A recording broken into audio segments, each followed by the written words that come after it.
will now restart to apply updates. See you soon. Yeah, see ya. Disaster. Hi guys, just ignore the background noise. I was going to start by saying, hello fans. A new ED Copilot executable has been installed. Starting the ED Copilot main process, please stand by. Don't you just love rusty streams? The ED Copilot process is starting. Right, welcome guys. I'm Rusty Dog, welcome to Elite Dangerous. We're on the carrier at the moment, 07. which is where we left Copilot things. module is starting now. Please stand by. Yeah, but don't swear. She just said bugger my old tits before I started. Honestly. Right, I'm just running this ED Copilot because I want to just see. Invitation from Yishin. I want to see if there is a particular function on here. 13 minutes ago at 11:50. She never shuts up though, so this is why I don't run this program. Captain, there are 18 new Galnet articles. She's just like, shut up, you know. Welcome back, sir. All systems are fully Alright, she can go now. Let's get busy. She doesn't do what I want. Commencing shutdown procedures. Bye bye. We're in A8 AH7. The virtual co-pilot service is terminating. When? Oh my god. Right. Okay, so the basis for all that is Elite Observatory Core. This program that I run while I'm exploring. It's kind of fallen to bits. Not the actual program itself, but the plugins. It keeps saying update required, and it won't run. It won't run them without the updates, and I suppose I can try forcing it. Let's see what happens if I force it. Yeah, no. Doesn't want to do it. I'm trying to get a particular plugin, an updated one, if it exists. I don't think it does. It's called the Galactic Exploration Catalog, and it's a plugin for Elite Observatory Core, and yeah, doesn't seem like it wants to play the game. Yeah, so I'm just having some problems with that.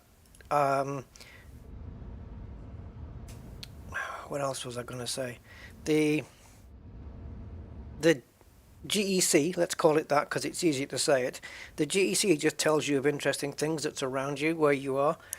Of course, they're going to already be pre-discovered. Stands to reason, right? But if I can't get it to work, which it looks like I'm not going to be able to, then it's fine. It just means that we can't go to those places, which fine. I'm happy to just discover things as they come. It's such a shame though that half the plugins need updates and you can't find the updates for them. So either they're not done, or the latest version of Elite Observatory Core has broken those plugins so that they now need updates, and the people responsible for those plugins are not updating them. So it's kind of it's a bit of a shame, but this is the situation we have. And they do have a Discord, so I may be able to find out something on there, but I can't do it now obviously because I'm already in the middle of a stream. So yeah, we'll see. I just want to you know, have a clue of what's going on around me. Now there is a web page for GEC, but the problem with that is it doesn't know where you are, and if I keep, unless I tell it, but then if I keep jumping, it doesn't update as I jump like this program would. So anyway, never mind. We're here. So you're here too. So who is with me? Who managed to survive on the chat without leaving while I went through that for 8 minutes or whatever it was? Who survived? 5 minutes. 5 minutes it was. Actually, it was less. It was 4 minutes and something. So, the survivors are Commander KSY, 07 Commander KSY, welcome, welcome. Jeffrey Montegrifo, hi Jeffrey. Welcome. Steve Zodiac. Well, good to see you, man. Commander Selim, good evening. Mr. Budman, one and only, 07 to you, sir. Grey Holland, hi, good evening, sir. 07. And yeah, you guys survived. All right, so yeah, we are. Ooh, look at that. We are here on board this DSSA carrier that we left. Hence, we got the thumbnail from here. And we handed in all of the Vista Genomics, and I think the cartographic data as well. So if we were to leave and get blowed up, I'm hoping we would land back on the carrier, but at least we wouldn't lose any data. So all the data is done. We have our rank progress updated as it should be. And we're jumping again into a mandalay, but this time it's not a chromy one, it's a bluey one. Slightly blue. It's a little bit blue. Well, a little bit more than a little bit.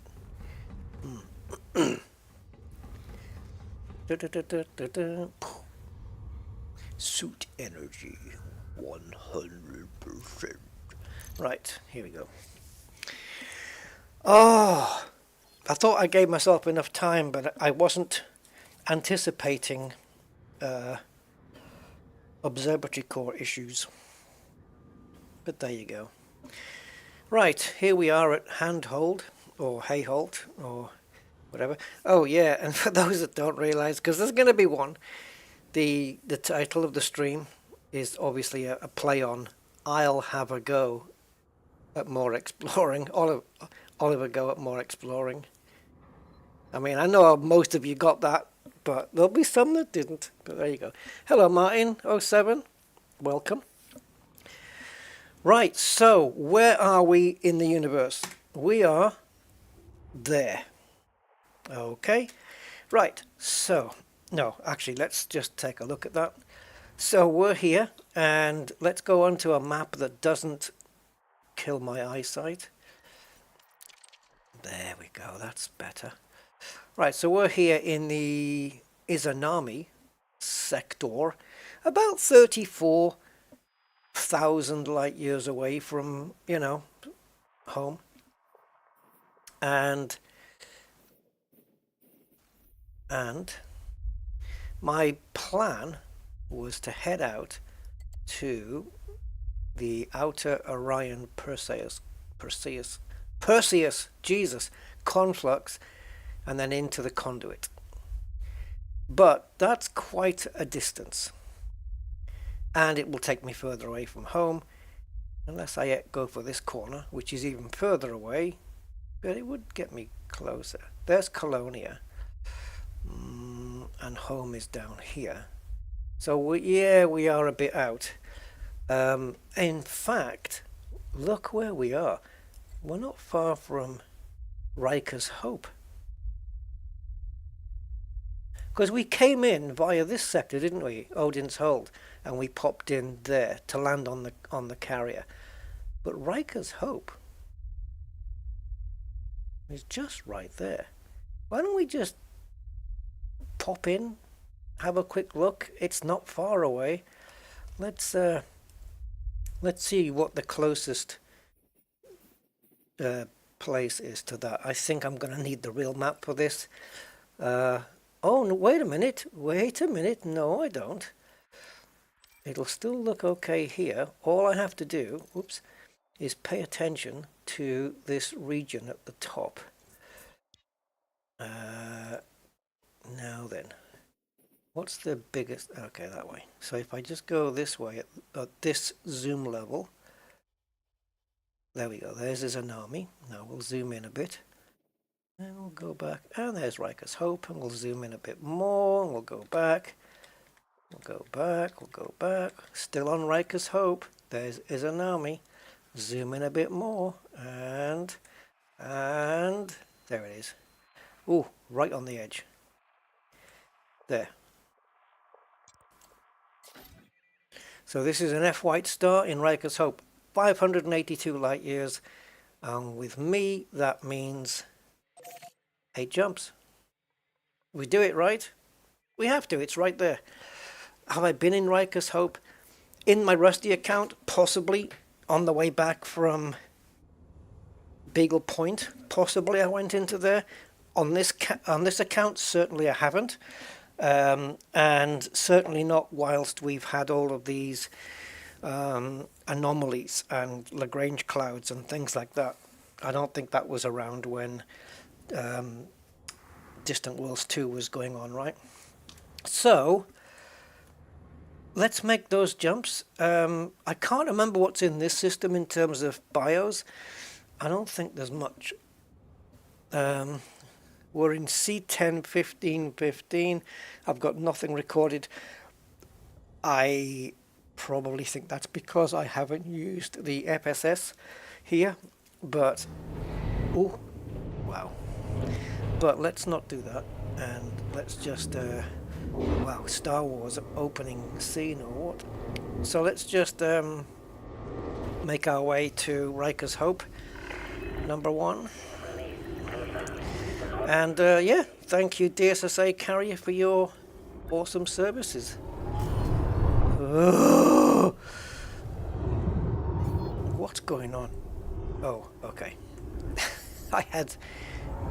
Never mind. Never happened.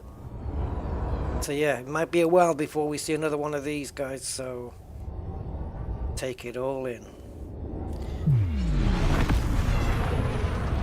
Alright, so here we are. Exploration Mandalay, which... Oh.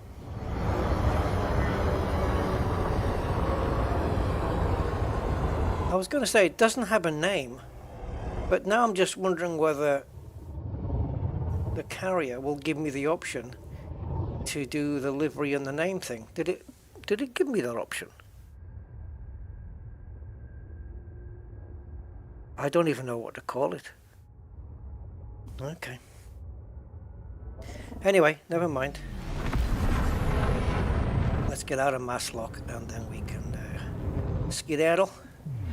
Angry citizen. How are you doing, man? Welcome.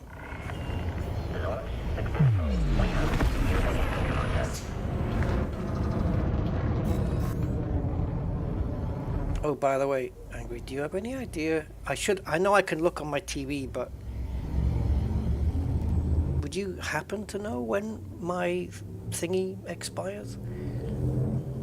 Anyway, yeah, on we go.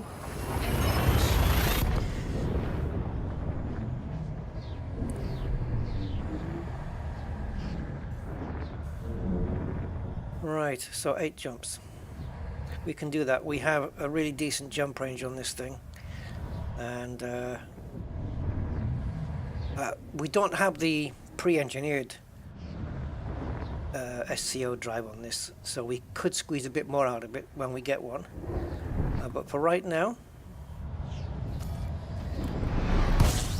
Oh, you finally decided to come out of the tunnel. Well done. In fact, let's get fueled up, and then we can get an accurate reading.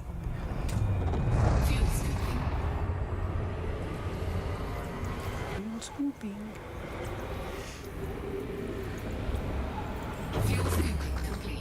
Right, so ship's official jump range is 77.45.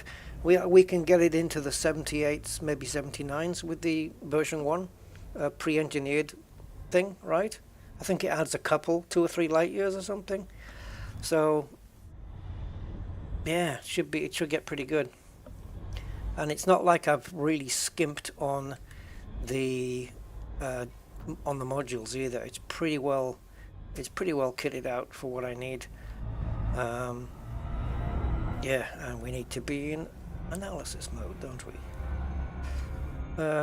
Right, so let's just get ourselves there, because I want to have a look at the codecs within Riker's Hope, and depending on what we see, will depend on whether I want to choose to stay there or nip over to the conduit, which is, well, it's a distance away, isn't it?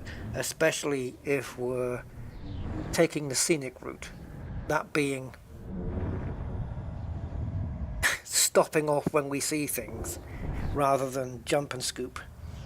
You know, the scenic route is, to me, is using the FSS and looking at planets and looking at stuff and all that kind of... Oh, hold on. Because, which I think I need to enable, if I haven't done it already for you guys, the information that pops up on screen. I don't know what that bleep was. Right, so let me have a look. Elite Dangerous on-screen stuff is enabled. Okay. That's enabled. Yeah, so you guys should be able to see the information at the screen. So it should say, it does, F8 UOZ B1388 at the bottom of the screen, yeah? It's actually too small for me. Whoops. Oh, no, that's right. It's right. Yeah, that's the next jump. So we're in 3213. Correct. Okay, awesomeness. So any little pop-ups we get on the screen when scanning for planty stuff, it should pop up for you guys as well. That's the whole thing. Ooh, hello. Fruit. Grapefruit. White grapefruit and 2 oranges. Right, so we have 4 bodies. Let's just do a honk and see if it comes up with any more than 4. And if it does, it does. It comes up with 8, so we'll take a look at the other 4. In fact, yeah, let's get away from here.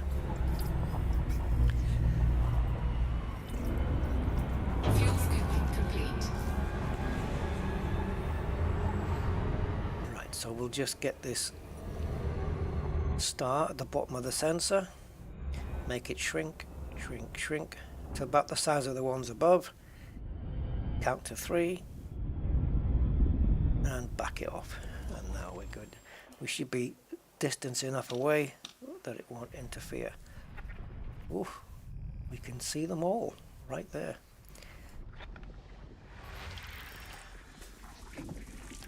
It's taking a while, isn't it? It's lagging a little bit.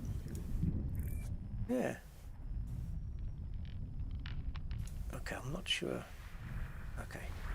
Right, so where's the other stuff and things? There we go. Oh, we've got a lava world thing. That's what we call them, isn't it? I guess.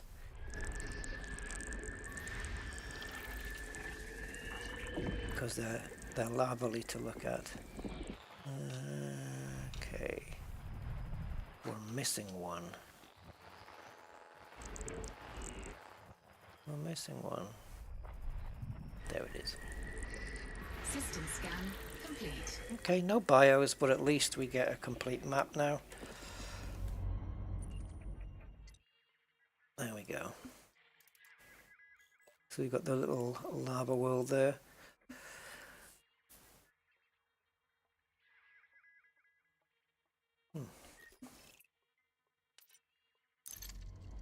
Alright, man, there's a lot of dots.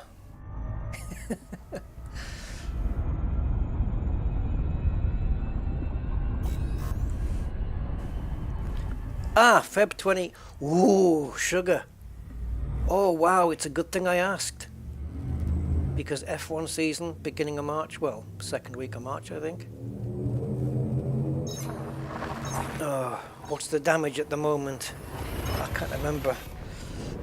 I've just had to get 2 new front tires. So things are tight, man. Oh Jesus. What's the damage on that? Is it 60, 70 or something? I can't remember. I don't know if things have changed. Thanks for checking that out for me, man.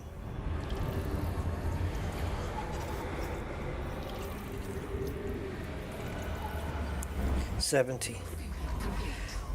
It's worth it though, I guess. Well, it is worth it. Right. Okay, well, it's good it's the same price as last year. Thank you, Angry. I'll sort that out. I'll send it to you, yeah? Okay, let's have another look here. I always like to look first. Right, so effectively one body.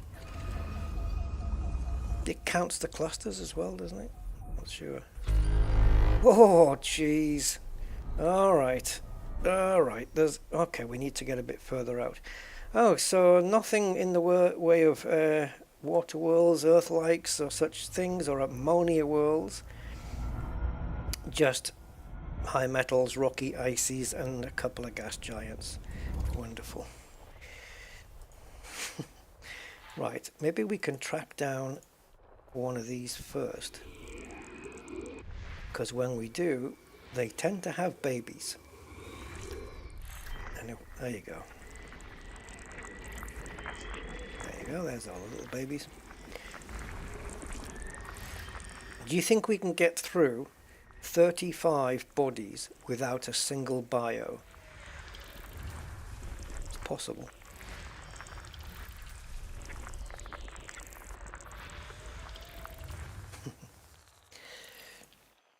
I'm not saying that that's what I want to happen. I'm just wondering whether it will. And of course it is possible.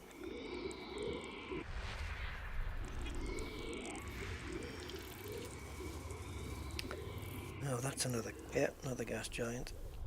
So I always like to bring it down into the lower spectrum there when we get a gas giant, because they tend to have their babies. 2 geos, okay. If there's any decent bios, I mean, of course, we will go down and check them out. 100%.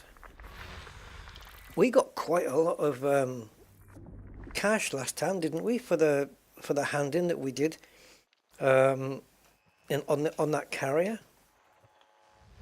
It was a decent whack of money, but which was great.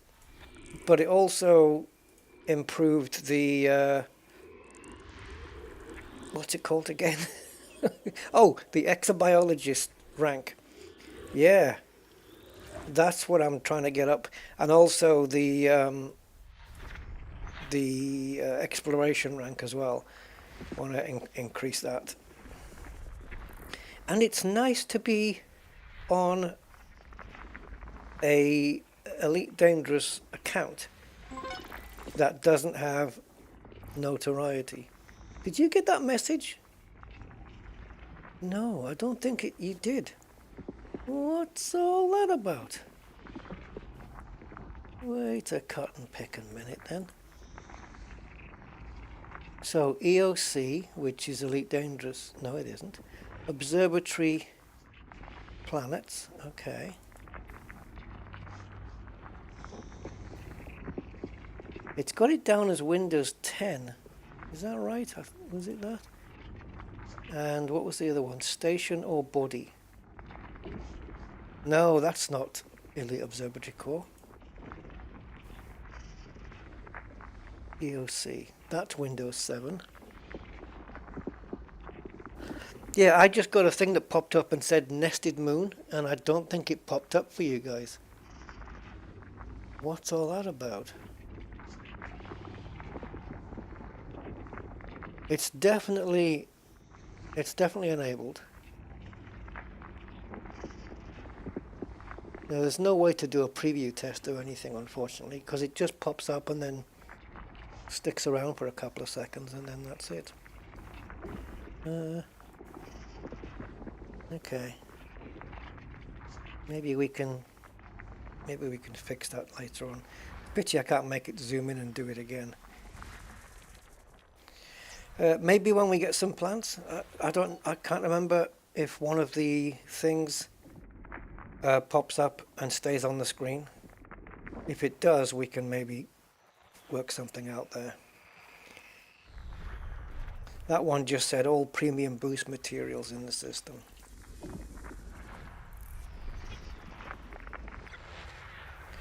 tell you what I can do. there's maybe a new overlay screen. Bear with me, guys. I'm going to just see if there is. Because there has been an update to Elite Observatory Core. So this will be Observatory Overlay. Ah, there's another one. There we go. And what about Observatory Planets? Is there a new one of those? Seemingly there isn't. So we'll leave that as it is. Alright, let's see if that works. The next time I get a little blue toaster message. For some reason they're called toaster messages. Oh, because they pop up. Stupid. Majok 56. Hi, good evening, Majok. Welcome. Yeah.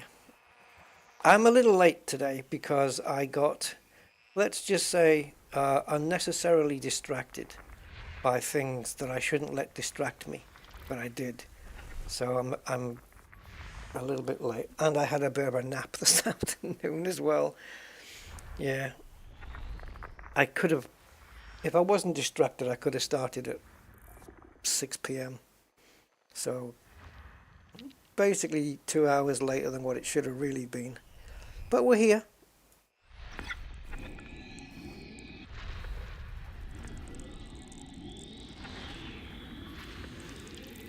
Oh, we had to dig in for that one. Oh my god.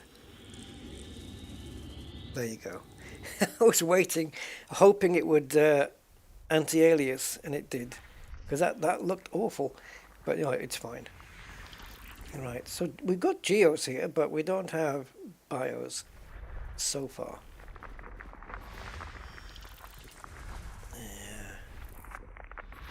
Yeah. Did you get it? Oh yes, there you go. All surface materials in the system. So yeah, it's just same named window, but different. There's a lot going on the screen though, isn't there? Same for me. It overlays. Landable with atmosphere. Oh, bios! Oh, was there one on the other one? Okay. Well, I'll find out on Elite Observatory Core.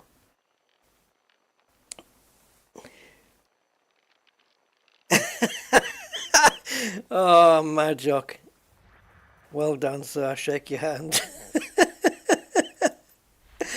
Oh, God. Payback. I've heard F1 2024 is not really that great. Like in terms of driving behavior, physics. So, yeah. It was on sale. I think on CD Keys or Steam or something. It was on sale for literally a few pounds. And yeah, it was like £2 something or £3 something. And so I could have got it, but I just didn't bother. Hello, AJ. What's up? The price of a multi-pack of 4 Whispers. That's what's up. Used to be £1.75, now it's £2.10 though. And if you watch XFM last episode, you'll know that. System scan complete. Okay. For free on Xbox Game Pass. Oh well, there you go then. Not too bad. It's not bad for free, is it? I mean, we've had an update to Assetto Corsa Evo about 4 days ago? 5 days ago? 4 days? Something, whatever. Not even played it yet. Not even had a... Well, I've had the chance to, but I haven't got around to it yet. Right, that's everything scanned and panned. And we've got BIOS. We're not going to bother with them, guys. So we got BIOS on 5D and 5E, but yes, it's going to be worth 10 million to scan 4 of them, but it's not worth the time. It's the usual Bacterium versicolor and Fonticulua campestris, so that's the same on both. They're $1 million each, So that's 4 million, but if you multiply it by 5, oh, wait a minute. Yeah, so it's 20 million. Yes? Yes, 20 million. Right, so 5D, 5E, so 1, 2, no, yeah, 3, 4, 5. So these two. I'm not going to bother, but there you go, it's mapped. Let's move on.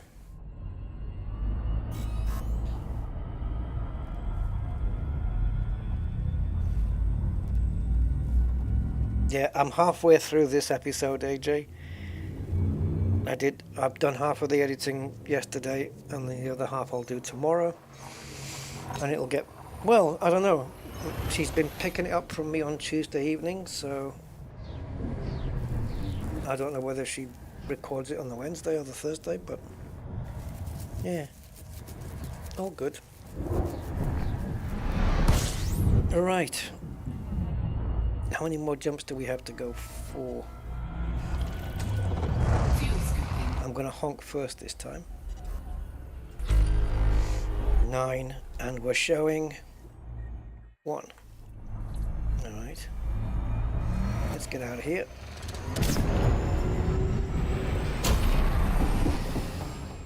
Ooh, anything? No. High metals, ices and rockies. We may have overcharged a little bit too far, in case there's anything we have to go back to.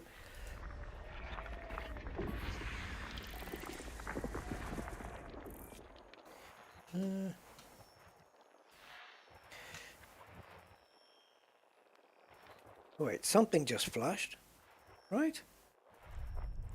Okay.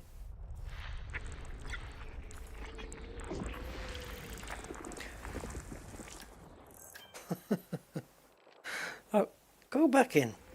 Rocky ice. Yeah, it's my thingy, this thing was set on the Earth-like worlds. And it still registered the ice world, so I got a little bit put off there because I thought I'd maybe discovered an Earth-like. High value body. Okay, so basically terraformable then. But compared to what you get for plantage, it doesn't really pay you that much. But it does go towards your exploration rank. So I don't know. We may give that one, planet number 3, a quick probe.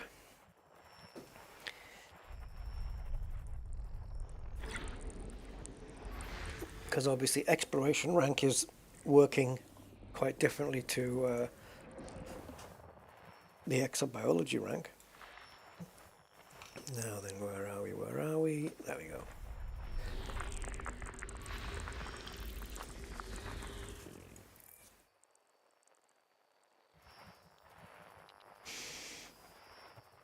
Oh, so guys, yeah, another thing.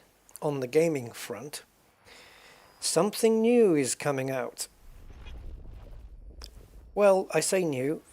It's kind of a new game based on something we've already done. And from what I've seen, it looks absolutely freaking amazing. The graphics are just sweet. I mean, they're really nice. It's called Roadcraft, and the demo, I think the demo's coming out on tomorrow, but the game is coming out on the 20th of May, and it's the next one in the Roadrunner. Meep, meep. It's the next SnowRunner game. It's from the same people who did SnowRunner, and Expeditions. It's the next one in the series, but the graphics and the ground physics and everything just look absolutely stunning. The machinery just looks incredible, and yeah, that's on my hit list. I mean, completely. Yeah, so that's coming to the channel. Right, anyway, that's that done. So let's go to planet number 3, and we'll give it a quick burst with the old death ray. Oh well, the probes anyway. Was that the only one? Let's have a look. Boom, boom, boom, boom. Yeah, it says undiscovered terraformable high metal content body, 260 light seconds apparently it says. Let's have a look. It's not quite correct. Ah, yeah, it might be 260 light seconds from the sun, but we did move away from the sun just a little bit.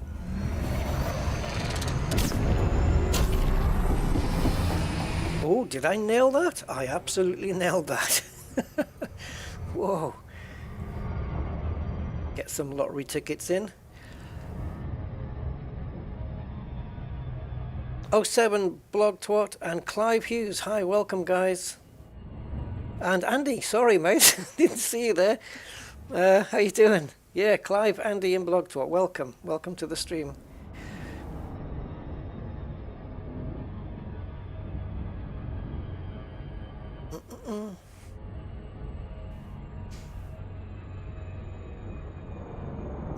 Yeah, I actually wanted to do some Odyssey stuff, some ground stuff, missions and things, but we've done a few of those, and I did promise that we'd do exploration next, so here we are. Right, it would help if I had my surface scanner, wouldn't it?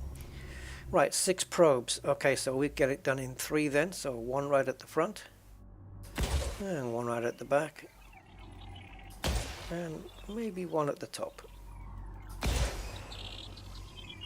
That should encompass. Actually, I could have aimed that one at the back a little bit lower, couldn't I? It doesn't matter. I think it'll still map with 3, right? Because we've got the extended probe radius. Scanned by 50%. Come on, 3 more, 1 more. There we go. Surface scan complete. No more bodies to map. Okay. So here we have the exobiologist. Yeah, I moved up to ecologist. We're halfway through that already, and the explorer rank went from, was it on the X, at the end of the X, and now it's moved to the middle of the L, something like that. That moves quite a bit slower than our exobiologist rank, but perhaps because the ranking of pioneer is slightly higher up the scale than ecologist, I guess. I'm not sure. But yeah, I mean, we only had like 1 billion something before. Now it's 2.6. I think we did get close to 1 billion credits for the plants that we handed in. So yeah, not too shabby really. Ah, Cosmic Drifter, welcome. How are you doing? Yeah, I've done all my power play. That's why we're not doing it today. Got it all done on Thursday's Elite Dangerous stream. Got it all done in one go. And it was a wholly pleasurable experience to do it, because it was just good varied tasks, didn't take too long, wasn't too grindy. Lovely. More of that, Frontier, please. Then it's cool. Yeah, definitely. I think we only had 1 Odyssey task, right? And the other 4 were...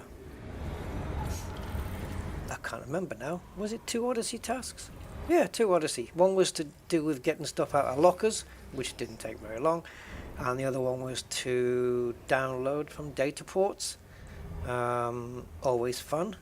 And then 3 Horizons tasks, scanning wakes. Can't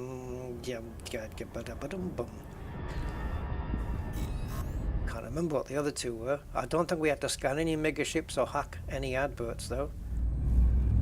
Oh, one was taking some power play media from one system to another, and we were able to do 2 missions at the same time because they were both in the same system, and it all worked out really, really nice. Hey Dharma. Yeah, weekend is okay. so far. Well, apart from some personal issue. But yeah, apart from that, all good. Tinkered with the car yesterday. I took off a piece of the car because I thought there was a crack in it, in the casting of this part, and I took it off, and I had to take the fan out and take the belt off and everything, which was fine. You know, it's not too big of a problem. Took it off, cleaned the metal up, System scan complete. and yeah, no crack. It was just it was just the way the light was shining on the casting at the time. So we're good. Oh, system scan complete, she said. She did, didn't she? Yeah, okay. Yeah, so it was fine, no crack, so put it all back together and there we go. All good. Oh, wrong account. Ah, you've been exposed.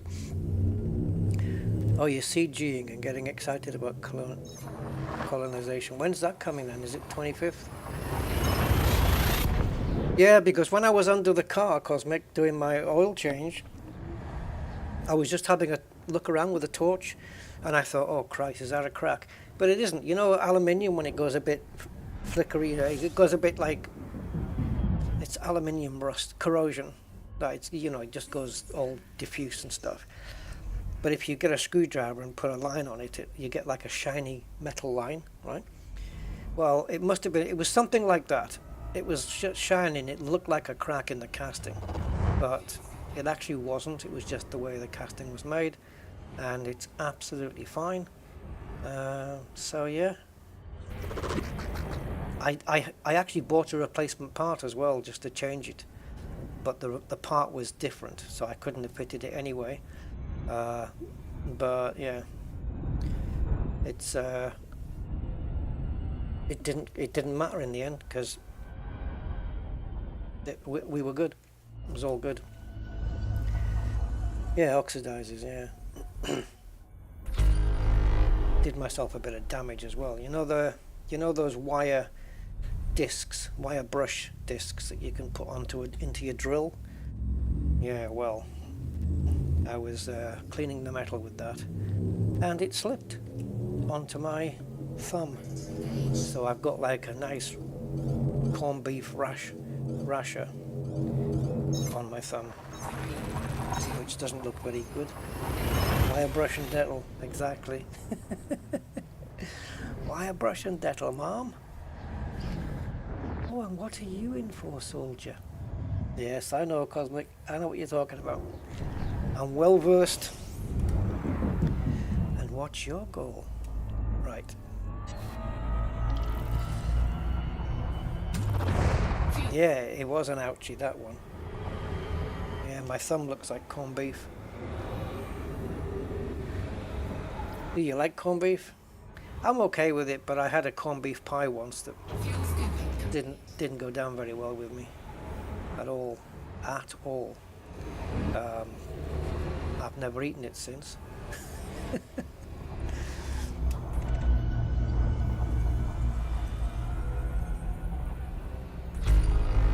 Four bodies. Did she say complete? I think so. Whoa, that's a big fella. No, maybe not. Well, actually, there's only 3 there, so hold on. We have something. Now, where are you? Oh, it could. Oh, there it is. Yep, we need to move away.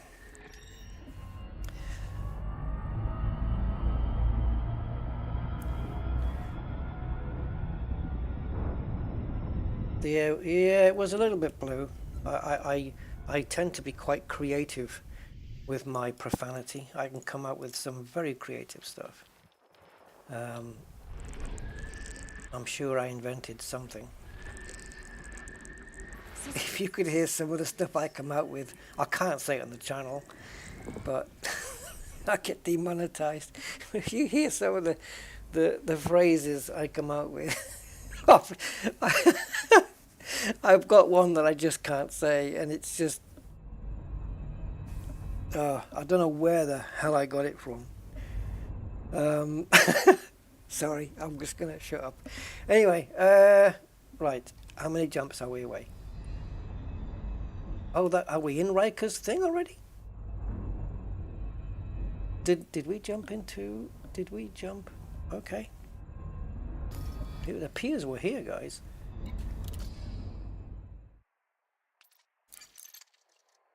No, we're still in Izanami. Ah, wait a minute. No, don't wait a minute. We're supposed to be here. You're lying to me. You're telling me this is Riker's Hope, and the codex is telling me that it isn't. Okay. Well. Okay.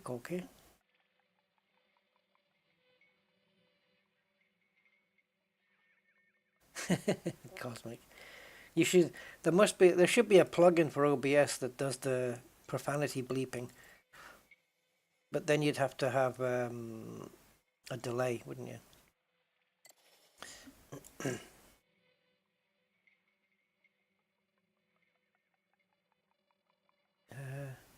Right, so where can we go? We can go to here. A blue-white. Oh yeah, blue-white star.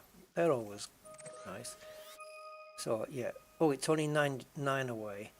All right. Do we have any A stars that are a little bit further in, please? There's plenty of them actually. 25 light years. Okay.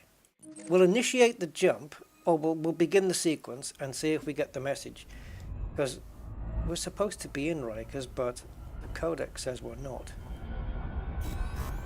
Now entering Riker's Hope. Thank you. Yeah, we'll get some piano playing in the background. You'd have to put the stream in black and white though.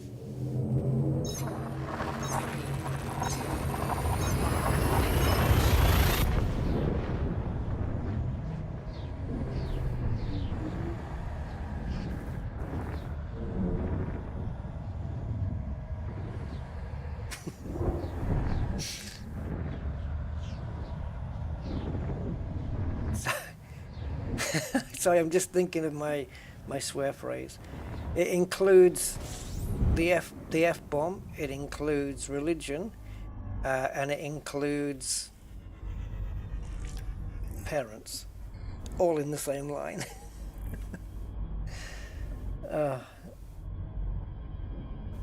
It makes me laugh.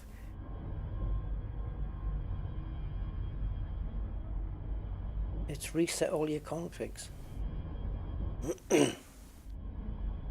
Yeah, I want to bring up MSFS previous version, the 2020 version, because actually I was going to say the only buying that's available in the new one is the one that's built in, the 737 Max 8, which is built into 24, comes with it, and it's actually not too bad, a Sobo's version. As far as I know, all the buttons work. The problem is, it doesn't really, I can't get it to import SimBrief properly, so it's a manual process, and it's just, yeah. But the flight thing, it seems to be okay, the flight part of it. Right, let's just zap this place first, and then we'll see where we are, and then we'll take a look at the codex. So that's 7, and we are... Ooh, let's check it out. So the first thing in Riker's Hope then. Let's have a look. Oh, all the planets are still round. Ooh, can we get that one? Ooh, you're asking something now.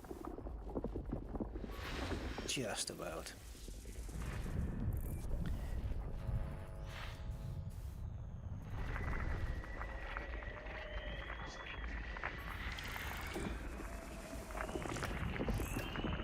Yeah, black and white with a grainy filter, exactly. Bit of video noise or grain.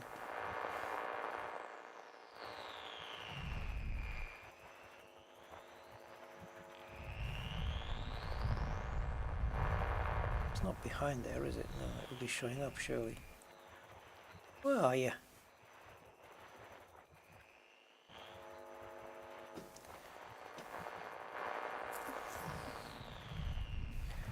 Ah, I don't know. Let's just have a little bit of a move and just see if we can make it show up. There you are. Wait a minute. Wait a minute. Why are you moving? Are we moving? There we go. System scan complete. Landable large planet. Okay. 2.4G. Radius 20,000 kilometers. What's Earth? It's 6,000 miles, right? Is it Earth? I don't know what that is in kms. 101. Hold on, fellas. Hold on, fellas.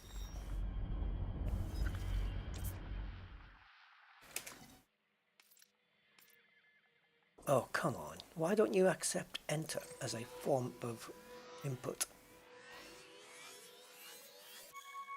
Oh, we're only 33,800 away now.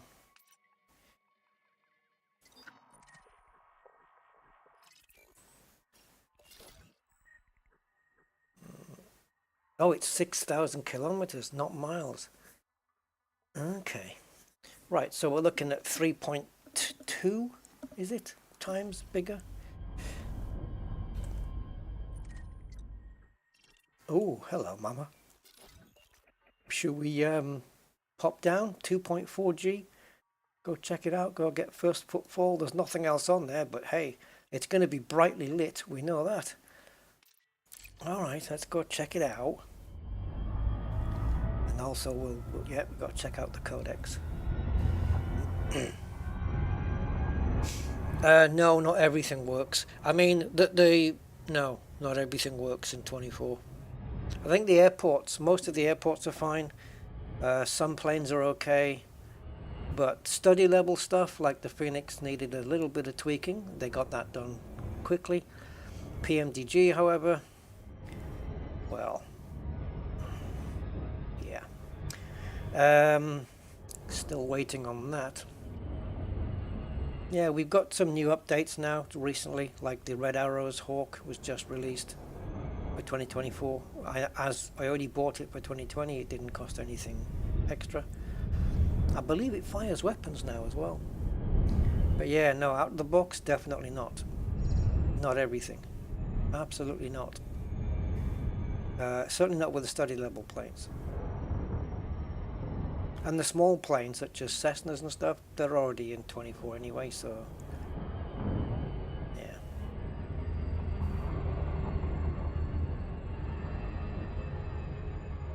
Wow, okay, I'm gonna have to be careful here. It actually doesn't look like a landable planet. It looks like one of those that you can't land on. It's very white, but there's some detail there, maybe some mountainous area. Even more so over there. Which one are we going to pick? The more mountainy one? Let's go over there. This is this is quite a large planet, isn't it? Whoa. Of all the, you know, I land on many planets back in the bubble, and yeah.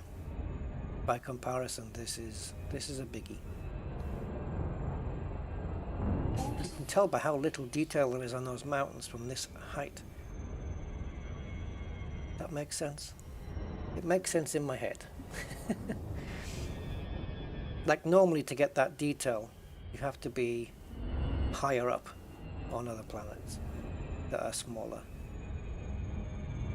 Yeah.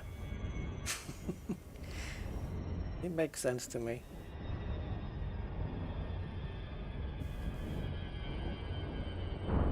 Come on.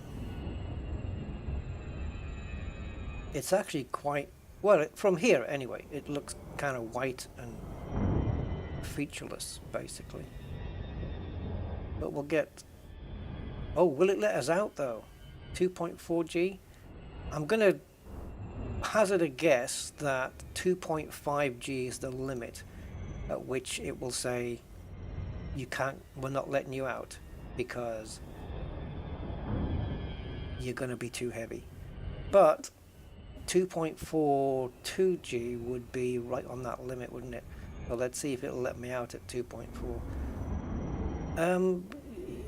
Rusty, where are you gonna land? I mean, there, right in the middle. Is that a spot?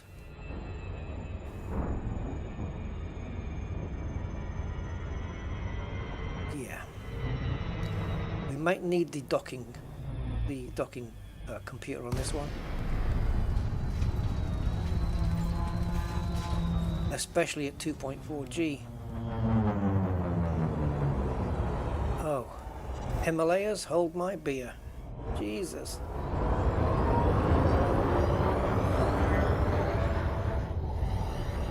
We have to be careful here with the descent. And do not lower the landing gear at any point until you are maybe 2 feet off the ground. That would be a mistake, especially if my ship starts to come down quicker than I planned, and then I can't boost away quickly in an emergency because the gear's up. The gear's not up, out. The gear's out. Wow, look at the detail on there. That's not too shabby. Let's see if we can get landed on here. I'm trying to up thrust. I don't know if we'll get a window here. We're 45 meters off. Can we get a blue? Oh, I know it's unsuitable. So I reckon if we drop from here we'll be fine. I'm just going to put 4 pips into shields. Not that I don't trust the situation, you know. I do. I trust myself. There's that trust again. I wonder if the autodock would be able to find something.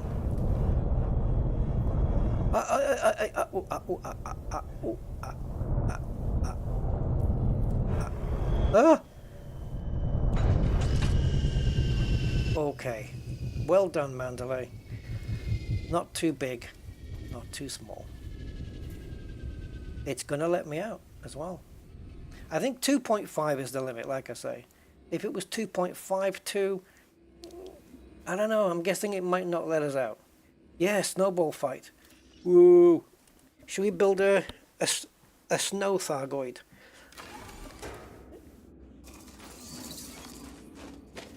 Oh, it's just reminding me of something. The insipid world of Facebook. Are you guys on Facebook? Oh, Jesus God, what is happening to that place? It's just becoming a...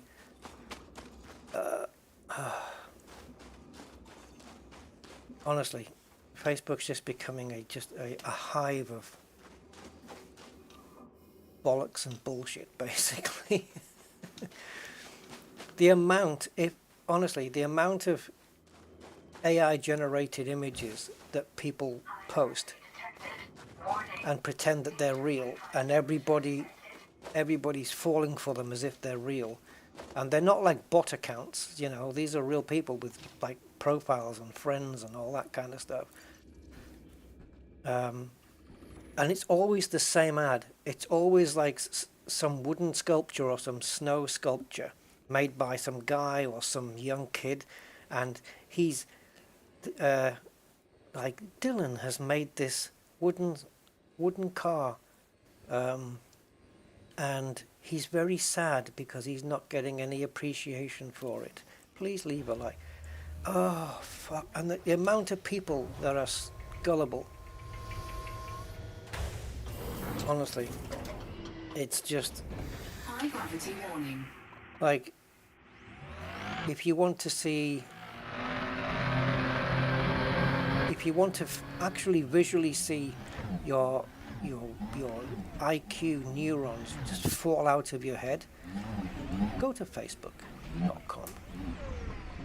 Right, You know me, guys. This is my kind of place. And the... Oh, stop! No, don't go down, don't go down. Don't go down. What are we doing, Rusty? This might be a mistake, actually. But because we've got high gravity and hills and things... Oh, this might be a mistake, but it might not be. It might be an inspired choice. We're going to switch SRVs, guys.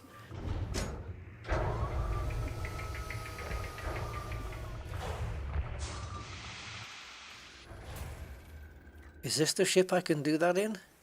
Yeah, the Scorpion. There we go. So let's switch to the Scorpion. It might be able to handle the hill. Well, it can handle the hills better, but can it handle the hills better whilst in high gravity? Because it doesn't have as much. It's as if it doesn't have the horsepower, but it has got the torque. That's what the difference is, basically. Horsepower? Nope. It hasn't got anything compared to the Scorpion, but in torque, yeah, it kills the Scorpion. It kills the Scarab. Totally. Here we go. You can see the gears are not even straining on the exit there. All right, let's just have a little test here. What is that? That blueness. Right, let's have a test. So 2.4 G up this slope.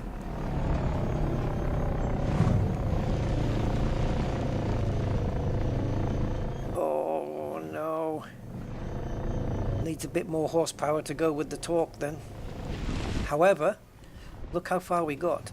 That tells me that with a run-up, we can get there. However, we don't have to come back too far because this thing doesn't accelerate that quickly. We can get up to top speed quite soon. So come on. Just before you run out of steam. Oh, it doesn't jump very far, does it? Great.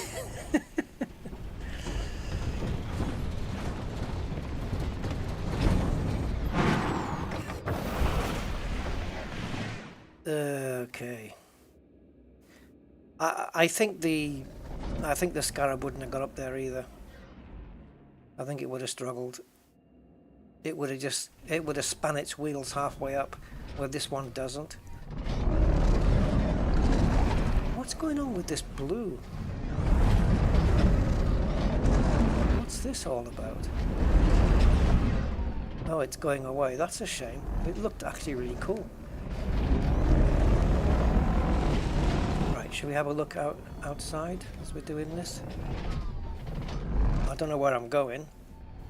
And I don't know if I'm going to be able to get back to my ship or have it come for me.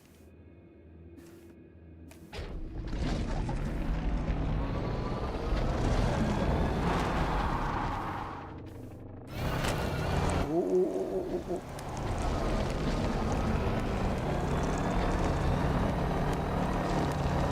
I can't see where I'm going.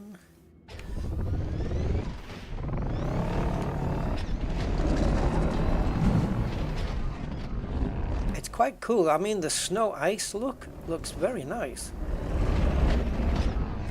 Obviously in the background not so much. It loses detail quite quickly, but the foreground stuff is pretty sharp. It's pretty cool.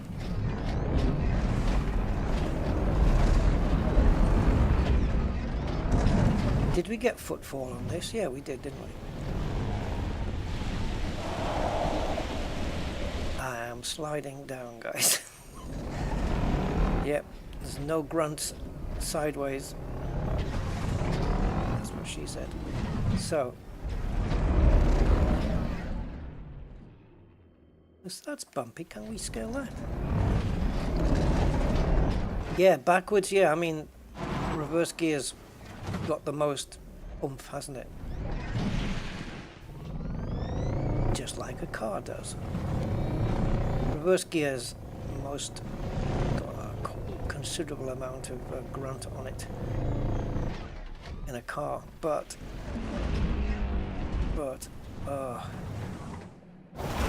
see, it looks flat what we're going up, but it's not. We were already. We're not going to squeeze. Oh yeah, we are. It's already kind of. Oh God! Don't get trapped here, Rust. It was already on an incline already. I mean, you could see there on the sensor. We're not on. It's not like, oh, here's a flat surface and there's the uphill. No, we're already uphill. Look at it. So before we start slipping, let's go this way. The problem is we need rear view mirrors, guys. If reverse can't get us up, then forwards is not going to do it. Nope, we're out of juice. Oh boy. Oh shit. It's losing its integrity quite quickly as well. How the... Right, so if my ship couldn't take off and come and get me, and I had to get back to it,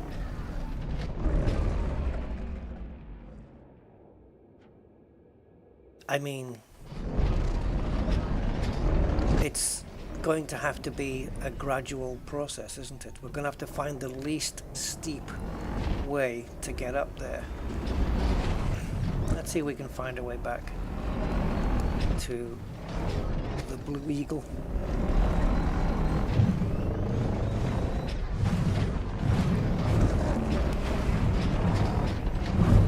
Oh Christ.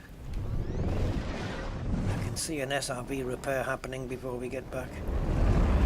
So there is some blueness in the land there, in the terrain. It does have a bluey hue to it.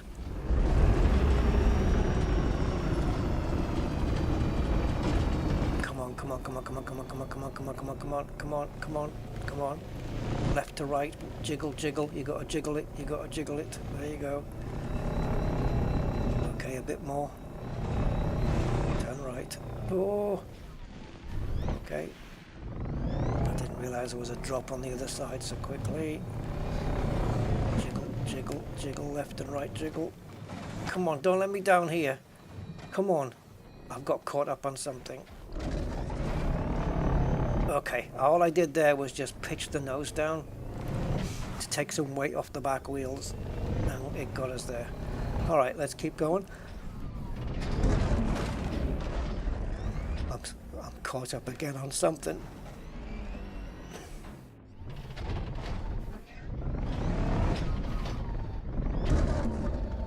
Oh, shoot. I've got to go down to go back up.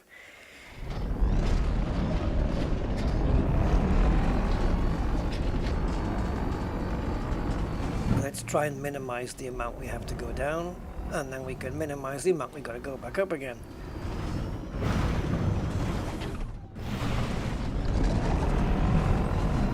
Oh, of course we're getting more damage than usual. Yeah, of course, 2.4 G. That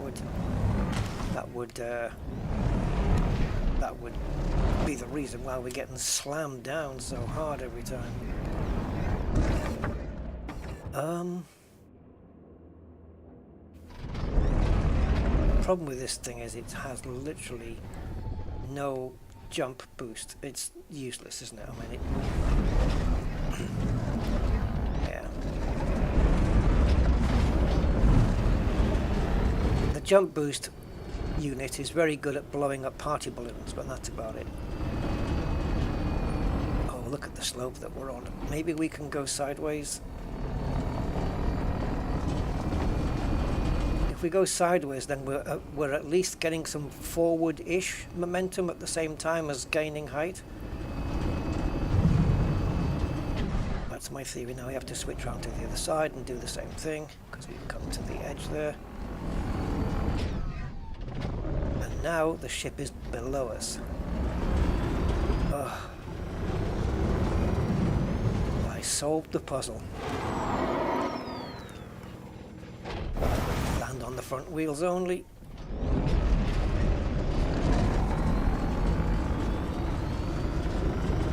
we are to be reunited again.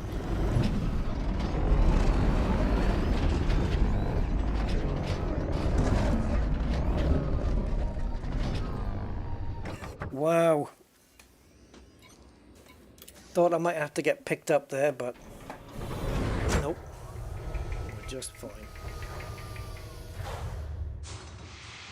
I'll just quickly check in the sys map to make sure that we are registered. Yes, indeedy. Okay, so before we take off, let's check the old codex and see some of the things we might find here. L-type. Ooh, have I seen those before? Guys, have I seen? It's disappointing that this is all we have. Well, let's put it this way. This is all that's been discovered so far. Have I seen this one before? I've discovered E's and K's and P's and Q's. Oh, you know, I hope there's one. Looks like there's only been one reported. Oh, how far away is it though? It's going to be millions of miles away, isn't it? Sinuous tubers. Am I one of those? You know, are these like bad people on YouTube? Anyway. Yeah, so this is what's here. Anemones, okay. Don't get them in every sector. Electrosay as well is here. Fumarola. Stratum. Some kind of organic padlock going on there. Tussock and Brutexa, of course. Osseous, the usual stuff. Oh, it's there. I couldn't see bacteria and I thought, what's going on here? But yeah, it's there. Cactoida, Clypeus, Concha, yeah, okay. What's missing? I don't know. Receptor is here. That's always nice to find. So the L-type, how far away? K10. You see, you can get L-types, and it might be a K8 or a K9. That'll be a good one for me, wouldn't it? A K9 one. Oh God. What if we come across our own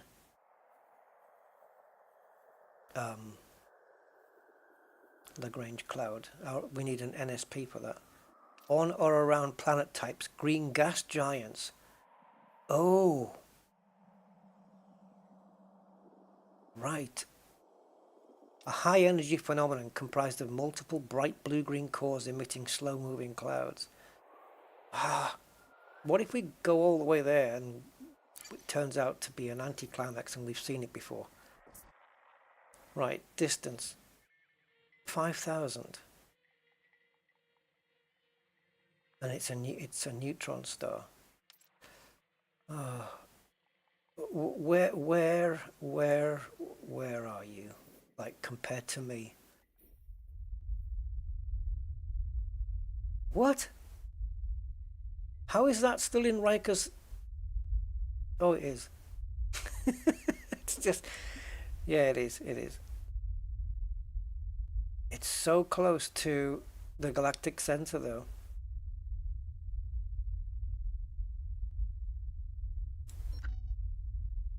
I mean, what do you guys think? I don't know. It's hard to say whether I've found one before. Like, it's not like on the codex, you can't, like, for example, go back. Yeah, it'd be lovely if in the codex you could go to discoveries, select a different region, right? Not just be restricted to your current one. Select a different region that you've been to, like this one, where I did discover some anomalies, and have a look at the codex from, maybe can you? We'll just cut that bit out. I'll just edit that bit out. All right. That never happened. I never said a word. Never said a word, guys. Right, so before we proceed, let's just go to So there's Colonia.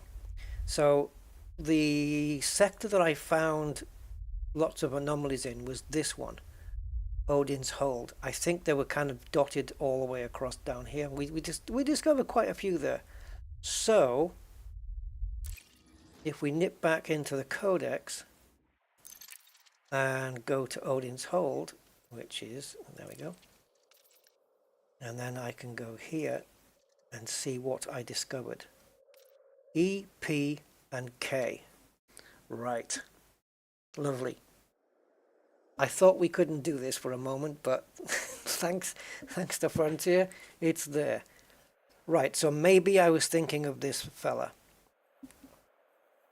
All right. What about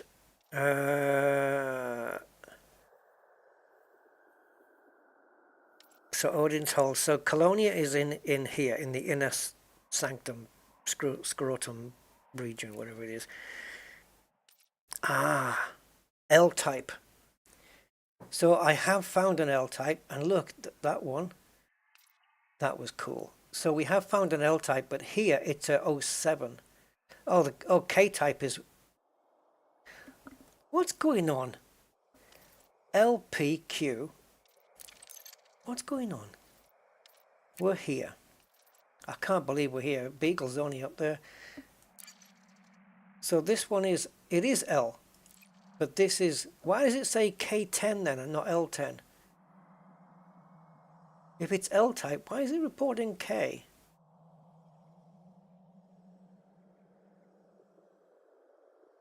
What? All right.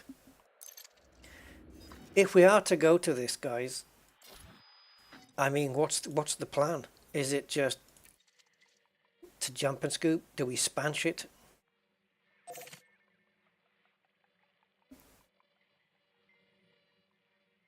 I mean, this system is definitely going to be in spanch, but the system I'm in, not necessarily at all. What do you guys think? Should we do it?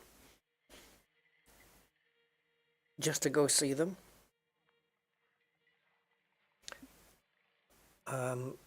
While you guys are having a think, I'm going to bring up spanch and see if we can plot away there. I'm going to put it on screen for you guys too. Where are we? Where are we? Where are we? Where are we? Where are we? Where are we? We are there. Yeah, I've not seen an L7. I'm pretty sure. Looking at those other code, unless we've seen some on the Rusty Goes East, but just because when I went exploring eastwards, even if they existed, it doesn't mean that I ever came across one. Okay, so neutron plotter is not what we want. We want the galaxy plotter. And the destination system is I'm in the bath. LW-W E1-290. There it is. Oh, ship build. Okay.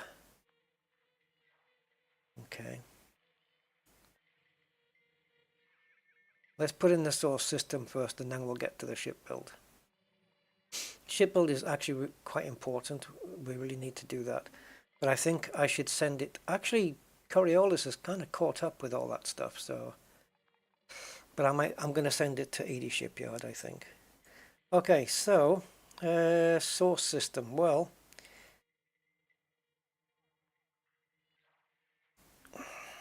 good luck having the system that I'm currently in. So.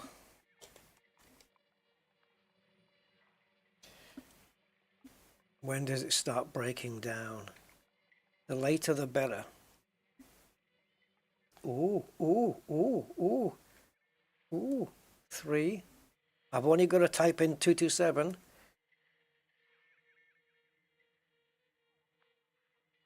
No. But we do have a D. What's the closest? 2863. Right, so if I put 2863 into my Elite Dangerous, I want to see how far away I am from that. So Hypoa Crea NO-ZD13 2863. 20 light years. It's literally the next jump. So, perfect. That's where we're going. Right, so shipbuilding, we go to ED Market Connector, go to settings, because I believe I've got it set to Coriolis right now. And no, it's set to EDSY. Okay, so click on the ship, open EDSY, click OK, and then I need options, export, and the SLEF code, and then I come back to here, and then we pop the SLEF code in there. Use supercharge, refuel every scoopable. Refuel every time you encounter a scoopable star. Yeah, and use supercharge. Am I already supercharged? No, I won't be. Go. Right, so this will mean that it will know the exact jump. 19 compared to 66 from Frontier's thing. Did my Frontier one have the jet cone? Oh, it didn't. Okay, I'm gonna give Elite Dangerous a fair chance here, a fair crack of the whip.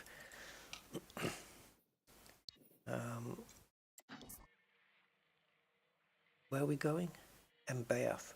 Oh my god, I've lost it. Hold on, I need to go back to the discoveries. L-type anomaly, reported, click, and cancel, and plot the route. 19 jumps, guys, and it's all neutrons. After the initial jump, it's neutrons all the way with 1, 2, 3 fuel stops, and a fuel stop right at the end. So Frontier's come out with 37. This one is 19. We can get there right now if we'll do it in less. I know it says 27 minutes. That's absolute rubbish because of the time you have to spend inside the jet cone. But we could do it in about, I don't know, maybe 45 minutes. Are you guys willing to have me do that so we can get there and see this thing on this stream? Because, you know, we can do it. What I'll do is I'll forget this first system and I'll just make my way straight to this second one, and then we'll just tick this one off. I'll tick that one off and I'll just make my way to 3351, which will be the neutron star, and then we'll just go from there, and it'll essentially be 18 jumps after that. Yeah, you guys good? Okay. All right, we do it then. So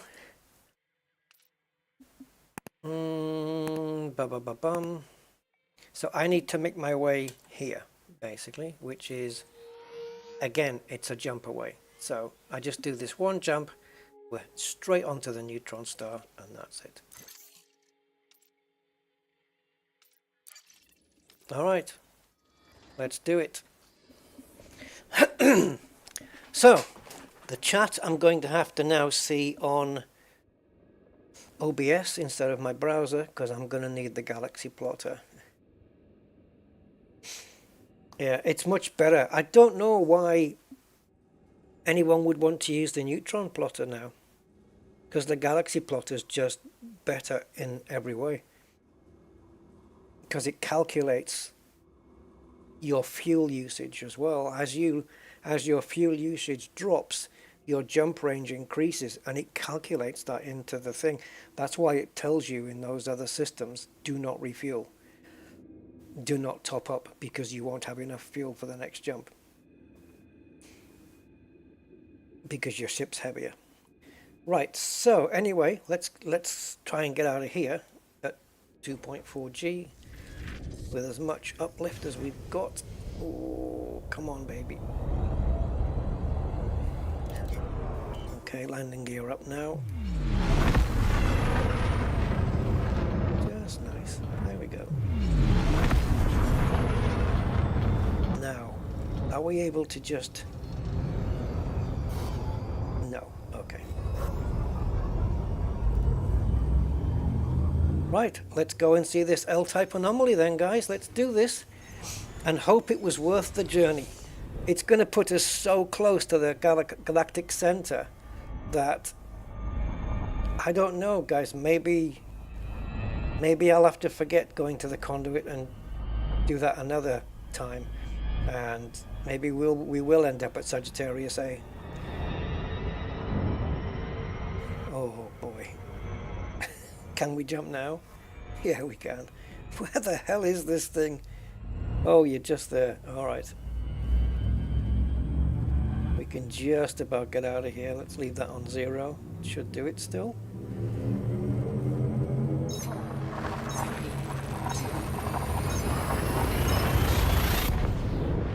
Alright, we're on our way, guys. So I'm already now clipboarding the next system. Did we start on a full tank of fuel? Right, so I think... How was I doing this before? What was my... Oh, I got no control. Right, what was my method? Oh, you son of a bitch. That's because my effing mouse wasn't in the effing game screen.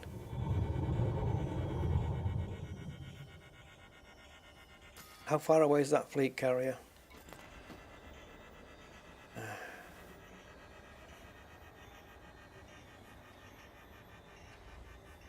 Actually, hold the phone just a moment. DSSA network tracker. Right, let's just move this away so we don't have to be looking at it. And we are in Riker's Hope. It's amazing, isn't it, how this... Is there any DSSAs in Riker's Hope?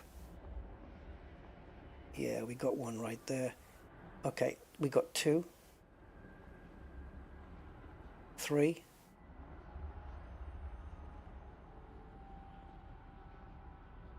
Right, there's 3 DSSA characters. My brain is just deteriorating beyond. If there are any of them, 3, on our route, we'll stop off. Otherwise, I don't know. So, the first one, you are joking. How do you not have this as editable text? That's insane. How do you not... I don't know how the network tracker list of all the carriers doesn't have editable text where you can just, you know, copy the text into the buffer. That's ridiculous, but okay. So the first one is that an R? Yeah, Froy Blue. Sorry guys for this unexpected delay. Froy Blue A.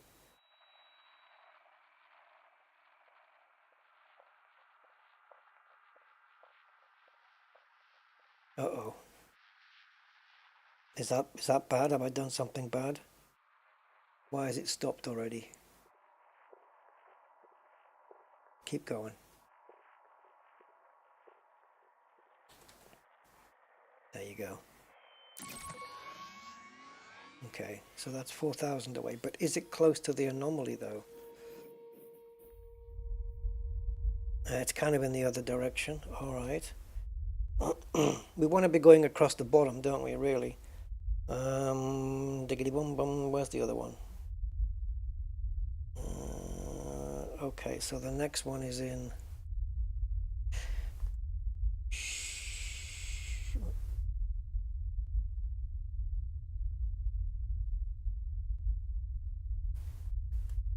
Is that how you spell it?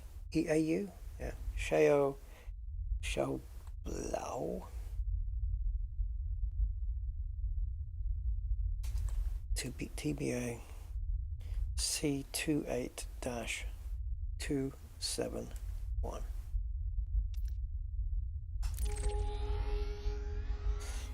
Definitely not then.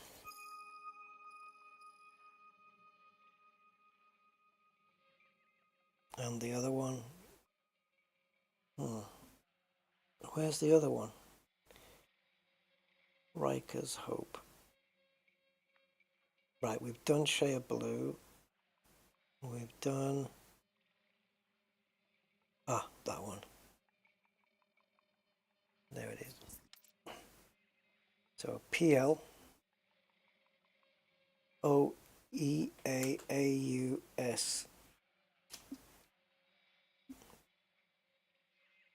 Ploia or XA C16.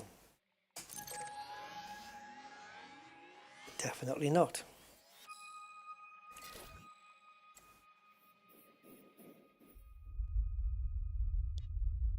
Wow, fuck.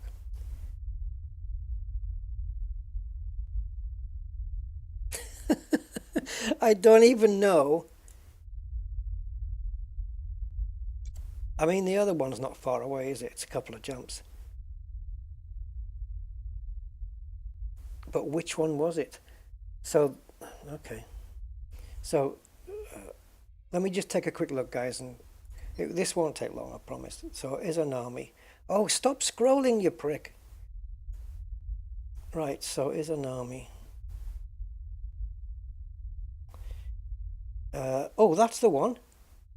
F8 AAAH7. That's where we were. That's it. Right, so it's AIPH.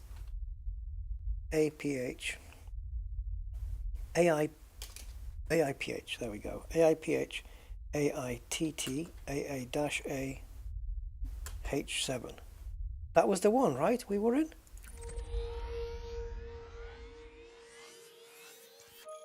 Have we come that far?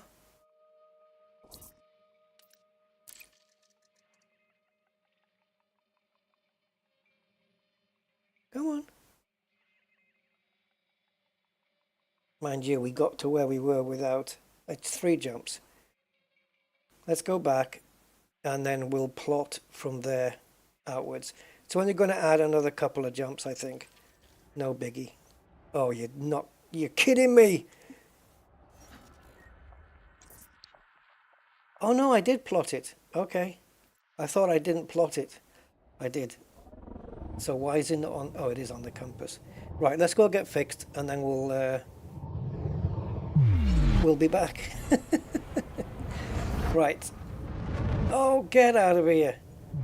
Oh yeah, we need... Because it knows we need to scoop. Oh, this is mental. Alright.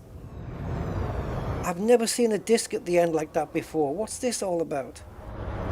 Oh, what are you doing, Rusty? Get into Super Cruise, you...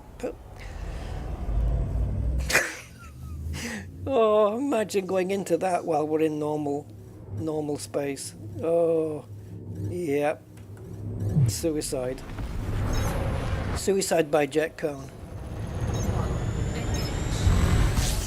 Temperature critical. Yeah, no Sherlock. Warning. Frameshift drive operating beyond safety limits. You think? Warning. Frameshift drive operating beyond safety limits. Come on, supercharge me, man. Right, we're going through. The disc seems to have gone. Frameshift drive operating beyond safety limits. Right, now what do we have? Charged. Fine.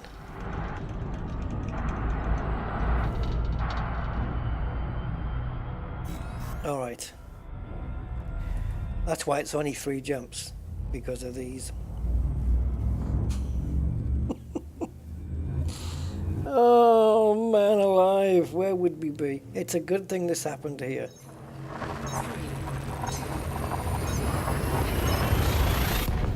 Right, so we've got the galaxy plotter, but I think we're going to have to change the start point to the carrier system, which I'm pretty confident the galaxy plotter will already have.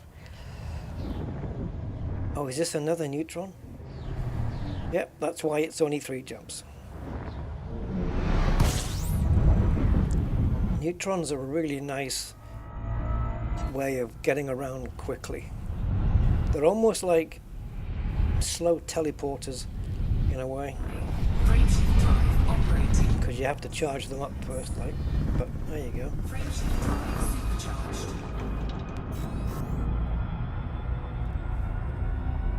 Right, so after this it's one more jump, and this is a red dwarf, so it's a normal jump after this, and get on the carrier, get repaired, get fueled, everything, and we're out of here. And then we'll see how many extra jumps it's going to take. I'm going to say 2, 3, that's it. Maybe 2. Hey Zonta, am I well? I'm breathing. That's all I can say. Hello, Godsteam.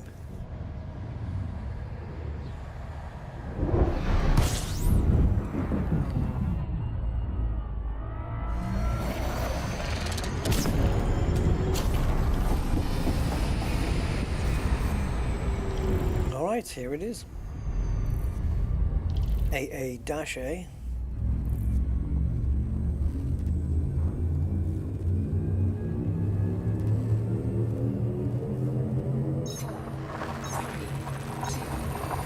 Yeah, so those carriers that are in this system, in the Riker system, one in the very top left corner, handy if you're coming back from Beagle Point. We've got one somewhere in the middle towards top right, but in the middle, and then one that's just, yeah, nowhere near for me. Okay, so here we are. He's kind of on his own there. It makes sense to do this, because otherwise I'm going to have anxiety all the way across, knowing that we're not in a very well ship. So this is better for my anxiety, guys, honestly. As long as I don't make the same mistake again, then yeah, we're good. We've got no data to hand in as such. Not really. Couple of bits, but oh, that was a thing. Did we do our cartographic here? I can't remember whether it allowed it or not.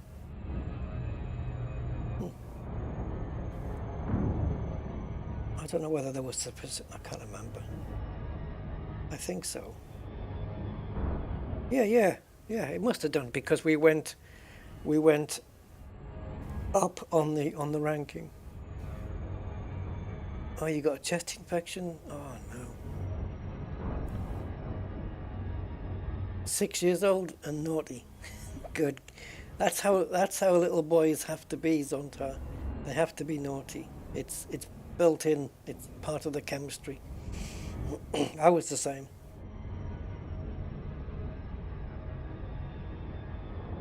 Probably haven't changed either. I'm still the same. Right, let's get docked.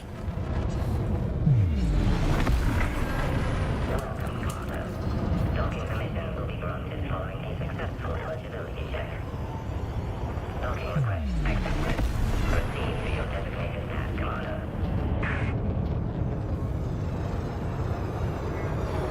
Oh!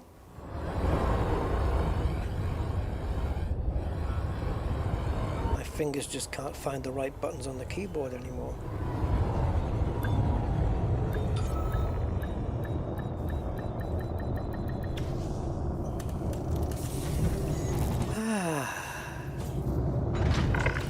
I can relax. It's like a whole weight has been lifted, guys. Right, what do we have? We got nothing here, but let's put them in anyway. Come on.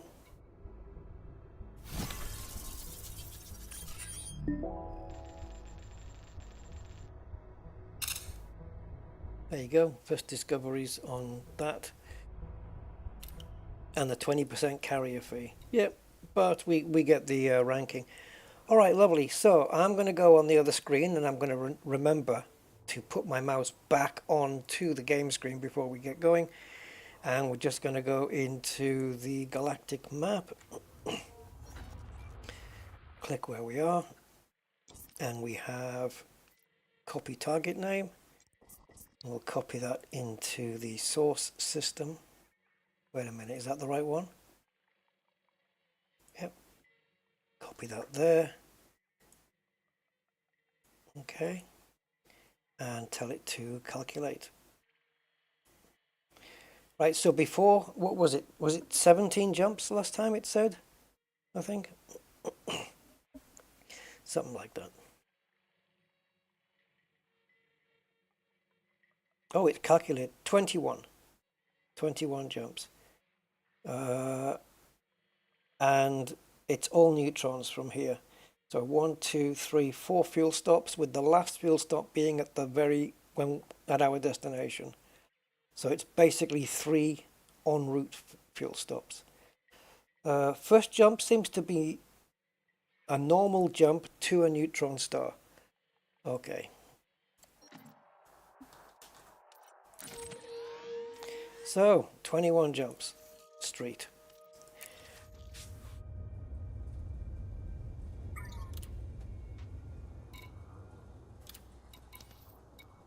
Nope, that's not where I wanted to be.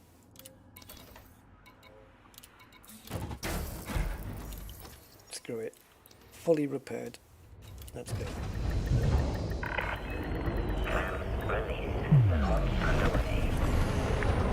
Goodbye again. And that's it. Hello, Raptolos 07. Right, so hopefully we won't need to pop back here. Right, so we have to cover 5,000 and something light years. 5,595 light years. Bon voyage yourself. And yeah, get ready for 20 jumps of neutrons. And here comes the first one. So what I'm going to do is tick off this system we're jumping into now, and in the buffer put the next system already. And then as we dive in and scoop from here, don't try this at home, kids. I'm going to put in the next system while we're in the cone.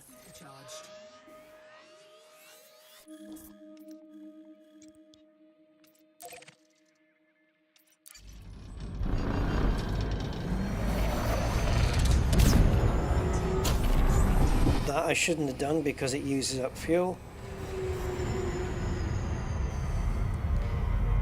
But it was a mistake. Right, as we do that, we're going to tick this system off, 3605, and we're going to copy the next system into the buffer.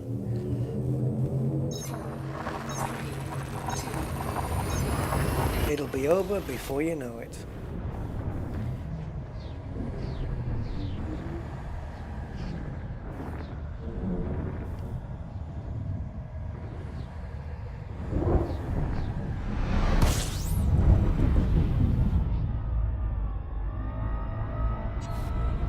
Okay, deep dive into the cone.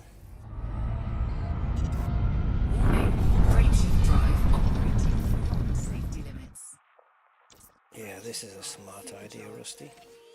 You see, it gets supercharged while we're putting the next one in. And we're ready to go. Yes, you can't keep the ship under control, but it is the quickest way. We're using the Mandalay Raptolos. Have you not seen it? It's a very nice looking ship, and got some nice details to it, and it makes for a pretty killer exploration ship.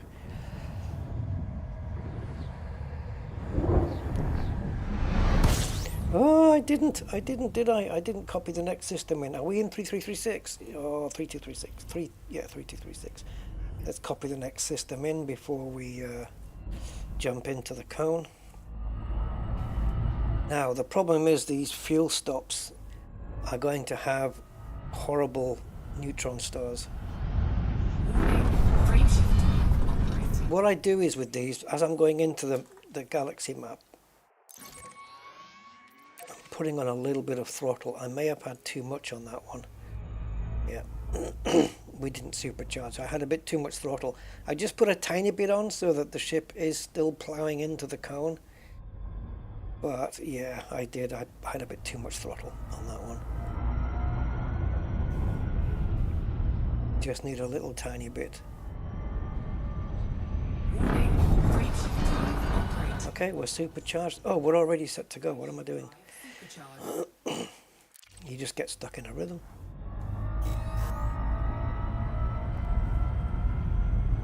Okay, now as the jump is preparing, we're going to tick that one off and click on the next one. And make sure to click back into the game screen, otherwise we get screwed.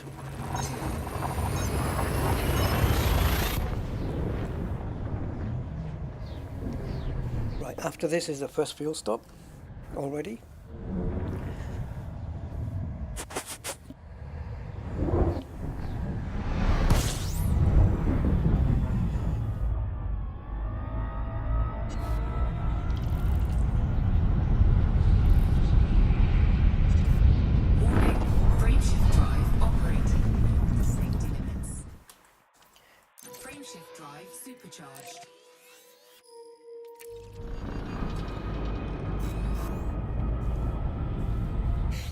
Start the countdown, or we start the charging while we're getting out of the cone,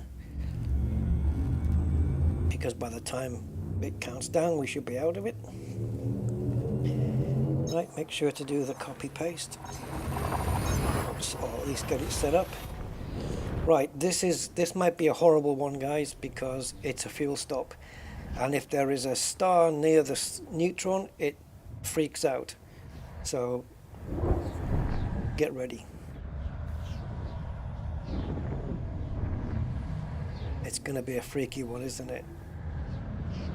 Come on. Oh! What? Uh-oh. Where are we? 2568. Oh, shitey. Right, okay. Forget that. It's the next jump that's the fuel stop. But I'm just looking at my fuel. How tight was this fuel calculation? Because I did click on the overcharge at one point. Surely it's not calculating it so tight. It can't be, can it? Frameshift drive operating beyond safety limits. Frameshift drive supercharged. Let's see, maybe we can still jump it. Oh, we can. Yeah, we've got a pretty good margin as well there. Alright, so what we need to do here then is supercharge off a horrible neutron and go to another star in the same system and get some fuel. And I've already got the next system after this in the clipboard. Oh! But we're what? We're 1, 2, 3, 4, 5, 6, 7. This will be jump. This is, yeah, that's a 7th jump. This is jump number 7. So we're a third of the way there, basically. Close your eyes. Oh, hate them, hate them, hate them, hate them, hate them, hate them. Right, this one I'm going to have to scoop fast orbit. Yeah, no sugar. We're going to have to scoop from the top here.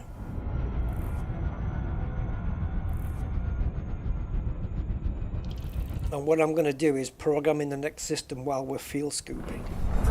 Not here. Definitely not on this thing. Oh, please charge quickly. Thank you. Now, we did see the big orange as we were coming in. Is that the closest one? Or is it... Oh yeah, that one's quite a... Yeah, that's the neutron. Alright, so we need to go here. Alright, so we'll get some fuel because clearly we need it. So that, yeah, it calculated the fuel quite nicely actually. And the jump range we're going to have now is like maxed. Oh, it's not. 300? Huh?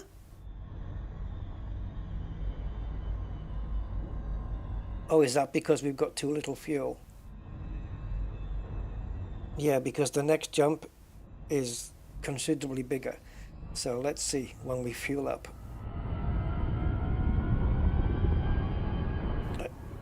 I think the maximum is 300 on this fuel we have, then it must be.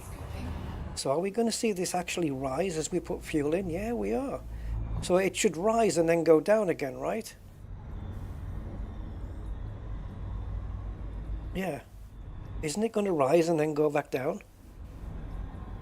329. Because now the ship weight, there you go. Yep, the ship weight overtakes the optimum fuel jump range thing. Yeah. Alright, because the next jump's only 308. So let's get that slammed in there. Oh, come on. Yeah, 308. So as long as we can still do that, yeah, we can. 310, well done. Let's go.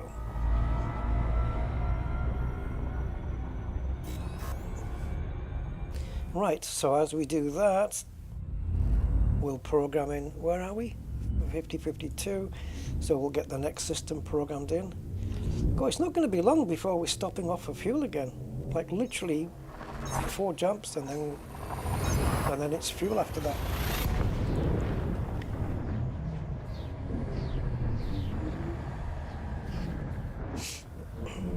I hope this anomaly's worth it, guys. Hey, maybe we jump into it. No, we won't. But, you know, there may be an L-type right where we were, near the, you know, where we set off from. It could be that there was one there, undiscovered. You just never know. Warning, frameshift drive operating. Safety limits. Not a big fan of doing it like this, Frameshift drive. but it happens to work, and it happens to be pretty fast. Because there's no time wasted. So next system is 9408, so we're going to cross that off the list because it's already done and programmed. And the next one goes in to the buffer.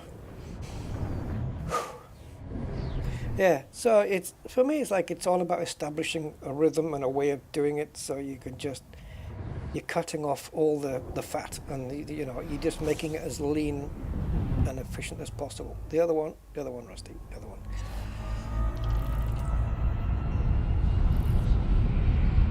So dive in and then, oh yeah, you can just dive right in and then kill the throttle if you want. That's another good way of doing it. Rather than skimming on the surface, which I would normally perhaps do. That one hasn't gone too well, has it? I wonder why. So yeah, normally I would just touch the surface and then I'd just keep it, you know, balanced there. But doing it this way, it's nice to just get further deep into the jet cone and kill the throttle. So it's, you know, it's buried in there. Why don't we have the next jump available? I already did this.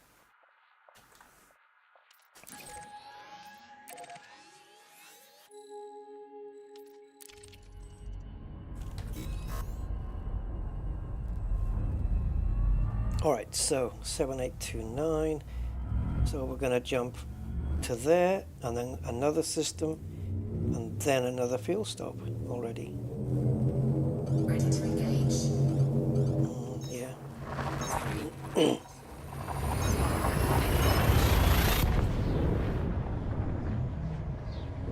So after this, wait a minute.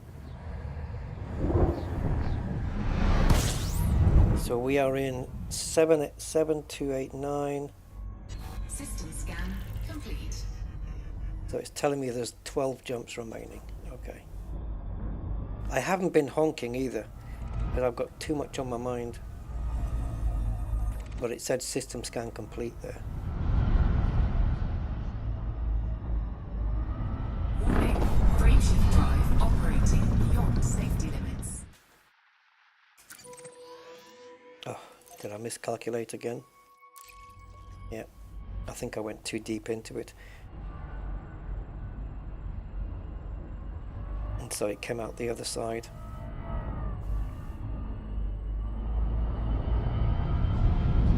Warning, frameshift drive operating beyond safety limits. Right. So we jump into 4273. And the next one is a fuel stop.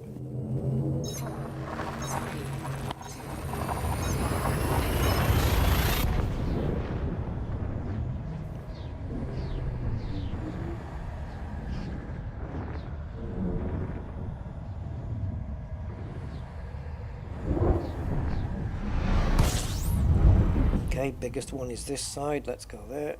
And let's just dive right in.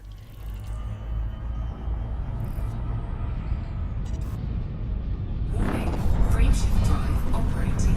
Okay, I think we're established in there. Frameshift drive supercharged. Already done and waiting for us. I wasn't sure whether that took clicking on the destination. And we were already out the other side as well. Okay, so we're going to jump in here. Oh, this is the fuel stop? Yeah, it is. This is the fuel stop. Okay.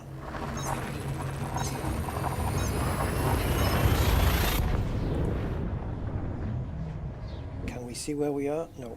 No access to the galaxy map during the jump.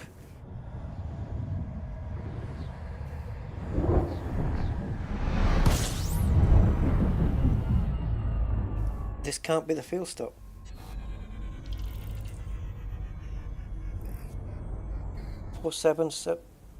It is the fuel stop.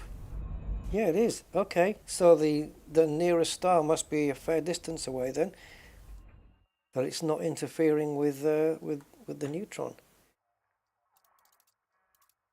And of course, it's discovered, right? All right. All right. That's fine.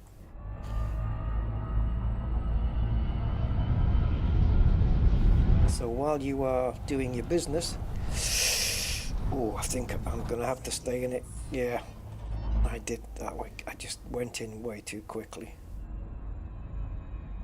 That was ridiculous. Warning, frameshift drive operating. Right, so while we're doing that, we'll go in the system map Drive supercharged. and we'll just hook onto that.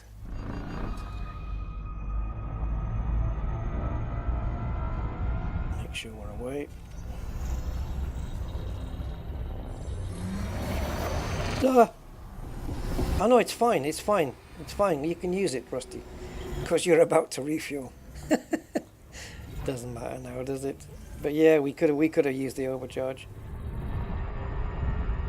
Yep. Never mind, never mind.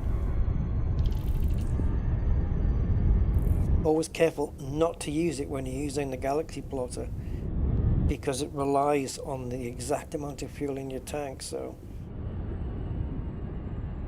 you do not want to be burning up, especially in a ship that's not equipped for the SCL, like an Anaconda or something.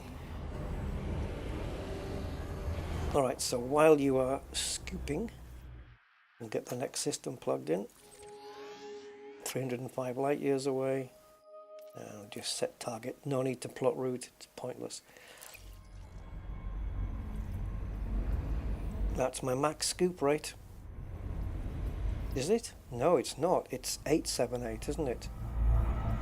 Yeah, 878 I think is max. Fuel scooping complete. Do not supercharge. Nearly had my finger on it.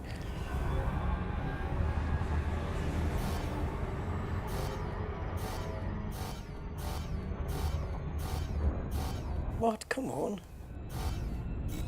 Thank you.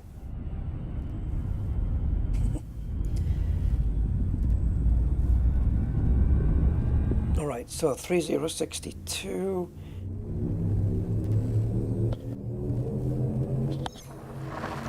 Once we make the jump into here, there are 9 jumps remaining. And within 4 jumps, we've got another fuel stop. We're almost there, guys. Look, look, look, look, look, look, look. That's where we are. See all the ticks? So, yeah, that's where we are. We're doing pretty well. We're doing pretty freaking well. It's a very quick and efficient way to cover 5,000 light years, that's for sure.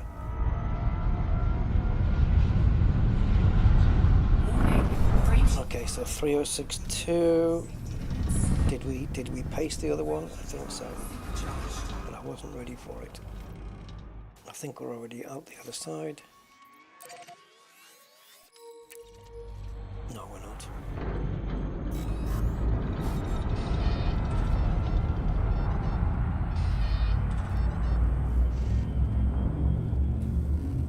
Right, 755. And we'll program in the next one.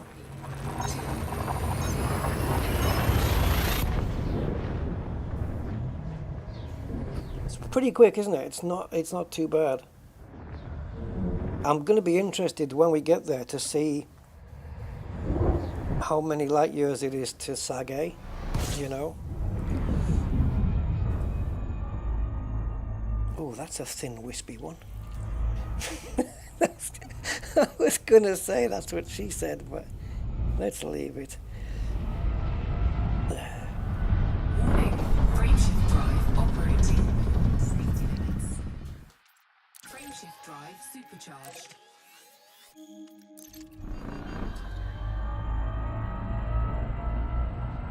Oh, in case you're wondering where we are here.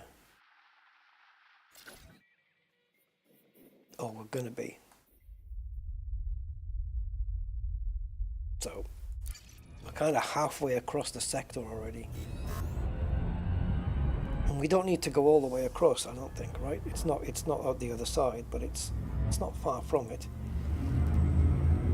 Okay, so after this 2900 jump, we've got one more, and then the next one is a fuel stop. The final en route fuel stop, anyway. We will need fuel when we get to the destination, but that's not a big issue.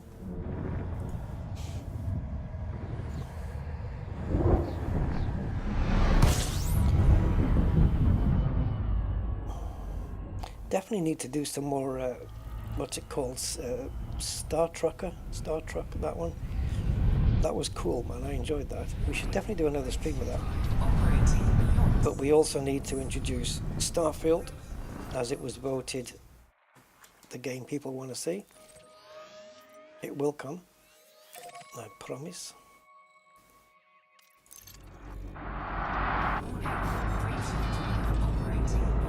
We'll do a good one on that when it comes. Get a good long stream of that one. Right, 5235. Bingo. And the next fuel stop. Will it be another fast star? Who knows? So when we jump into here, guys, there's going to be 6 jumps remaining.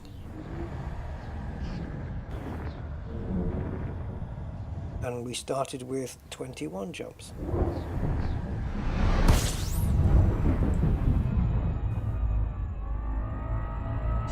This might be the shorter tail, but we'll take it. Warning, frameshift drive operating beyond safety limits. Frameshift drive supercharged. Timing is nice on that.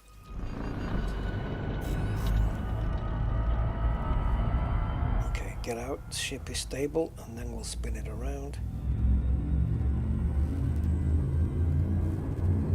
Perfect. Right, fuel stop then. Make sure we pick up some Shell Vmax power.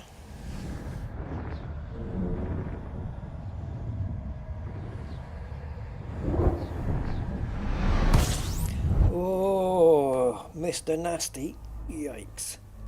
I'll take the shorter one because it's quicker.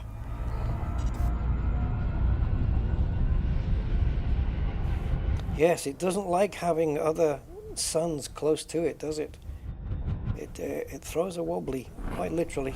Drive operating beyond safety limits. Oh, this is nasty on the eyes. Frameshift drive supercharged.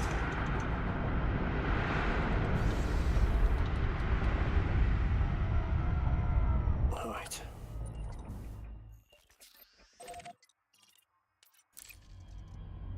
It's right here.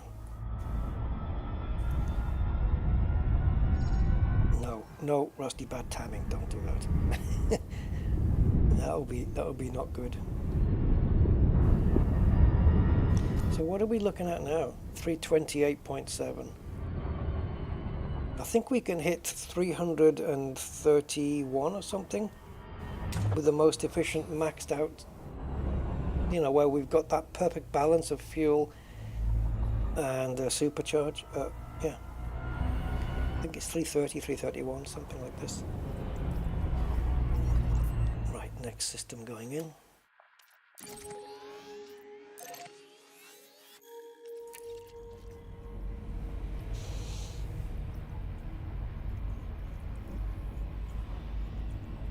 Complete.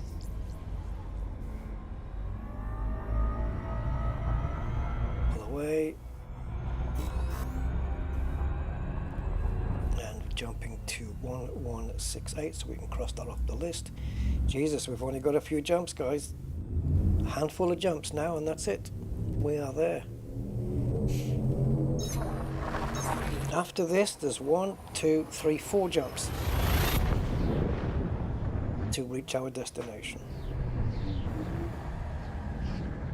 And apparently, from the fleet carrier, we will have covered 6,018 light years.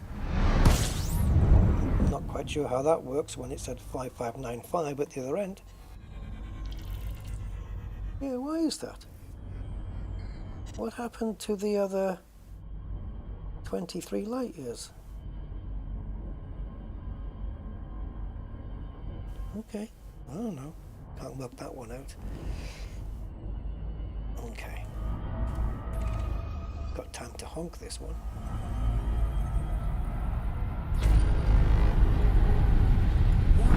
Frameshift drive operating beyond safety. Where am I? I don't know where I am. Frameshift drive supercharged.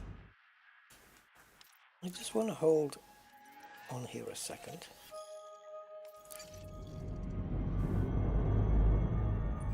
Warning. Oh, Frameshift drive operating beyond safety limits.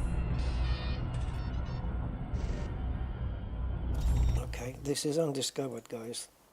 And it's only got 6, so let's just do a quick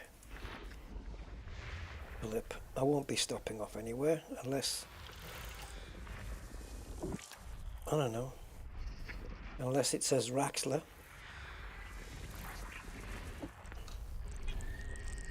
God, can you imagine that? So this is a neutron star that nobody's been in or mapped or anything. Which is weird considering it's on Spanish.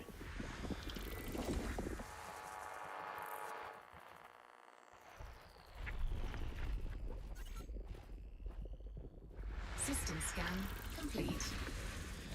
My mouse wheel breaking up or something. There you go. Nobody's seen that before.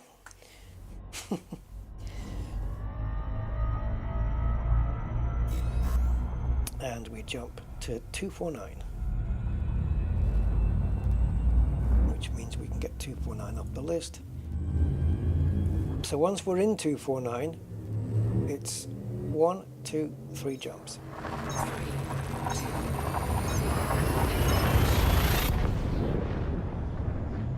So far our FSD is holding up. percentage wise. I think it'll be fine because it's only 21 jumps, so the FSD should survive the journey. But we'll get it fixed once we're here.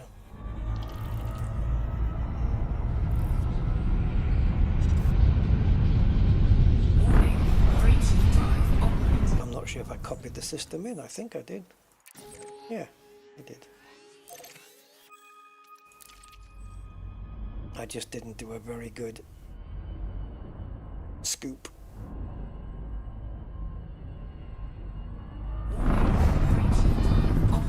There we go.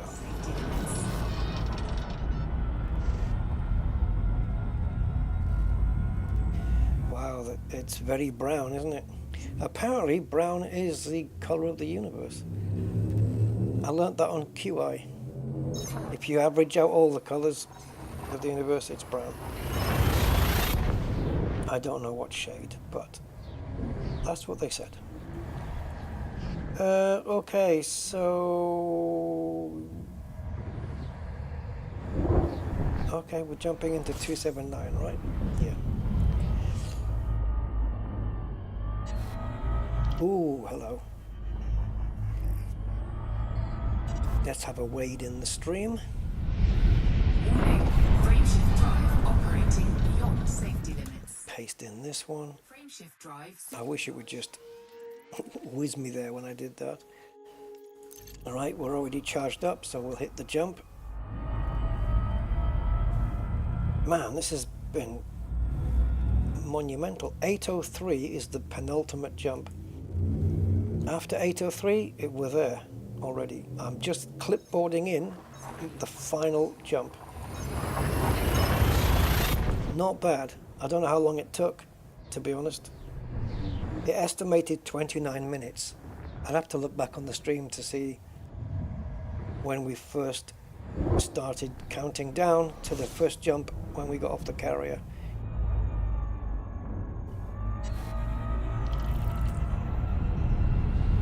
I'm gonna... Oh, don't deep dive too much. Jesus, the boundary. Frickin' hell. What the hell am I playing at?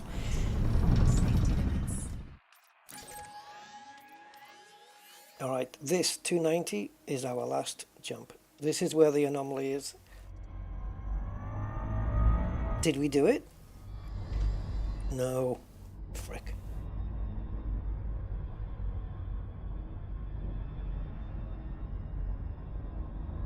Couple of failures. It can't be by much. Nope, we're already there. I could have probably started the jump drive going in. Right, so we're going to be on a third of fuel. That's fine. Right, here we are, guys. We've made it.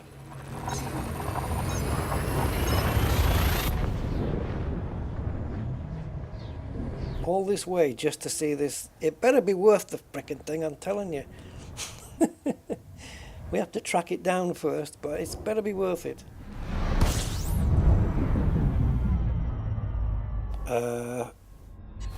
We don't need... Oh, wait a minute.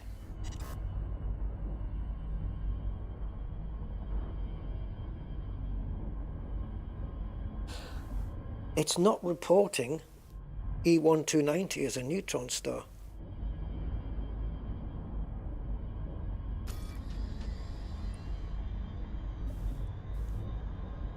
LWW E1-290. It's just saying refuel, it's not reporting it as a neutron. Alright, so what I want to do then is go to the codecs and just confirm that we are in the exact same system as this. Yep, 290. That's it. We're in the right system. I mean, we don't need to we could, but we don't need to. And apparently there's other suns here that we can Yeah, we may as well get a supercharge off this. I might forget to use it, Frameshift drive but I might not. operating beyond safety limits. Oh, well done, Rusty.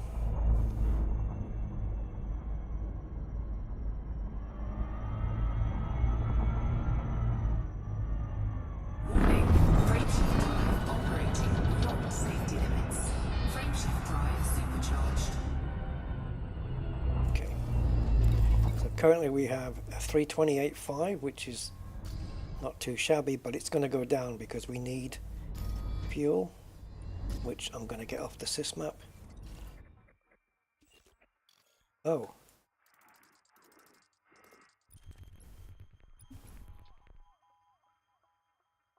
It's telling me to refuel here, and I can't. I don't know where it got the idea. Yeah, if you look, it's actually saying at the bottom that this system that we're in right now, here, hold on.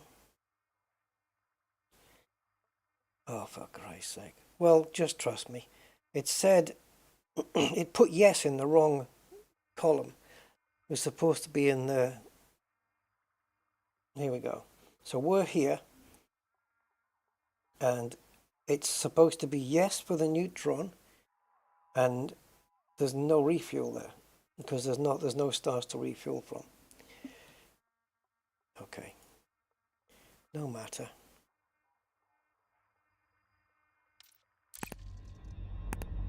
So, before we go to the anomaly, I just want to check.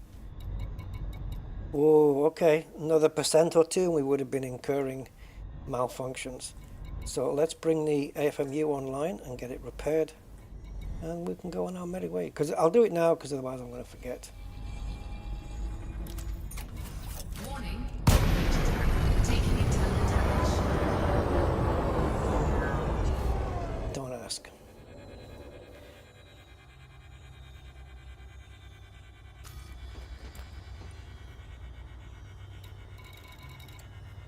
Power plant? Yeah, you bastard. I can repair everything else, but just not the power plant. I always forget this stuff.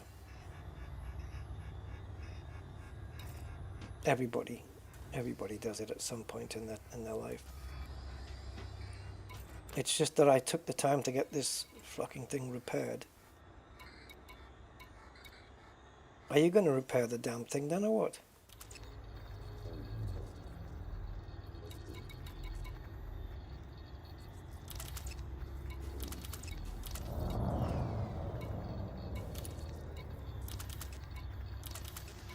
Shields offline.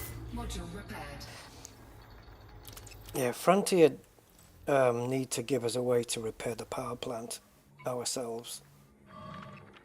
Module repaired. Module repaired. Oh, I could have took the kill warrant scanner off at the fleet carrier. Module repaired. I do have an idea though. Module repaired.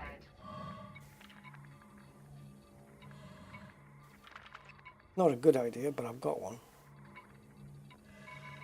Module repaired.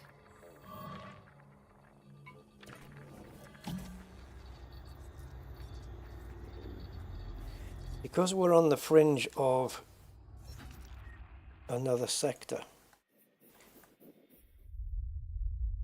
two sectors actually, we're on the fringe of this and this. There may be a DSSA carrier, because having them in the corners is beneficial, because then it's right there between three sectors. So there may be one lurking around here or around here, which I can get. But let's not focus on that right now. That's something for me to bother about later. Module repaired. Module repaired.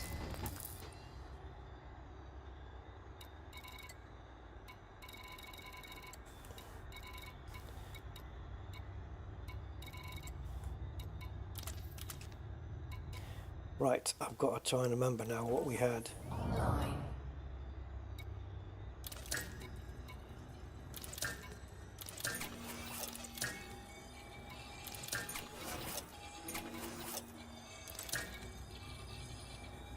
I think the docking computer is off until we need it, right? Yeah.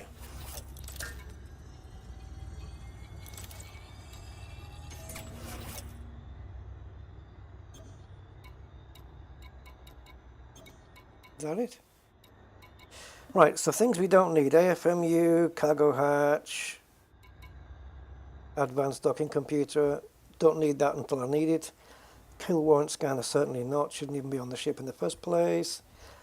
Repair limpet controller, don't need it until I need it. Yeah, that's it.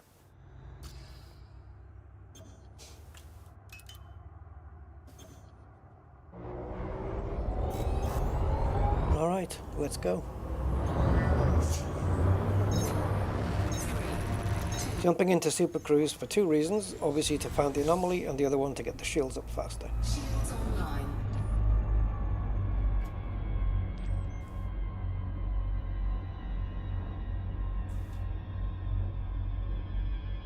Yeah, you can tell you're getting close to Galactic Center, eh?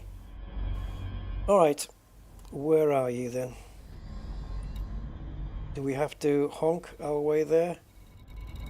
No, there she is. Notable Stella.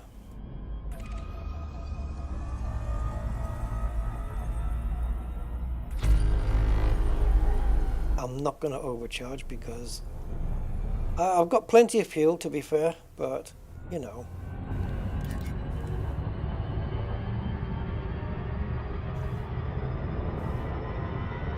I don't know if I'm going to be planning a 300 light year jump. I might do though.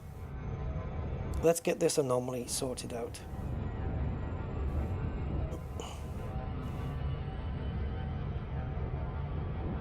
Alright. We've come we've come 6,000 light years to see this. It's got to be worth it.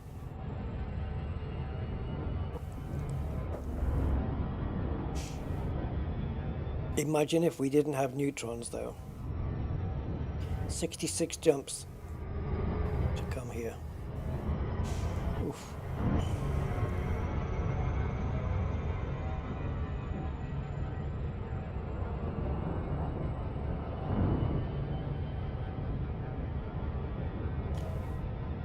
Now, just let me slow down into the cruiser section, a second. Ah, it did say that it had a propensity to be around green gas giants, right? Well, there isn't any, is there? Oh yeah, it's a tiny little ringed one. Wow, a ringed green gas giant, although it doesn't look giant. My sales pitch. Oh, the mandalay? Ah, can't go wrong with them, man.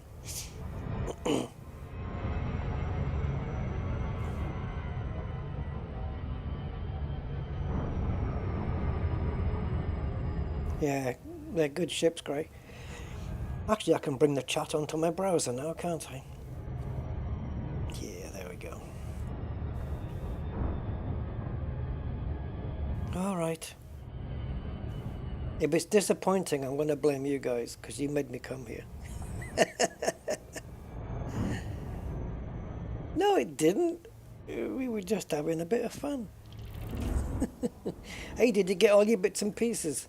Did you get? Are you all stealthy and silent now?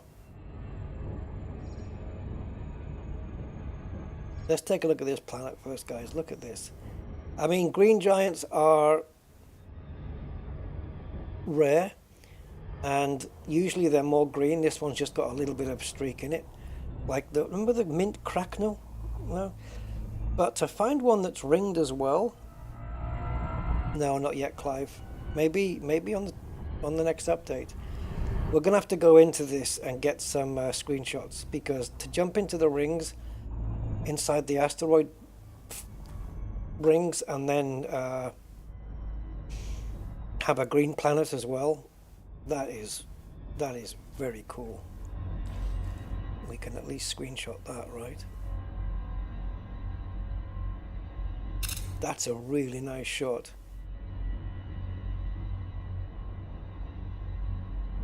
That was worth coming here to see that. To be fair, that's nice. I've seen a few green planets, but I've never actually come across one myself. I've never found one. I've always seen them from, you know, looking online and finding out where they are. But to find one that's ringed as well. Yeah. Josh Rogon. Hey Josh. Good evening.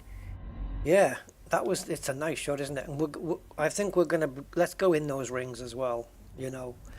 I think the notable stellar is above them, right? Or is it at the edge? It's either above or it's in the ring. They normally are in the rings, aren't they?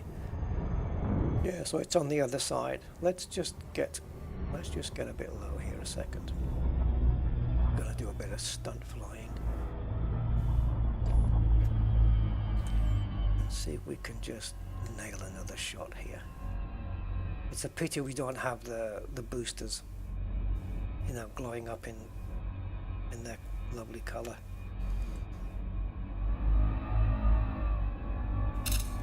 Okay, detach the camera, please. Thank you. Now, if I can zoom in and then pull back.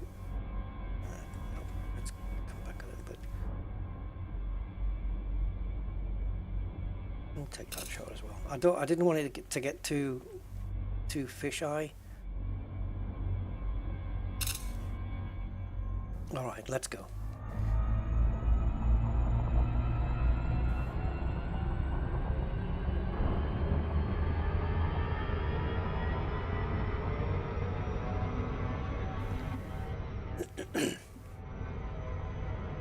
Oh, thanks, Clive. Yeah, the blue, it's nice. Hey, I hope we jump into the lighter color. Looks like we're going into the grey ones, though. Hey, Mark. Oh, yeah. 14 months, man. A year and 2 months. Wow. Thank you, Mark. Appreciate the support, as always. It comes around quick, indeed. Oh, look at these rings. Thank you, sir. Appreciate it. As always. Did it pop up on the screen? We just got we got half a bleep there. Oh man, check this out. Look at this. You guys, I'm just having some screenshot moments here. I know you guys want to see this. So do I. Can we just shift? Let's add some speed to the camera and see if we can get. Oh, we're going to have to go up a little bit, I think. Ah. Oh, I can't quite nail the shot I want.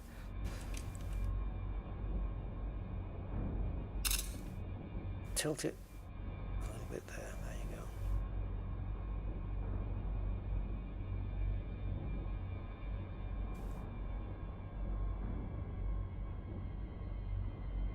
I can't quite get the shot I need. Okay, doesn't matter. Right, in we go. In we go. No more distractions.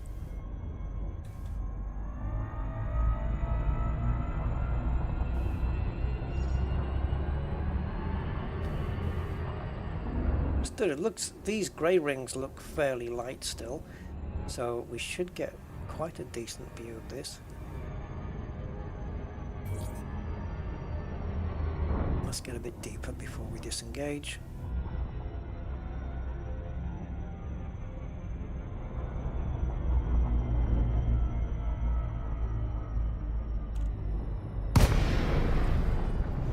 Right, spiky dudes. Fine, we know about those. We'll get them anyway. What was that? Was that an asteroid? I could swear I saw something red just whiz past. Yeah, we need to be deeper.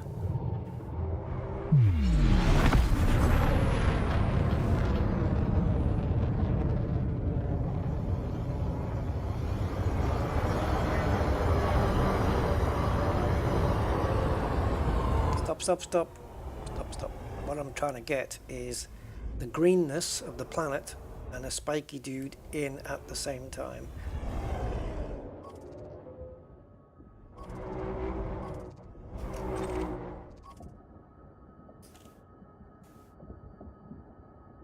We need to get closer for the shot. Right, do I have the shot? Come on.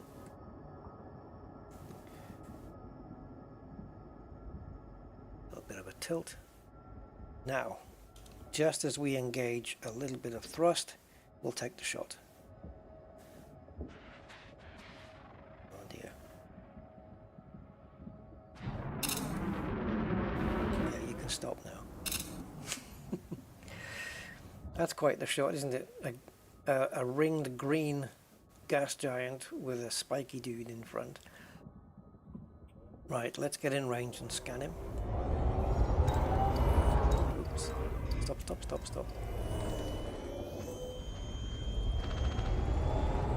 Because we haven't got this one in this particular system. Right, so now we need to hunt down the anomaly.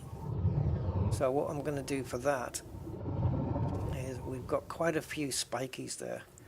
So we're just going to aim towards a group of them very slowly. Run at a slow speed. I think maybe we'll get a bit deeper in.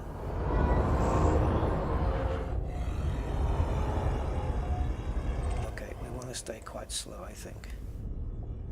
And then here, go to contacts and just wait. I think we can speed up a little. But because these are both there, I can't speed up the ship now. And also try not to hit any asteroids. We're good for a while. I don't know how long this is going to take. It could be a few seconds. It might be a few minutes.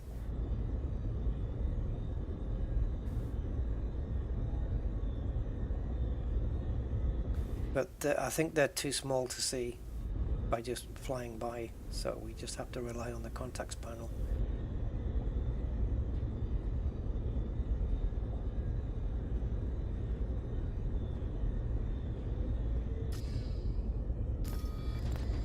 And it is the only Lagrange cloud here, so they have to be here.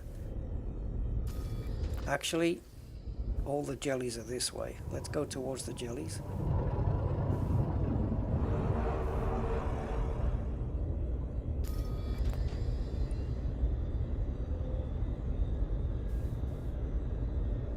It's just a question of sometimes they might just pop on the screen very quickly and disappear very quickly, so you have to be ready just to kill the throttle and then maybe reverse if you need to.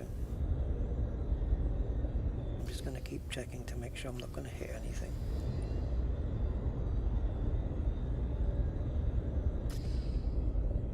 I think we'll miss that.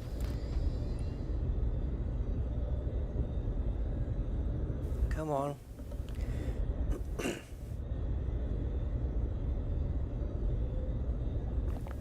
Where are you?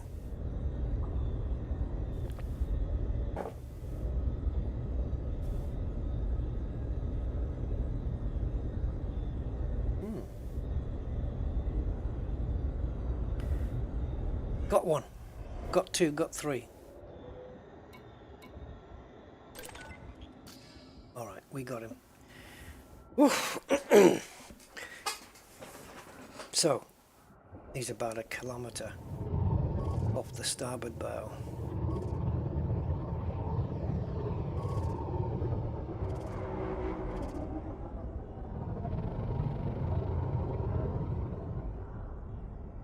It's the white thing, isn't it?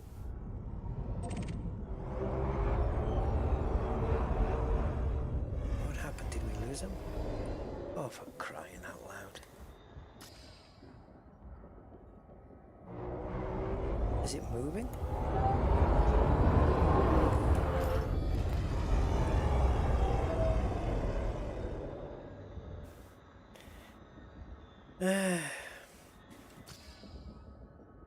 All right. I don't know what happened there.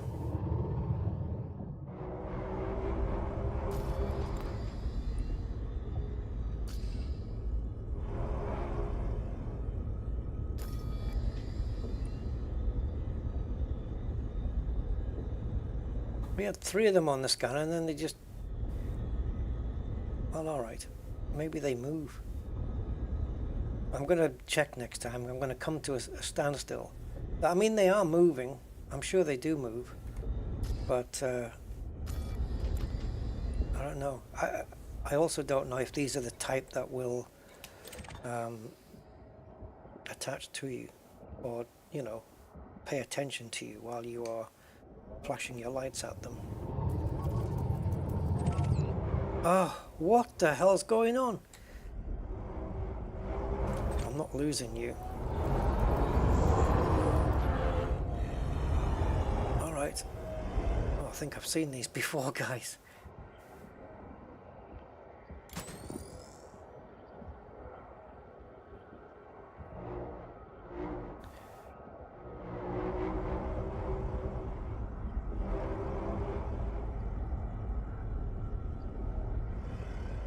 I'm hoping they're not going to damage the ship.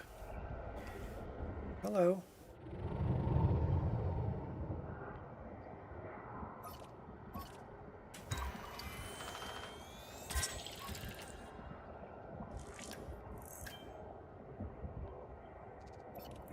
Yeah, they are moving at a little bit of a pace. Let's use maneuvering thrusters. Oh, look at the light on the asteroid. He went through it! What kind of sorcery is this? Is he going to come out the other side?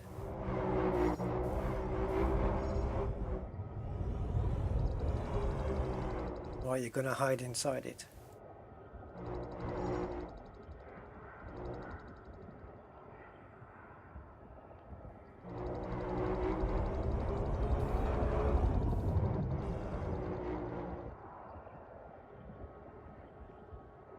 Looks like we're moving, doesn't it? But we're not. Oh, he's come back out. Hello.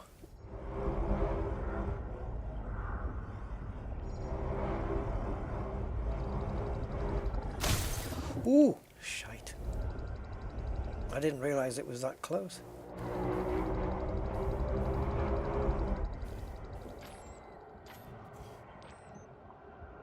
Shitter.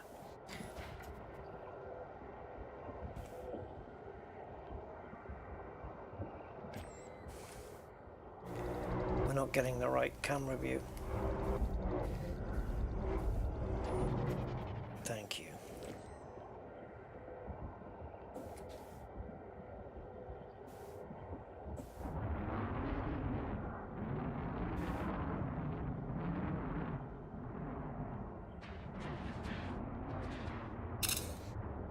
It's going to be difficult to get screenshots with this.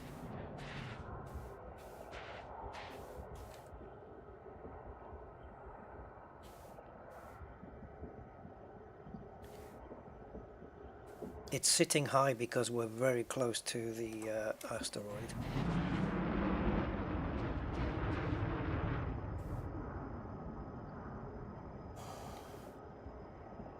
I've actually forgotten how to move the camera down.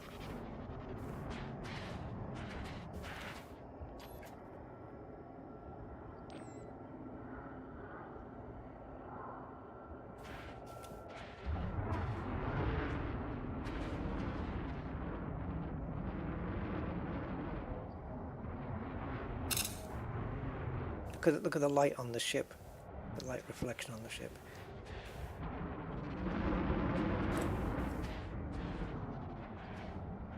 Oh, did I lose him?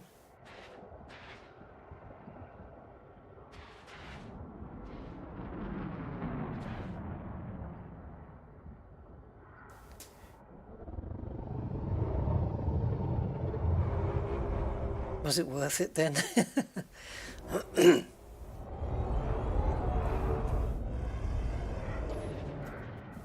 What I ideally need is a shot near the cockpit. The problem is, this guy He's moving away really quickly.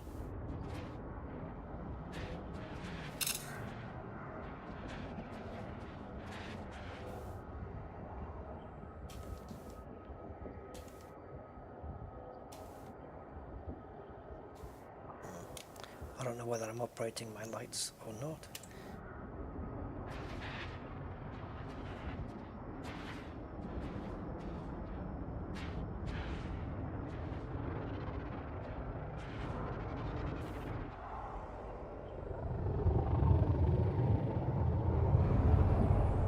Get away from the asteroid. I want to see if you can do anything. Yes, it damages my shields. Okay.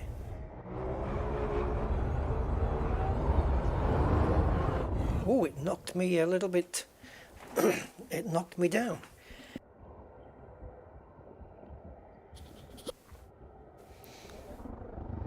Well, at least we have it logged. I don't think, because of the speed they're moving, there's no chance of me getting one. Well, it's going to be difficult to get one while we're facing the planet. You know, to get... Oh, there's the planet.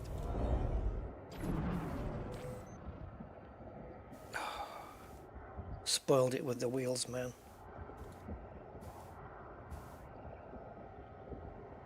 Spoiled it with the wheels.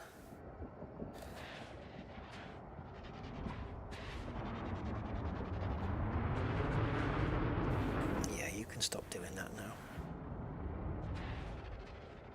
So we've got the planet in the background, but it's hard to tell that it's a thing. That it's a greenie. Yeah, I seem to be pressing all the wrong buttons here, trying to control the ship. I'm trying to strafe. Thrusters shouldn't be on. I'm trying to strafe as well as move up and down.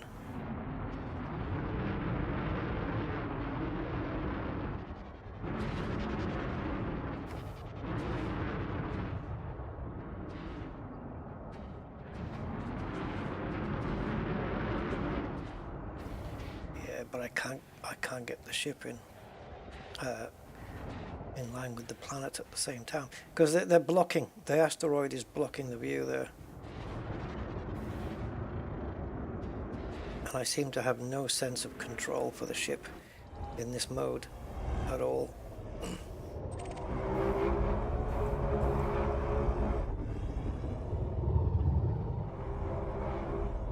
There's too many things blocking the view.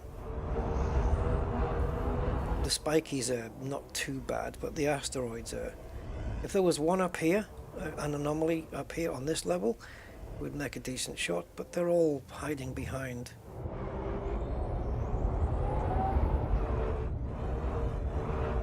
The asteroids.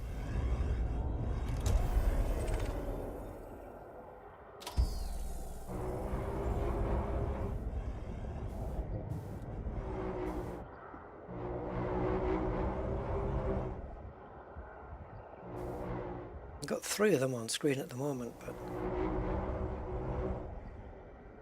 but no planet. It's right behind us and we can't see a damn thing.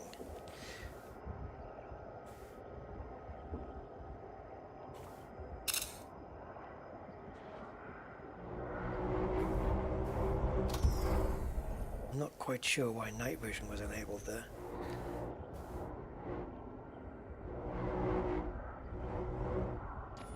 Yeah, we're not going to get the shot, the magic shot, are we?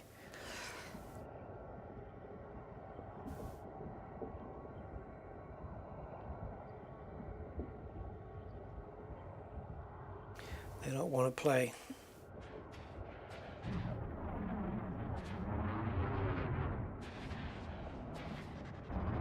Come on.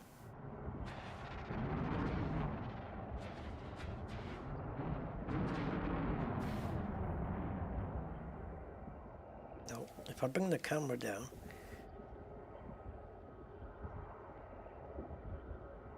it's like they're not even there.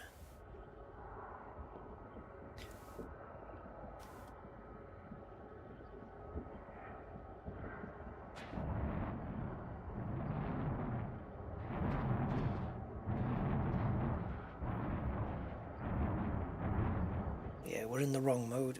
We need to be moving with the camera. There you go.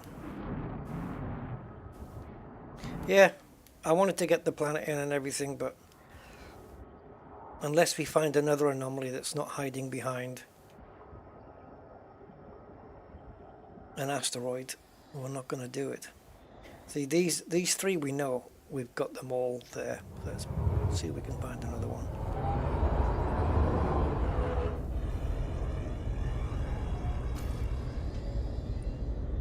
I want those three to disappear, I think.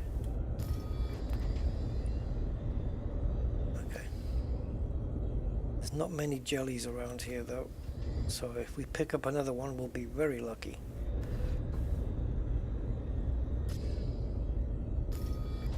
So we're doing 85. That should be all right. I'm going to tilt it a little bit towards the jellies.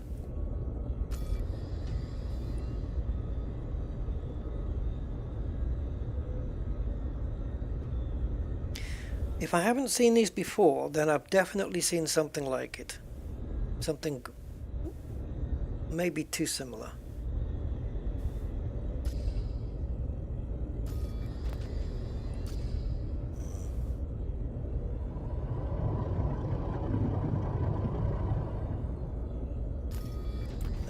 In the wrong direction for now.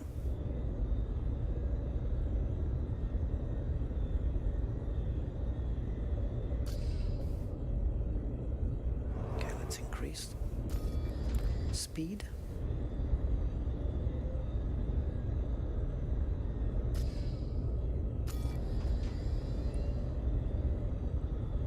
I wonder if it's only them three that are here.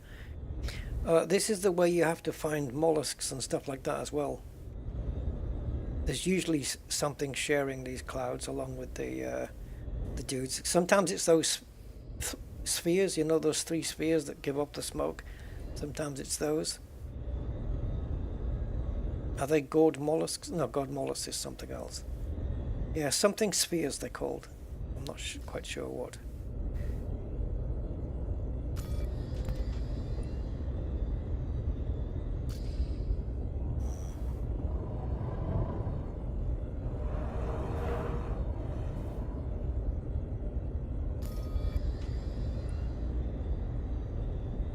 How many?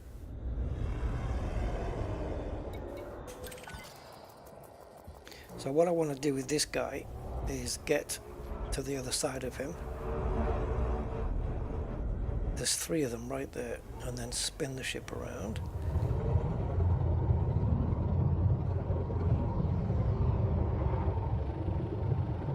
Where's the planet? There it is.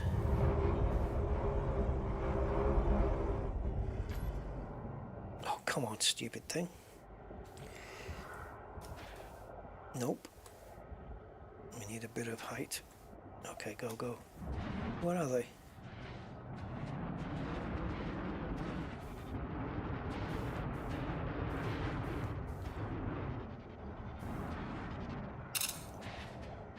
Is that good enough? I mean, it's all I'm going to get.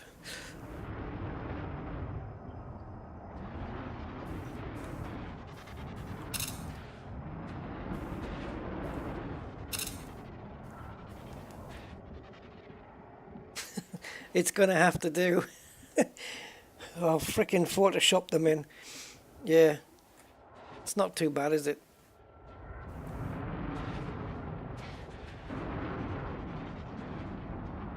Come on.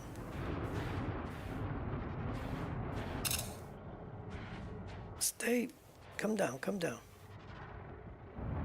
You're always moving away from me.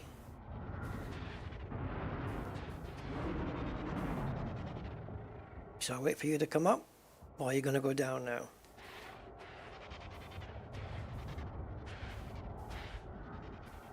Hey, Will-o'-the-Wisp, get over here.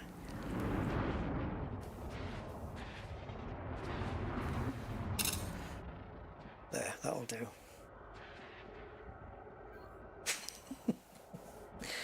Has he gone off? Oh no, the other ones are all still here. Yeah, there's 4 of them there. Alright, I got my screenshot, I think.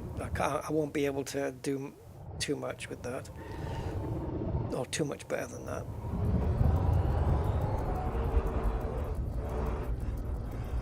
Oh, there's 3 of them on screen here. On screen number 1.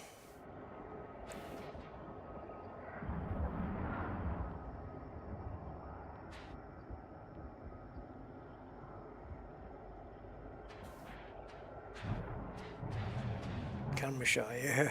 A little bit.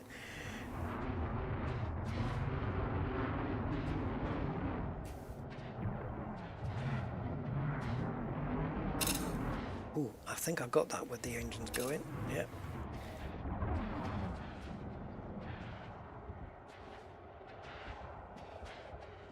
All right. Well, there you go. That's what a K10 anomaly looks like. Let's just kill the thing. They don't react to the ship's headlights, but if you bump into them, they will spin you around like a record, baby.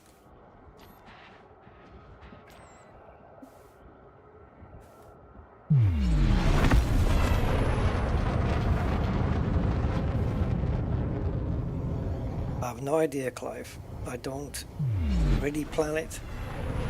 Getting some fuel. No, we're going to jump into the rings again, but closer to the planet.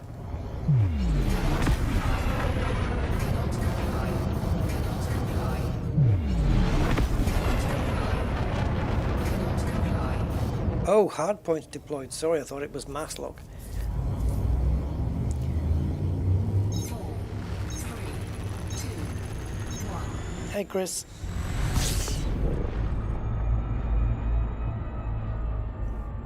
Oh, I have no idea about the stream decks, to be honest.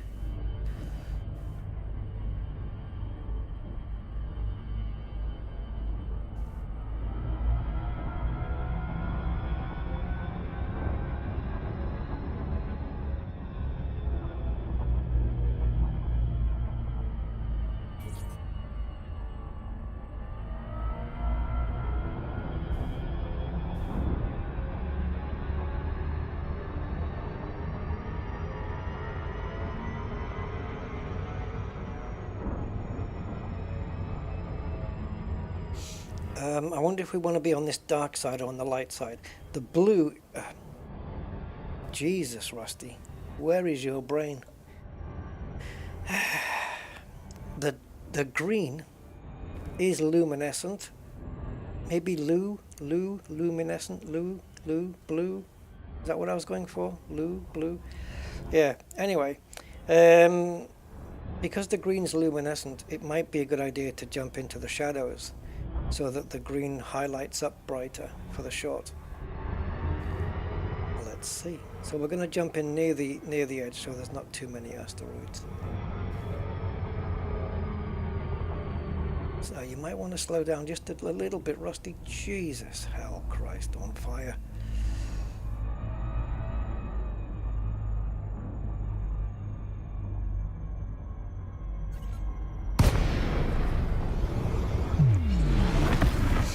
So we'll do a couple of spurts.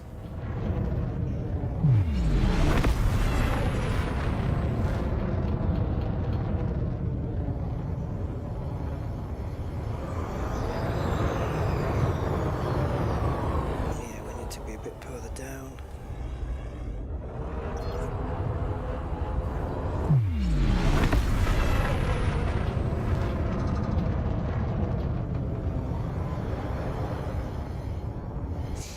If it wasn't, you know, luminescent, then I would go onto the light side.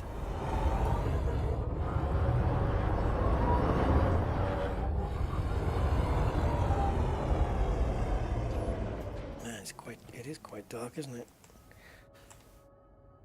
I'll probably try both sides. Okay, so we want control of the ship. And actually, can you come back? A bit more. Stop. Okay, do it again. There we go.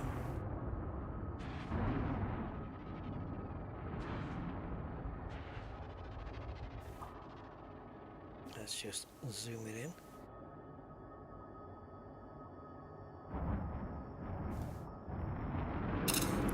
No, it's not quite the right shot for me.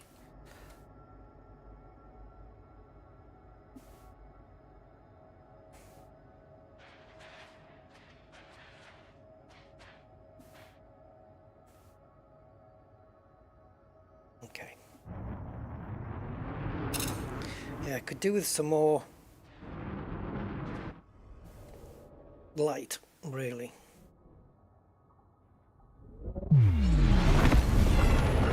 Certainly not every day you get one of these things. We should give it a scan though. Give it a good old probing, and its rings.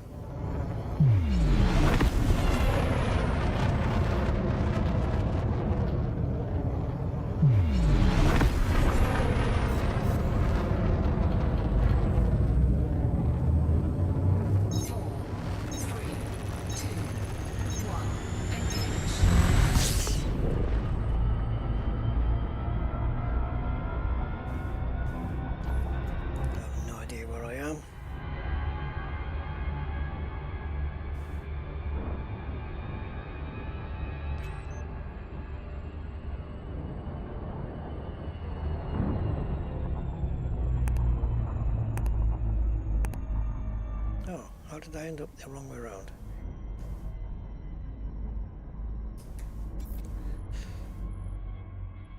How many? 10 probes.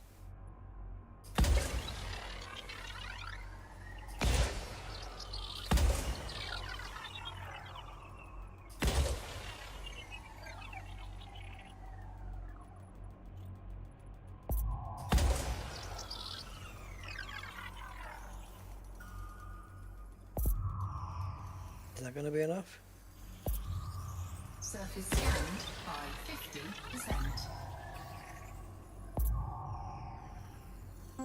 Surface scan complete. 7A ring contains 2 hotspots of tritium, I guess it said. Yeah. Well, there's more than 2 hotspots.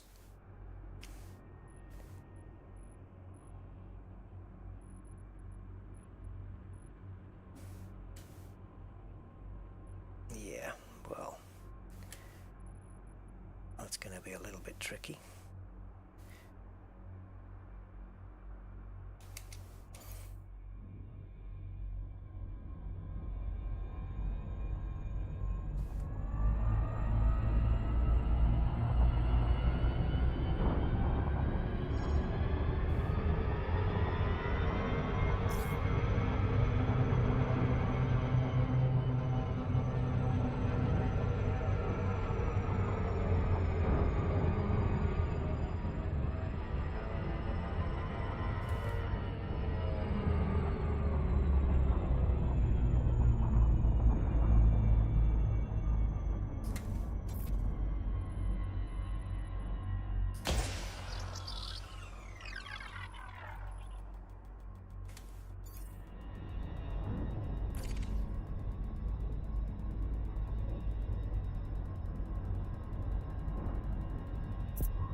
Surface scan complete. All right, lovely.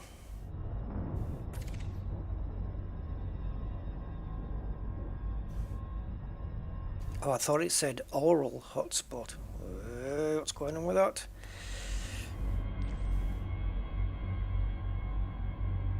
Oh, come on, baby.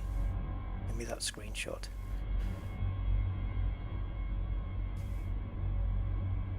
And I think that's going to be worth dropping out for.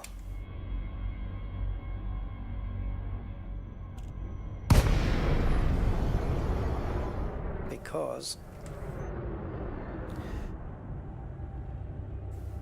I want the engine boost shot. Because I don't know, it just looks cooler.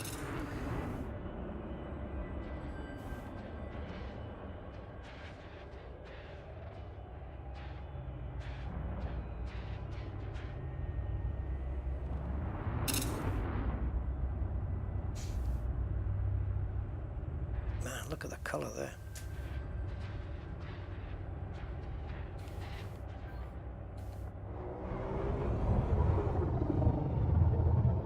It's thick and green. Yeah. I wonder if we can get something.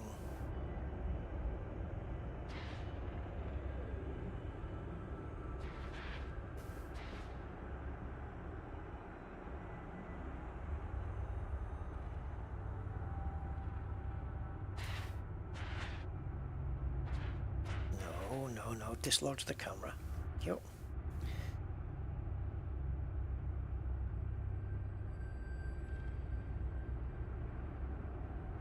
Have to make this one quick, Rusty.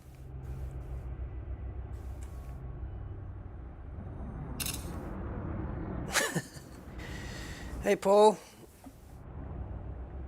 Yeah, I'm breathing as well as I can be expected, I guess. How you doing?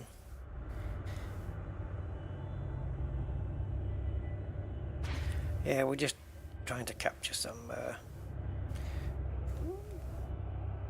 you know, relatively decent screenshots if we can. I shouldn't have come out of that one, actually. That was not my best idea. Ah, great, lost the ship. There she is.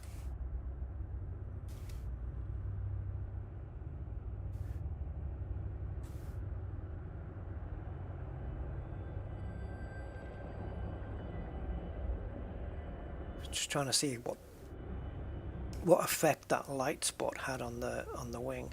It's probably going to affect more the underside. Can you just flip around just a tad? Not that way. No. Oh, other way. That one. Go that way. There you go. The camera will catch up with you later. Okay. Dip your nose. Alright, camera. Catch up. I have no idea what I'm trying here. Just stuff and things.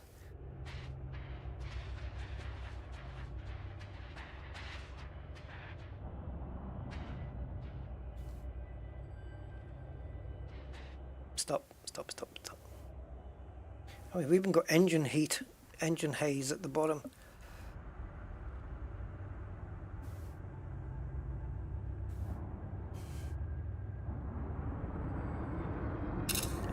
Doesn't capture any sense of motion, does it really?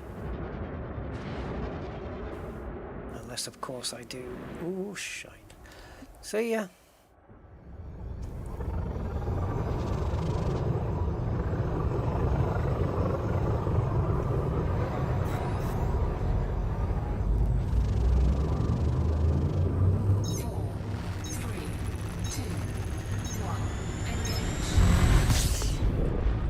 Let's explore the light side.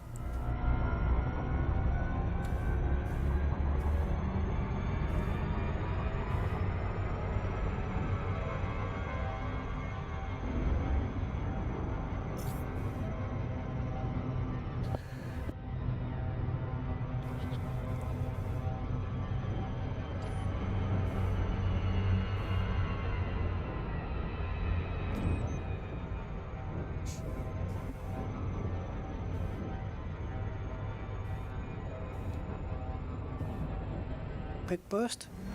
Sure.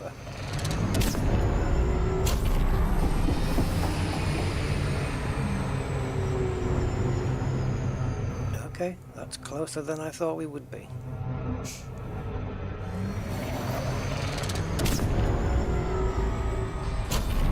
And that's further away than I thought I was going to be.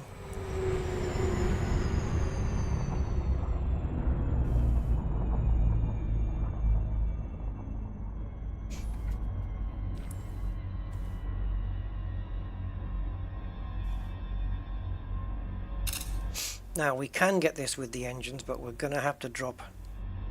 We'll have to drop out.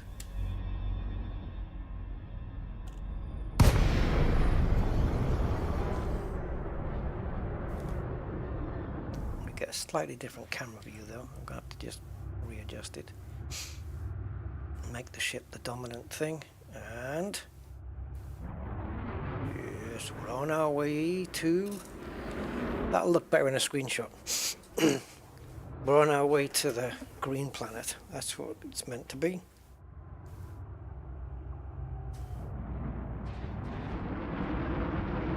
And it won't be long before we get there.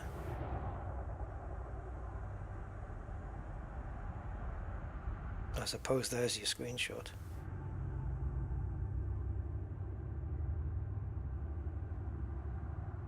Okay, I'm just trying to figure out where the front is.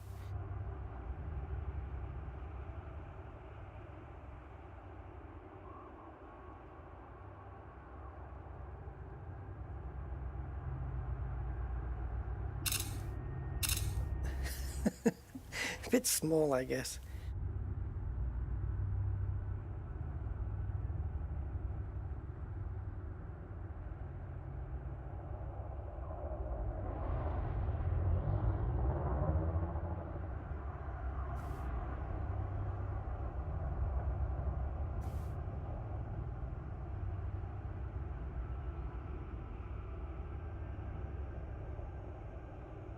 Oh, you frigger! I had my finger on the wrong button.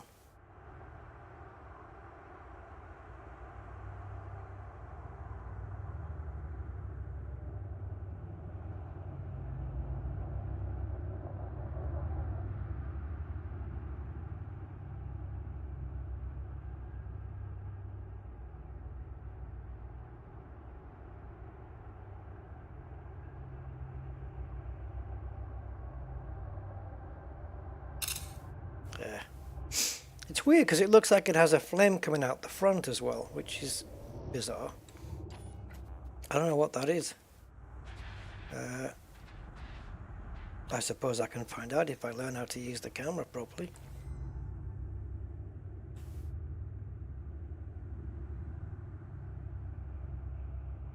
Right, what's this front flame thing? Oh, it's when I release. Okay, so it's when I'm releasing the throttle. Gotcha. And this is you going backwards. Understood.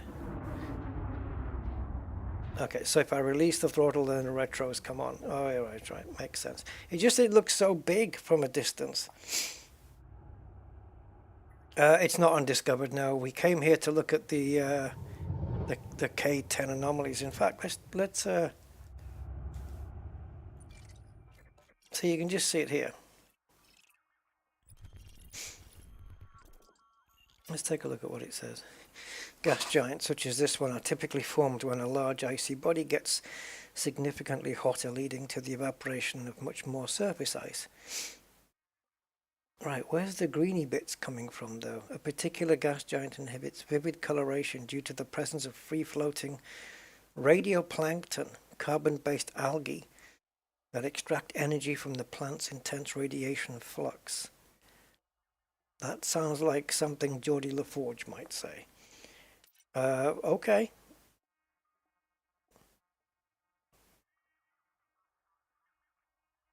Alright. It looks... I mean, I'd like to get a shot of it without the ship, to be honest. Well, we can do that, can't we? There you go. Can we? Yeah.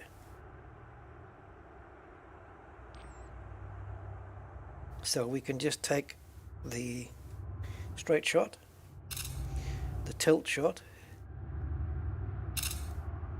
the other tilt shot. Don't have to keep it smack in the middle of the screen, because if you're thinking about a thumbnail or a title for a stream, you could, or a video, you could just put it there and you've got room on the right for the titles.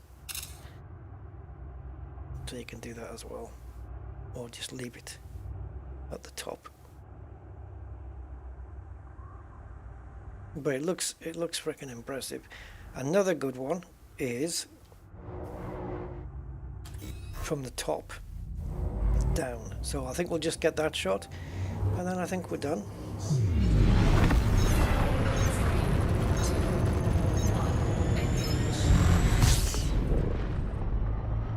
So what I need to do here is kind of have the planet in this view. so I can see what's going on. We want to be looking down at the North Pole, so to speak.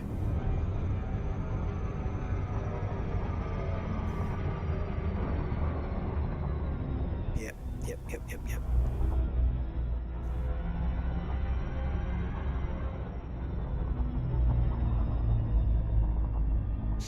Now, how are we? It doesn't have to be spot on perfect, but that'll do.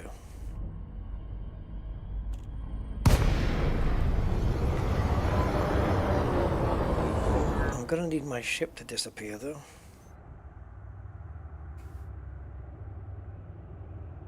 But it's not going to, is it? Actually, yeah, it will. Just need to. I don't think I can move further out. I think that's my zoom done. All right, ship. Can you just get out the shot? Thank you. I don't think I can go further back though. I'm pretty zoomed out. Yeah. Should have been a bit further up. There's no, you don't get so much greenness here.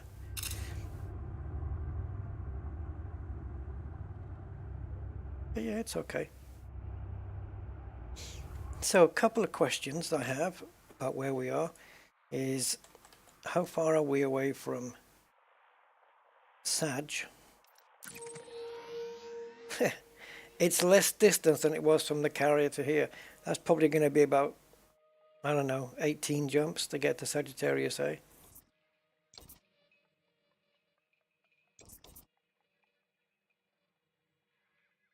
Is anybody wanting to know the exact distance? Because I can easily tell you. All I have to do is click on reverse route and then just put in Sagittarius.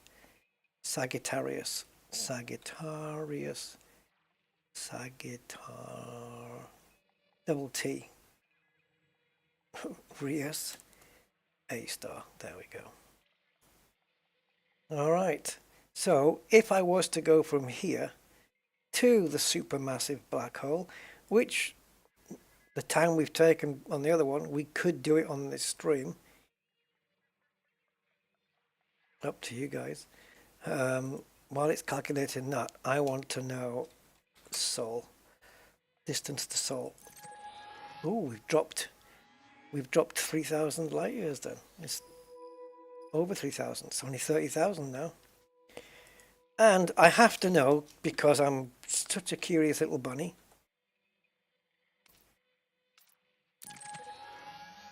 It's 5,000 light years longer to Beagle Point than back to Earth.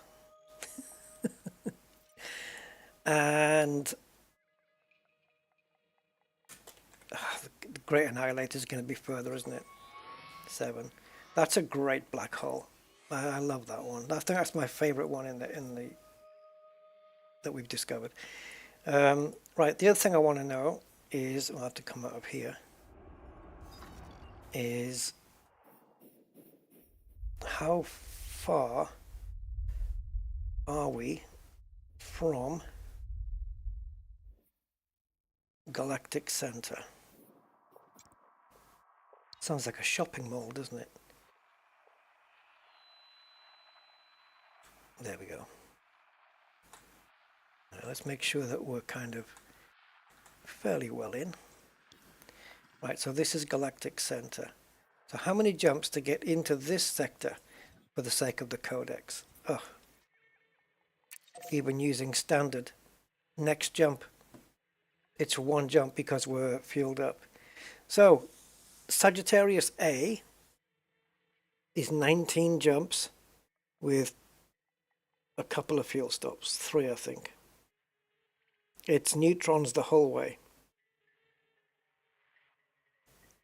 And yeah, it's okay. I mean, it's the biggest black hole in the galaxy, but I actually prefer the Great Annihilator, to be honest. Right, we're going to jump to this system, or do we have anything? Well, that's a neutron star. There's no black hole there. sometimes with the neutrons you do get black holes to go with them. Right, I wonder if we can jump to the real map and see one. It's not that I'm particularly hunting for a black hole as such, it's just it'd be nice to get one around here if we can see one. I got one. Okay, so we got a black hole and a neutron. It's one jump away, and I'm presuming it's still in the galactic center. And because it's got a black hole and a neutron, it might be discovered on Spanch already. I don't know. There's only one problem. We can't go straight to it, because if it said black hole neutron MM, that I'd be happy with that. But it doesn't, so we're going to jump next door.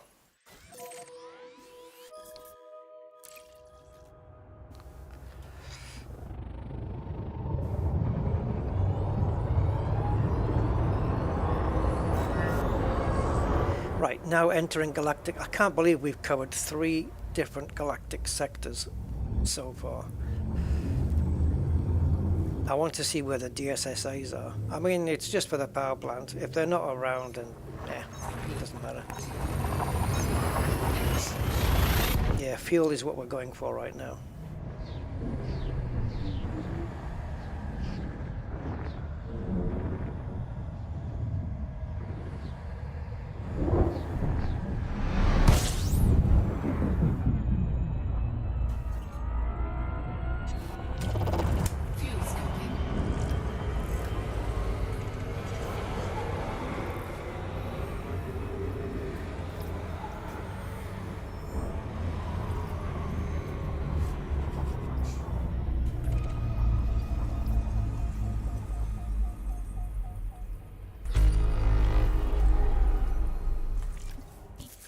Okay, this is undiscovered. I wonder if that black hole is... There she is. Fuel scooping complete. Usually black holes and are pretty much all... well, not all of them, I suppose.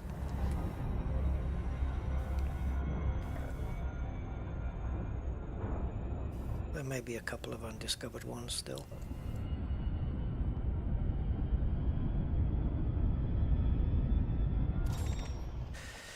Right, let's see what we have in this lovely part of the world.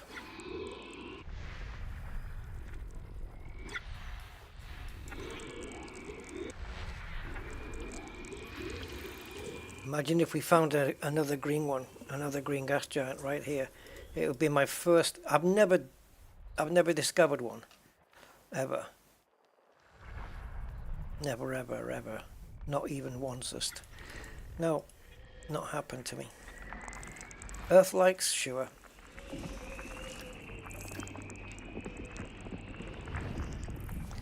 Water worlds, ammonia worlds. I've discovered those, but a green gas giant, nah. And a ringed one on top of that. No chance, man. Where are we going here? I can't tune into the frequencies. There it is.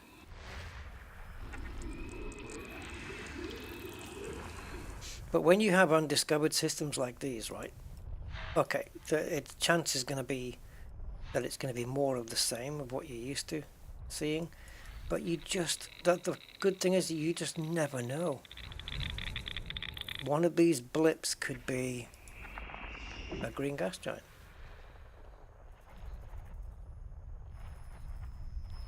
Freaking unlikely, but it's possible.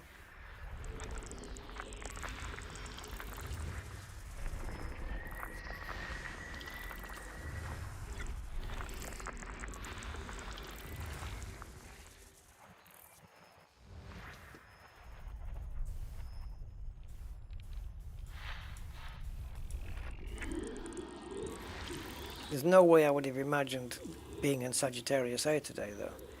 It's in completely the wrong direction to what my plans were. So this is what I mean about I don't make plans. I literally don't. I did it. It's come what may.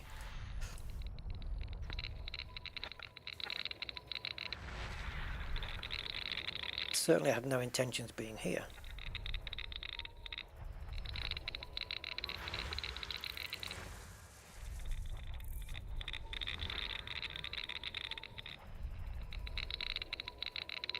So it seems that that anomaly that we saw is the only one that's been discovered, so far at least, in this sector. The only one, the only place that we found one. Maybe this system that we're in now has a notable stellar. I don't know, I haven't looked. And I tend not to look, they can be easy to miss. But if you do this, there'll be a notable stellar here because it'll be down at the bottom. It'll come down at the bottom. So this place doesn't have one. But at least using this FSS, it will tell you that.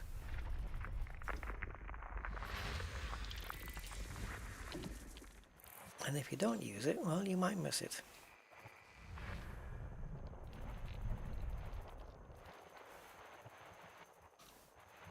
Any more on this particular orbit line? Well, let's come out a bit, shall we? I thought I was all the way out.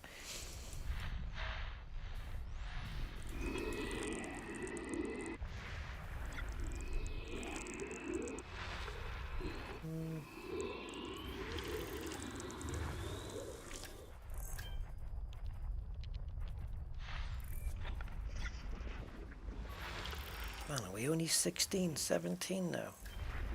Jeez.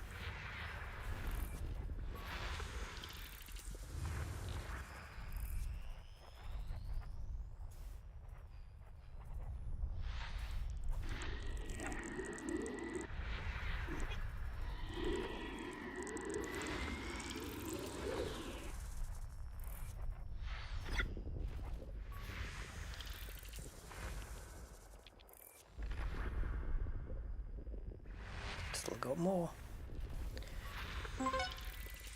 All premium boost materials in system. Whatever they're gonna be. I don't remember them off by heart.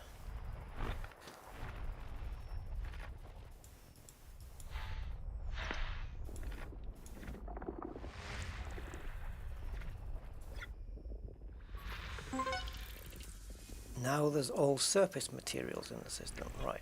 So every single raw material is in this system. Tends to happen when you get planets with, when you get a system with so many planets on it. Oh, 6 bios. Well, that's okay, but that list was more than 6, so some of those are not going to be on there.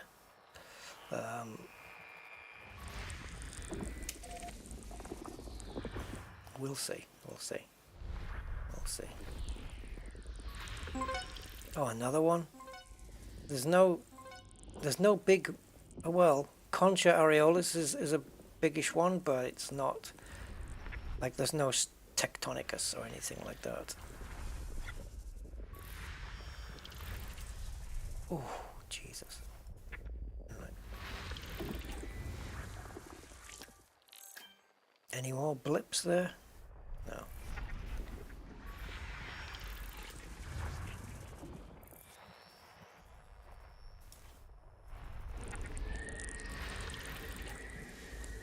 High metal content.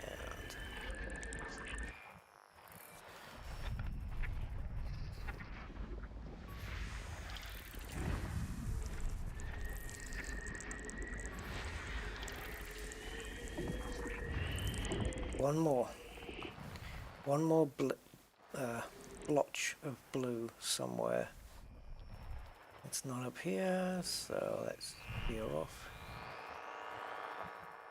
Actually, we need to be on frequency, it would help.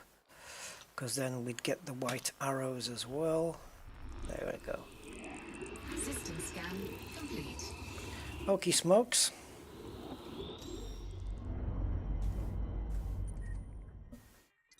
And this is what she looks like. Gravity 2.79 on this one. Gravity on this one 005. Jeez. Is it ice? Oh, it's a rocky world. I was going to say, that would be super slippy. 005G, that's nothing. But this one, 2.79, sorry. Got to land on there first, right? Right, so let's have a look. The BIOS, what are you claiming? Well, they're not amazingly valuable. I mean, they're all right, especially with the yum bonus. But it depends what's on there. We can certainly probe them and see what's not there and what isn't there, and what is there. Fuck me. Yeah, because we got 1, 2, 3, 2 types of cactoida. Do I count those? 1, 2, 3. I'm not going to count the duplicates. 1, 2, 3, 4, 5, 6, 7, 8, 9 different genuses. But they've got 10, 11, 12 13 different species. And of course there's only going to be 6 genuses, so we don't know which. Right, let's land on this 2.8G planet first and go from there.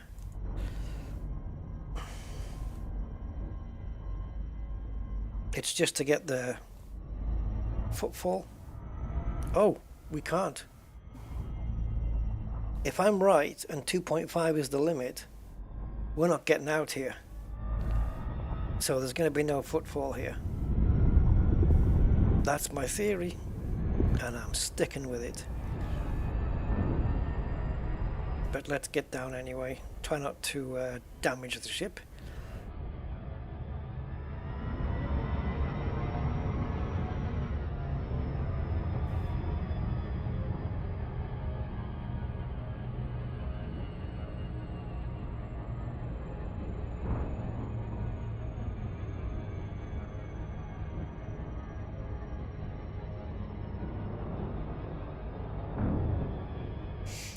While we're here, we may as well stick some probes down on it.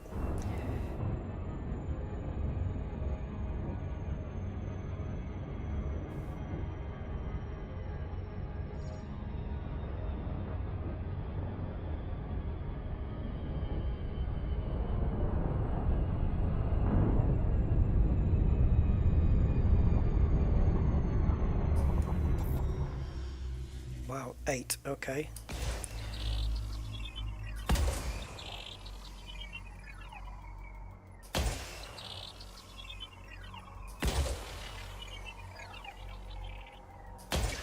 Okay, there's 5. That should be plenty. Surface scanned by 50%. Surface scan. Oh, there's geos. Okay. Right, down we go then.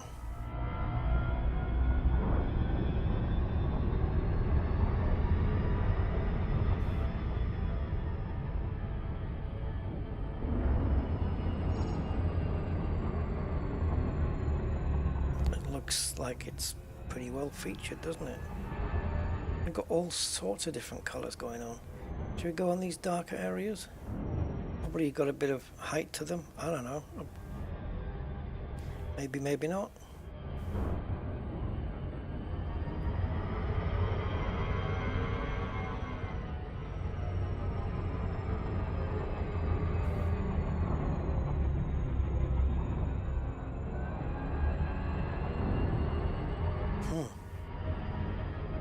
That's a varied patch right there. 2G already up here. 2.1, Orbital flight engaged. 2.2.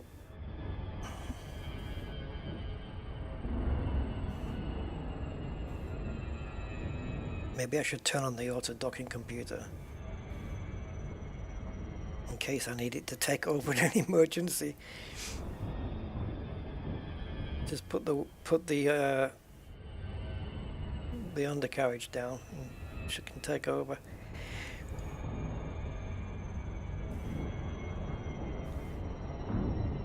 Oh, this looks very bumpy terrain, doesn't it?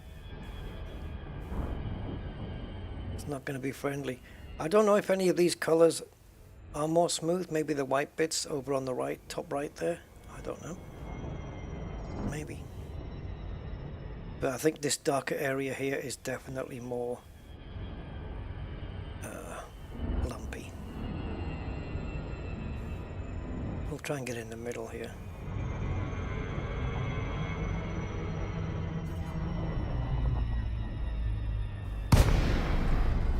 Right, definitely kill the throttle. Oh, actually it doesn't look too bad. It's not bad at all. I thought it was going to be a lot worse. Okay, that's fine.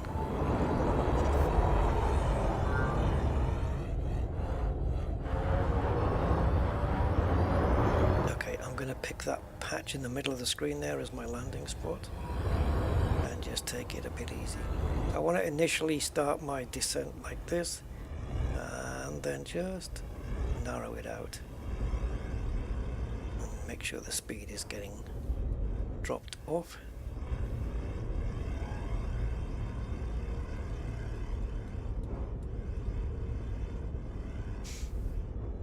So if my theory holds, I think 2.5 is the limit. So I don't think at 279 it's going to let us out. Now this is the problem, isn't it? Even from 30 meters up, if I touch the button to descend us, it's going to drop us like a stone.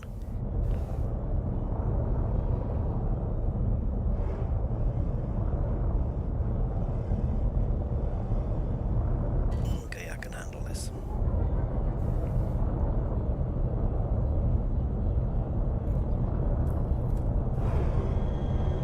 Oh, it's fine. That was nice and smooth.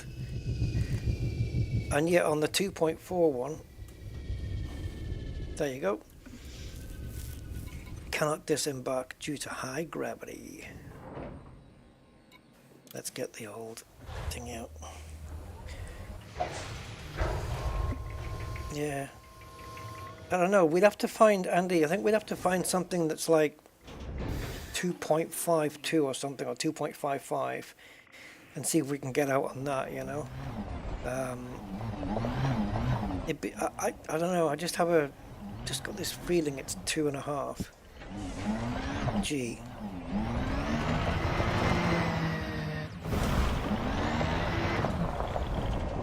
So there'll never be a footfall here.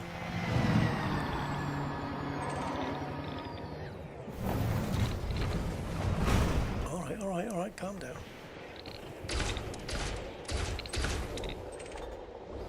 Ooh, we got some tin.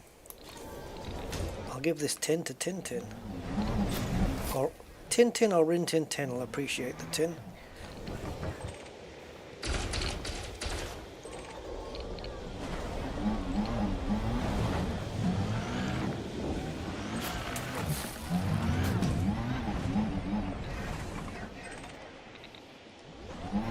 Okay. Which was the smaller one? Fragments is smaller than clusters, isn't it? So this will be level 2 materials on this one. Oh, didn't see the flames. Didn't see the flames.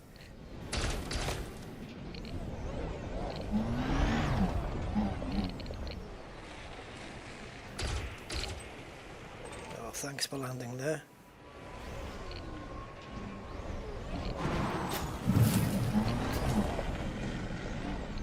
Gonna burst my tires.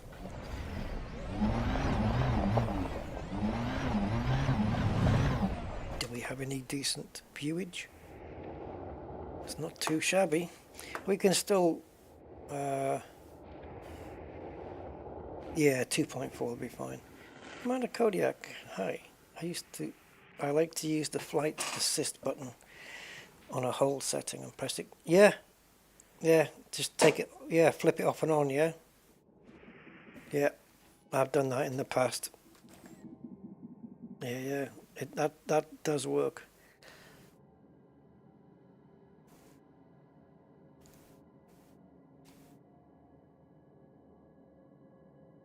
Oh, we pull back and it takes away all of the shine. The sunshine.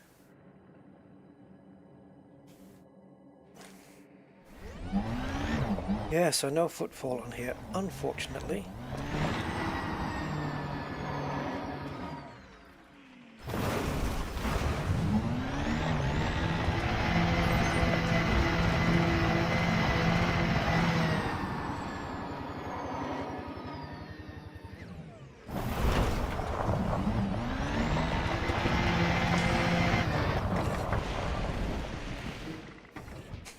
Didn't quite nail that one.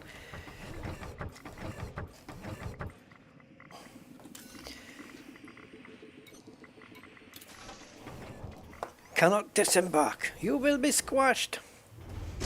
I will weigh 2.8 times my normal weight.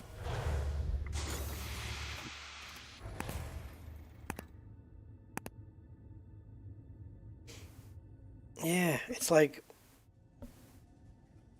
if you're 80 kilos, you would end up weighing 200 kilos, right? On a 2.5G. Something like it. Alright, so where is our BIOS? A and E on 7. So we got A. We'll just take a look. I mean, I want to go to see the black hole. The one in the next jump, not the big one.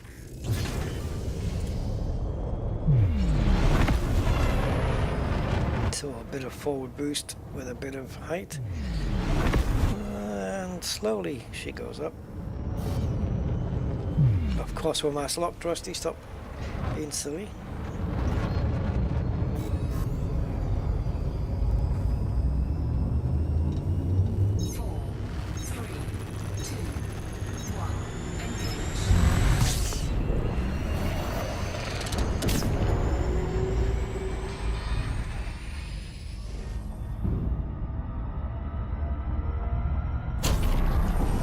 Too early or too late, or too early or late or early.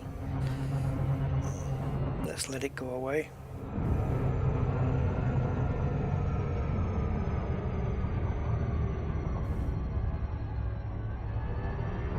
Alright, so the first of the two planets with the bios, at least we can nail down which 6 genuses are here. Species we won't know until we or if we check it out.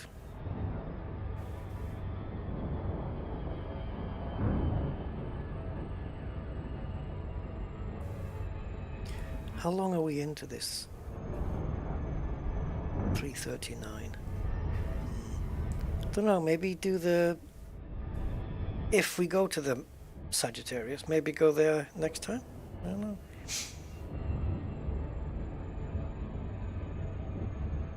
Give us somewhere to look forward to, right? Oh, this looks greenish. Oh, hello. What's going on here with this thing? The atmosphere looks very green, as does the planet. We have to go down now. We've got to expect, and it's very small. One probe might do this. Surface scanned by 50%. All right, so we have. Complete. Okay.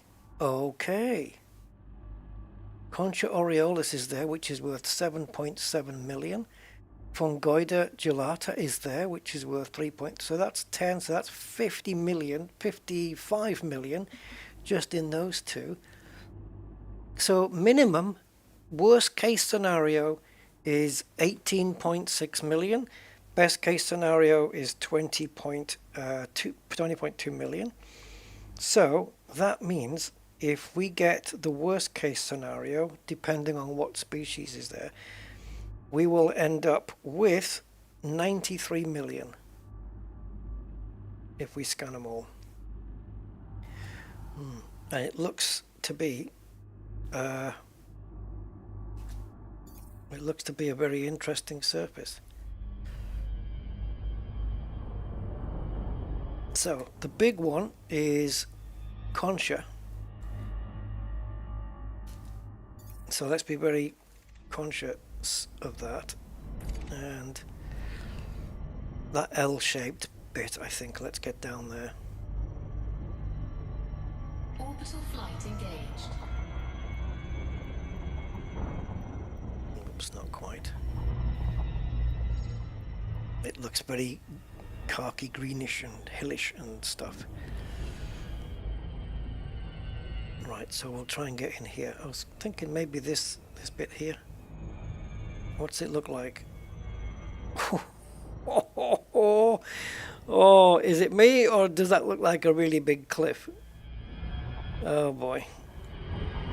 I think I might need to go put the kettle on.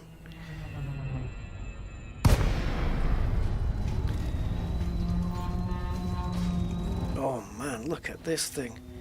So what is green? Is that methane or something? Is it methane atmosphere? I don't know. I'll have a look in a second.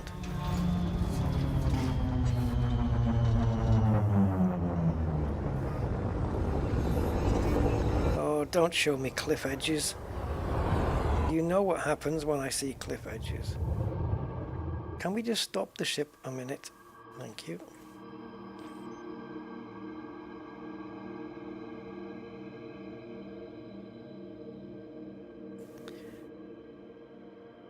All right, I think we can safely classify this as an alien landscape.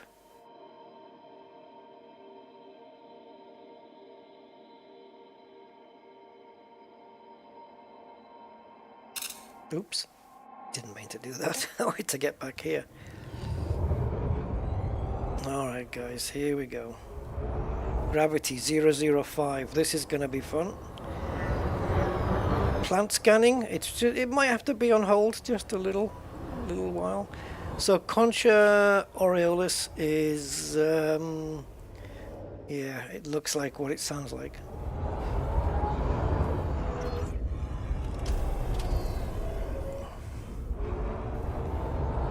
Well, for those of you who watch my streams on a regular basis, you're probably gonna guess what's gonna happen now.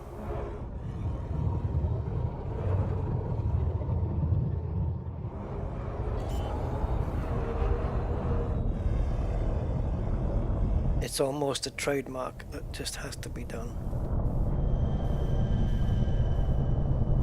Again, Frontier just killing it with the planet surfaces.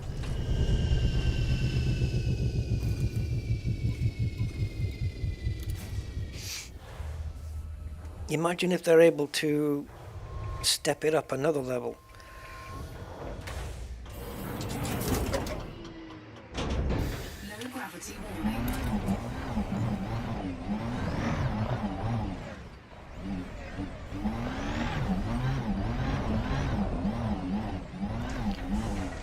Yeah, some of the surface detail is just quite phenomenal. Oh, rusty.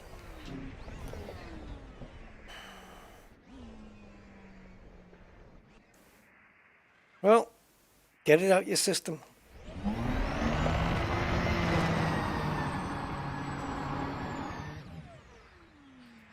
You might want to use night vision for this one. Fudge. Shields are no good. Front wheels, Rusty, front wheels.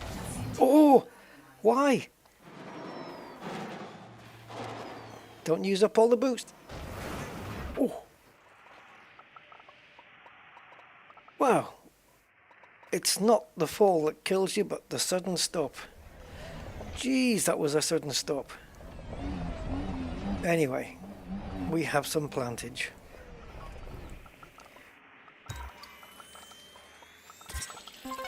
That landing was mental.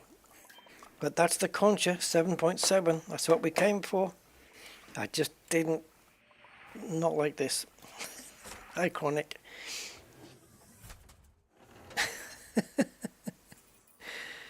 Oh. Yeah.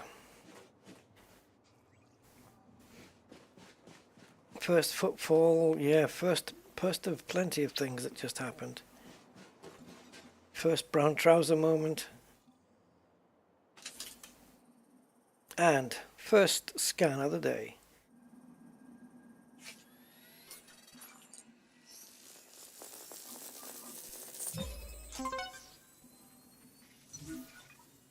Right, 150 meters on these, as you can see, so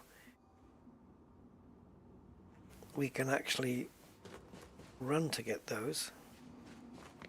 Oh, this is some. That's oh no, that's a different. That's the same thing, but it hasn't opened its aureolas yet.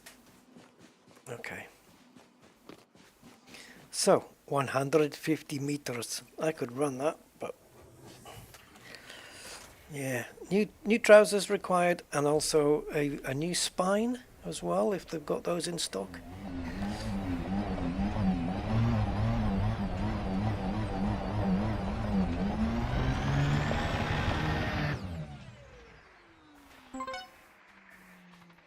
Ow.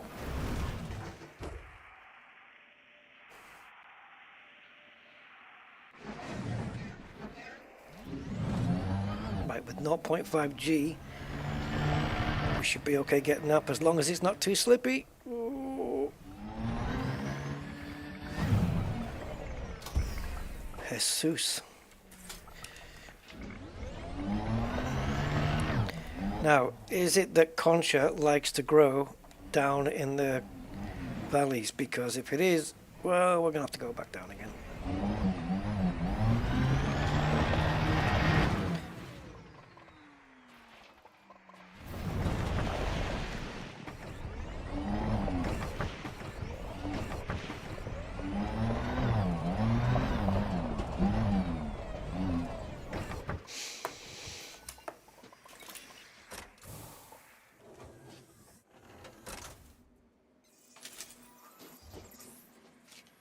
Can you get Galactic TV on those aerials?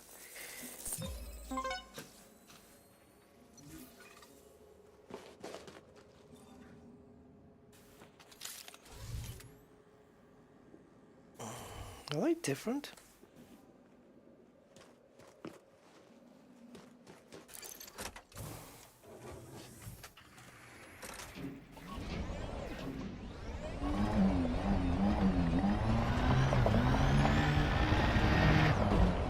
No, same thing.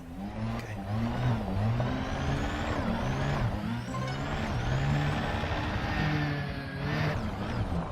Oh, you would be different. Okay.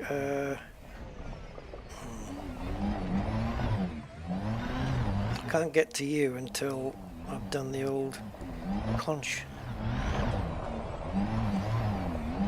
And I think this one is out of range, or the other way around. It's inside the range. Yes. Oh.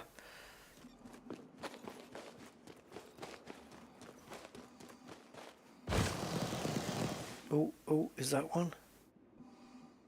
No. It's nothing. It's a trick of the light. Damn you to hell and back.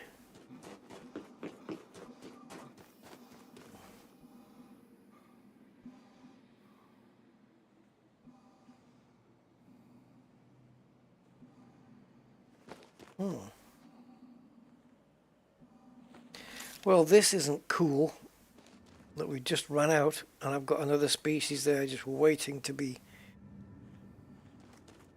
scanned and probed and such like. Yeah. Let's do a runner.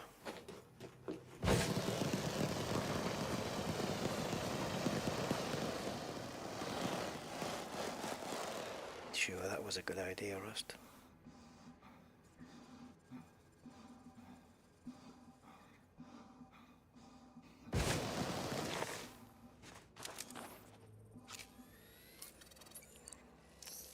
We got it. 150 on these. There you go. 7.7 million multiplied by 5 is how much we're getting for that one. 7.77 actually. And now we've got the other weird looking things. Eyeballs stuck in straws. They look weird. And that's going to probably be, is it, oh god. Which one is that one? Cactoida? Yeah, Cactoida I think.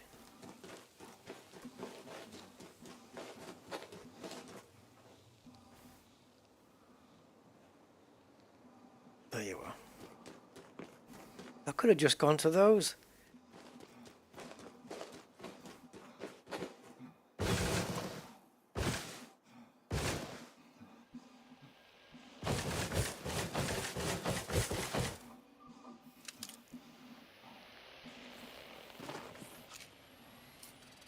So it'll come up on the bottom right of the screen, the information and the distance. Cactoida pepperatus, 300 meters. These are weird looking buggers. It's sort of like a elongated space watermelon kind of deal. Very weird. Let's keep going in this direction over there and see if there's any more of them. 300 meters. So where are you in relation to my car? 200, let's call it 250, 260 degrees.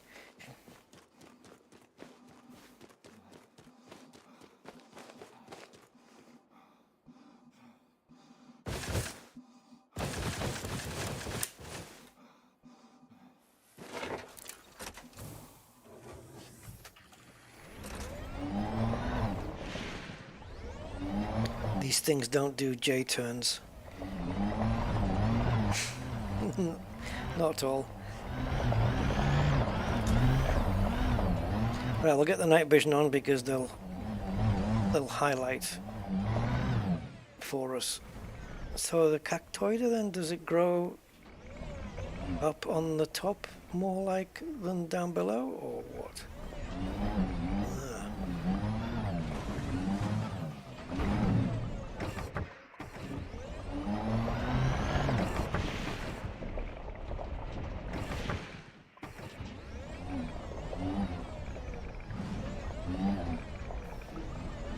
I don't think we're going to see any growing up here on the actual tip.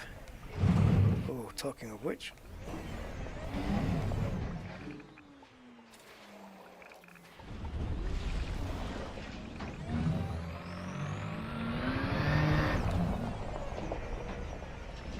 We're not even outside the 300 meters yet, I don't think, because it would have told us.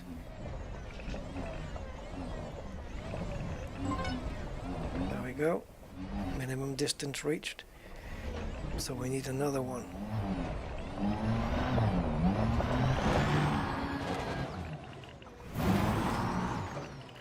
Need to look down.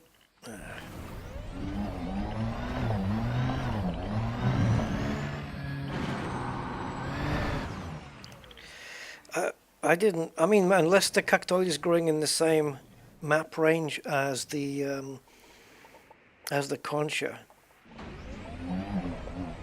you know, I don't know how many we're going to see, because I didn't plot this. I didn't plot to come here on the Cactoida map. I did it on the concha map. But if the other ones are growing in the same areas, then that's cool. Is that some stuff down there? That's concha, isn't it? But that one in the distance, it's probably still concha. Should I work off probablys? Probably not.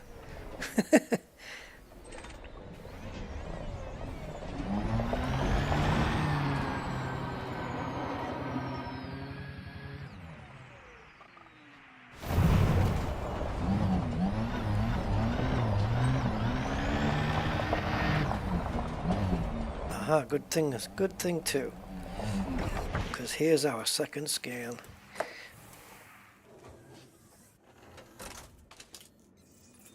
Right, space watermelon cucumbers. Here we go.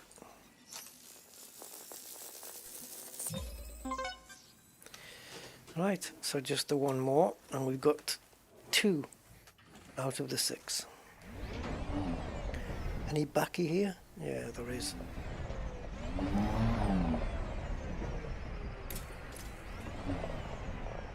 Yeah. Right, so this might be some more, but is it 300 meters? Oh, we got some down below. Let's go in for that. Other way.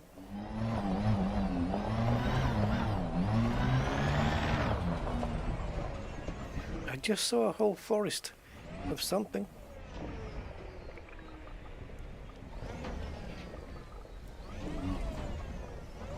Okay, must be over the rise.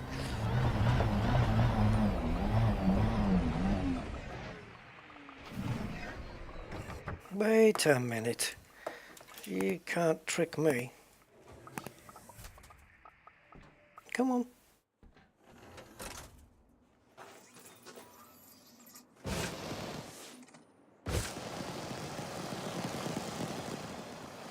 I could have sworn I just saw a crap load of something.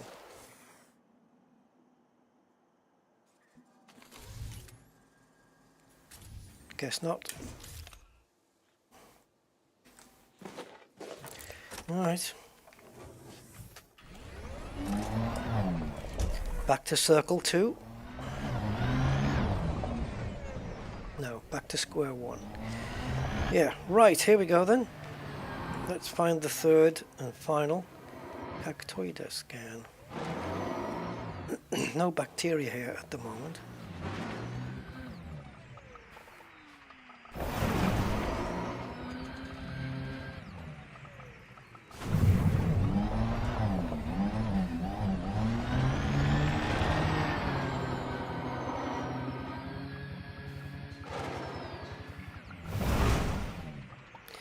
Bacteria likes the flatter terrain, so I'm not expecting to see any here.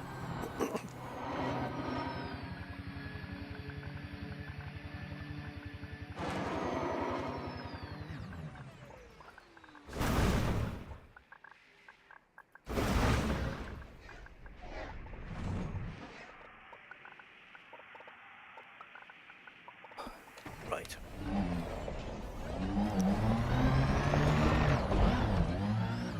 Right, let's go down.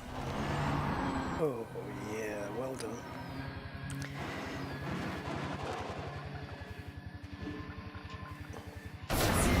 Compromised. Yep.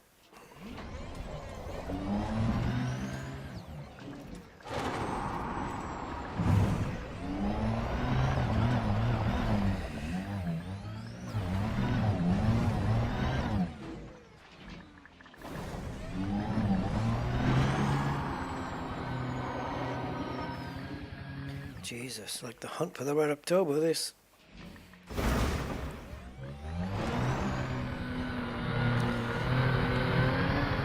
Oh, that's just great. What have you got yourself in now?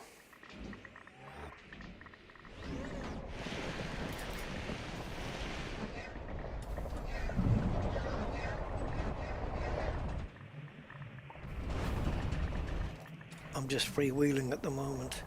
Which way is up? I'm not pressing anything.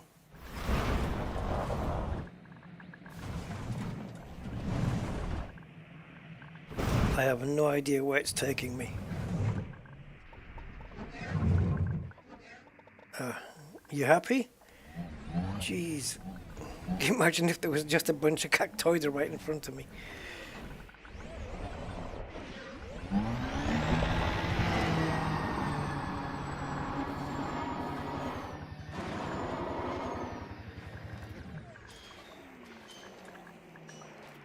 I think that's conch, is it?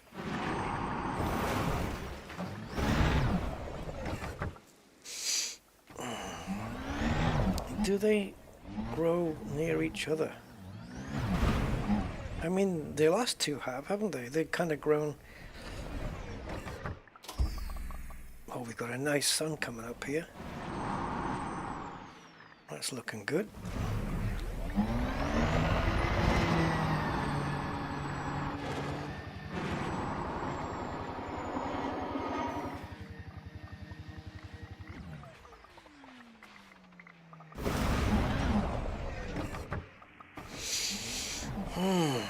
Where are they?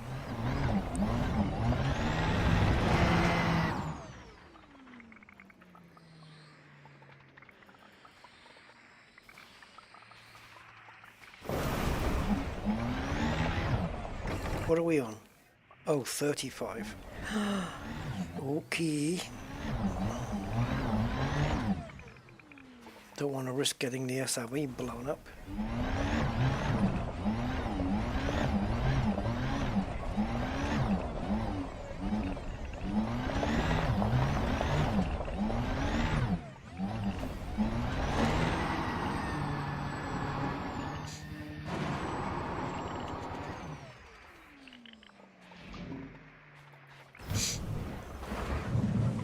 Good night, Zontar, mate. Have a good one. Thanks for popping in and everything. Hope you feel better.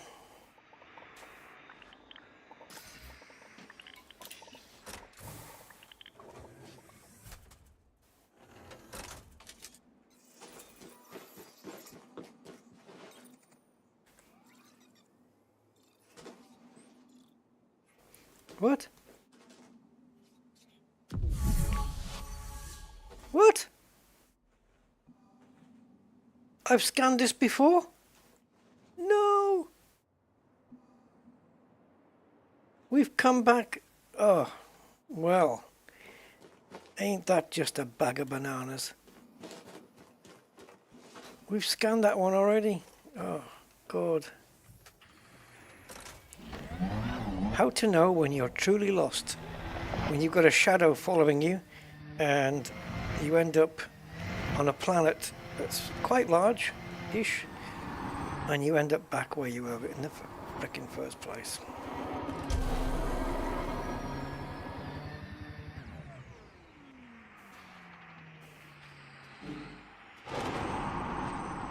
My head's busting, guys. I think after I've done this, I need to switch it off.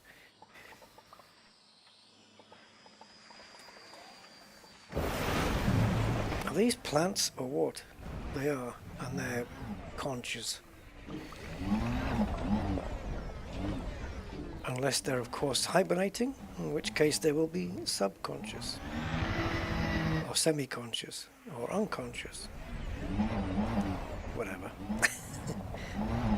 Right, how are we doing with these? Is this another one?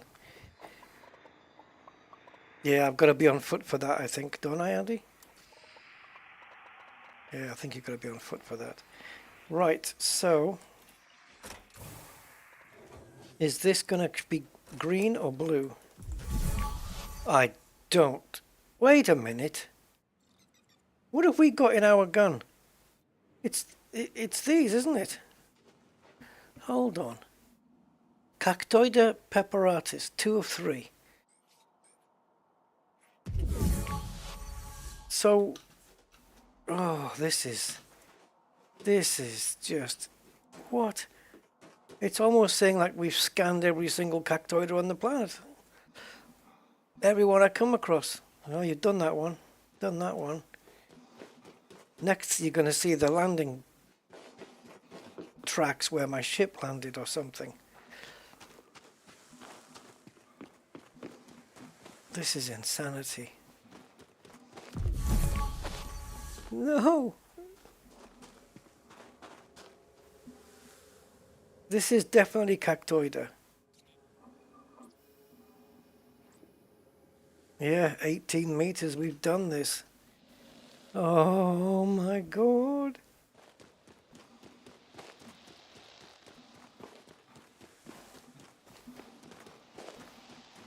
It's a kilometer back to the second scan and 18 meters. This is...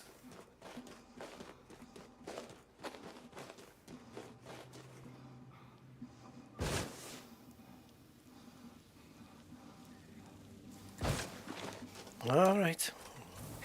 Let's see if we can do this before the SRV blows up, because that would be even cooler.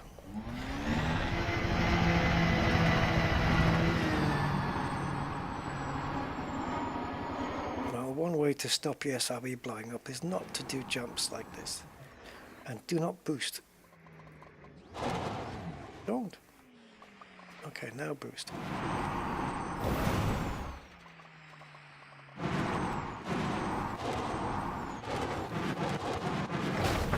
Okay, there is plantage around us.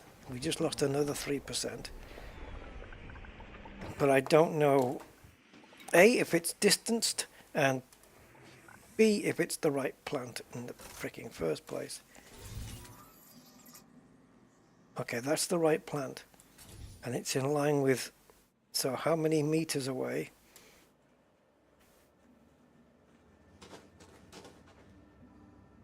Yes! Yes!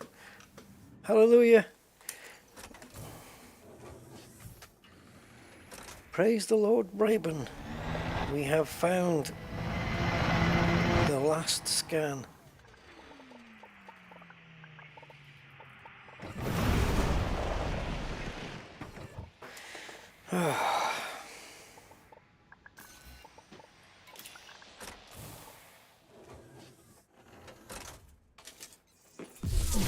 Yes.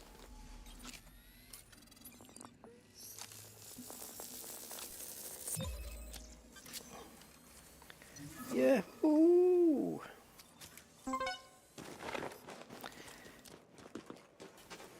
Right, so both of those 9, 10.1, 10.2, 10.2, 51 million so far. Not too shabby. Unless I throw it all away by getting killed to death. Chip recalled.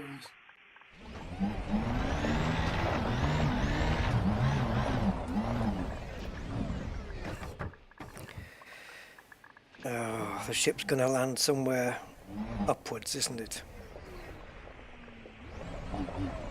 Well, let's clear the space just in case.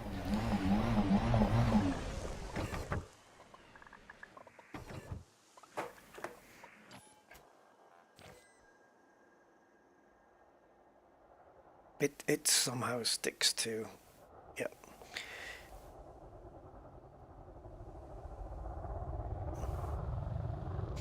Dun, dun, dun, dun, dun, dun, dun, dun, dun, dun. How did I know? Oh, you are coming down. Are you going to do a full landing or are you going to do a pickup? No, full landing. Sweet. Very nice indeed. 200 meters away, nice pickup.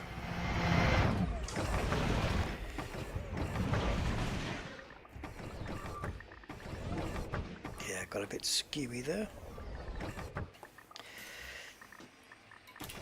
Yep, that's always a good thing to do, is disembark instead of boarding. Yep.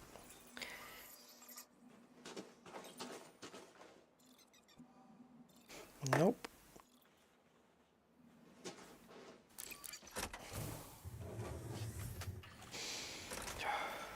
I still wouldn't mind if Frontier switched this round the right way.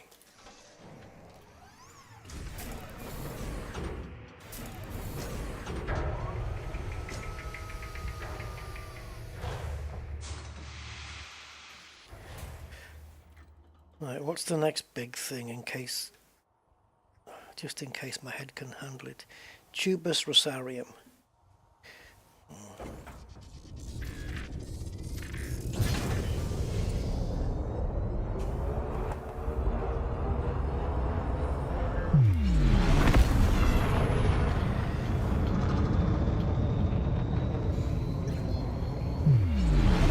Yeah, the dark side is dark.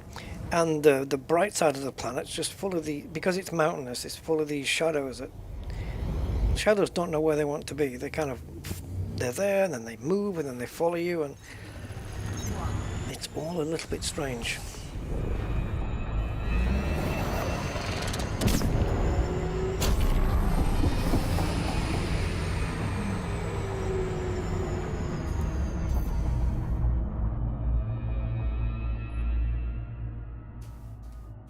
Okay.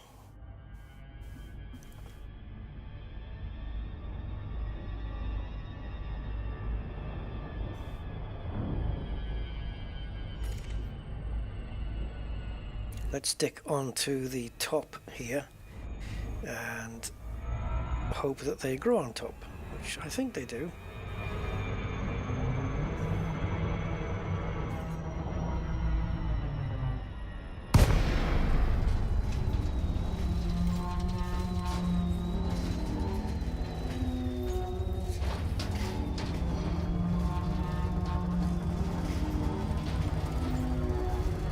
Yeah, nice and flat.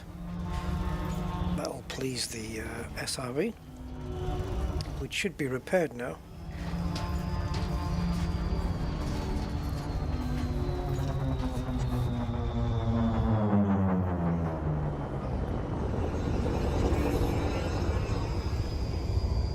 Right, let's see if we can find our first tubus from the ship.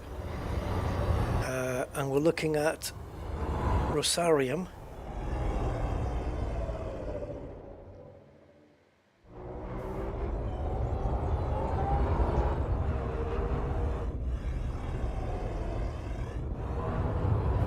I was going to check the codex just then, but I don't need to.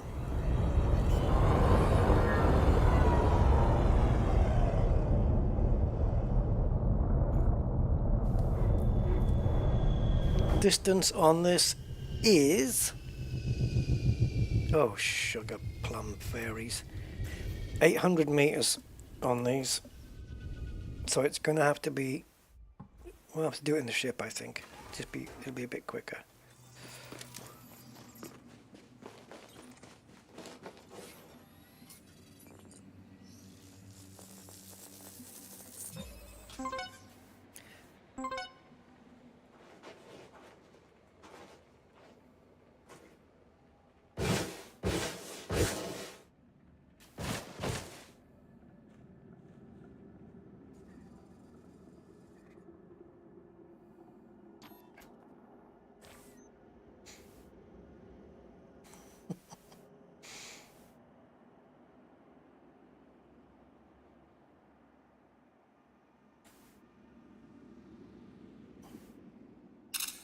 Standing on wing or planned.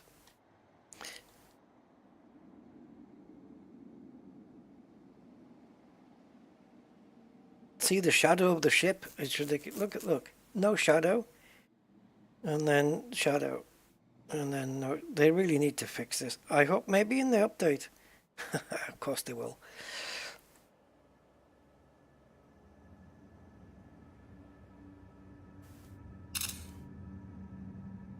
And now the shadow's just a little bit on the belly, and that's it.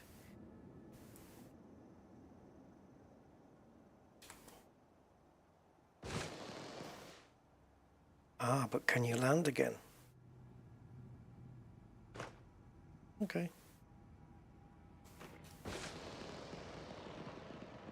Can you land on the ship? Or did you go too far?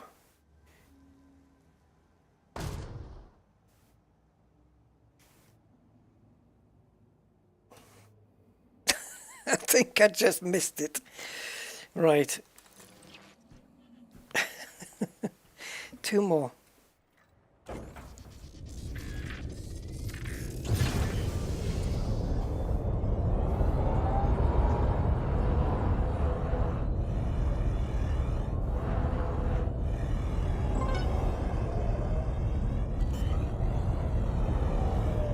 There's a load over there. Right there. Can't see it from there. Oh, maybe not. Anyway, ignore that.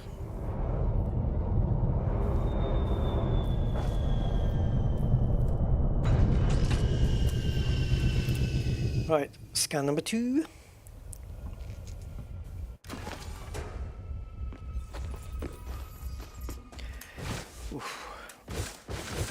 Definitely my head's giving me a hard time now.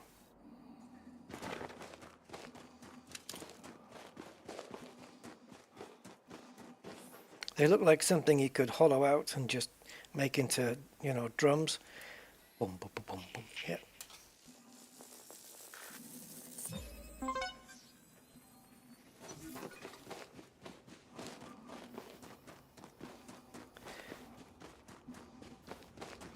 The tubus drums.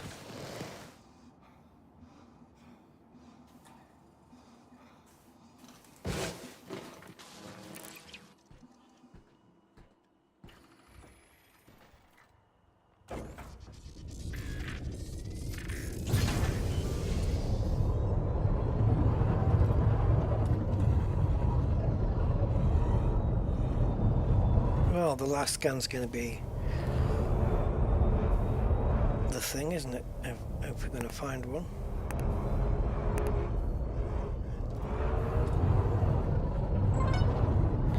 Right, there's the distance. All we need now is the product.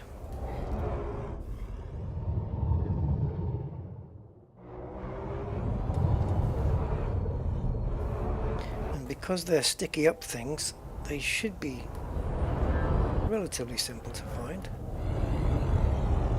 Am I seeing other stuff?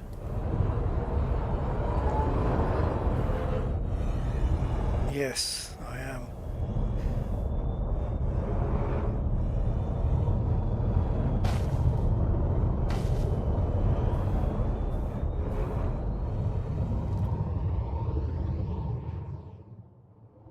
So we've got, is that fungoida that we just went past? Or osseous spiralis, I think.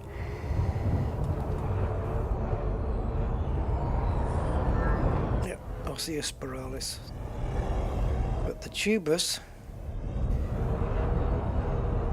well, osseous is everywhere here.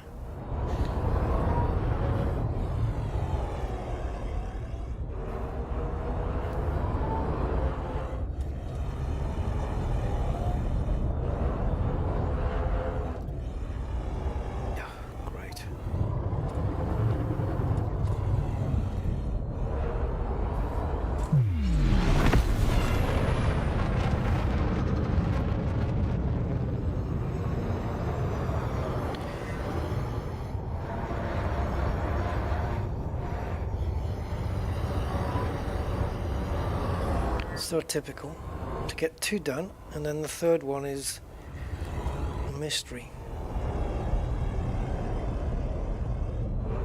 Doesn't happen that way all the time, but it happens a lot.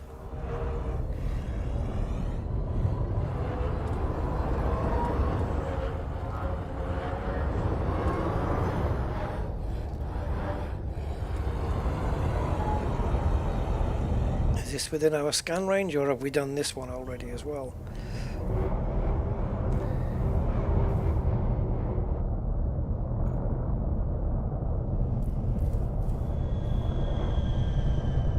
Yeah, correct, Andy. Okay, so let's get on here. And blue or green? Ah. Whew.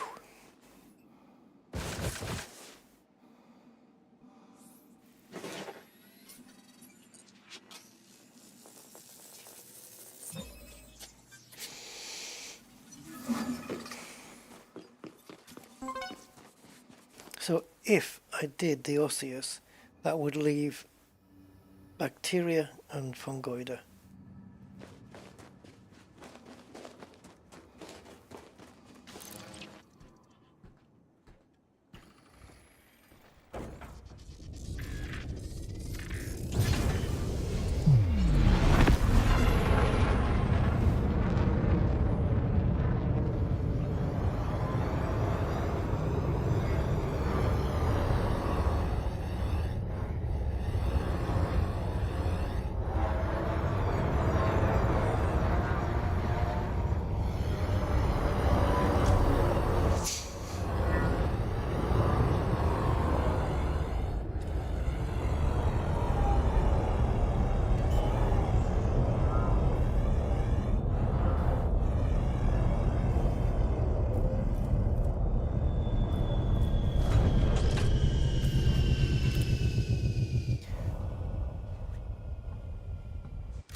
If the other planet works out the same,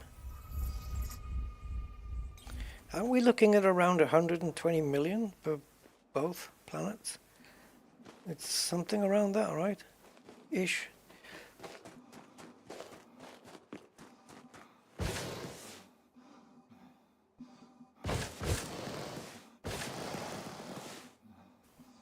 Oh. It doesn't seem as far away in the ship. Is that closer than those?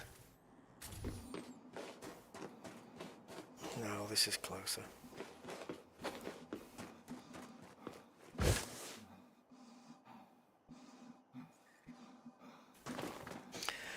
Osseous spiralis, lime.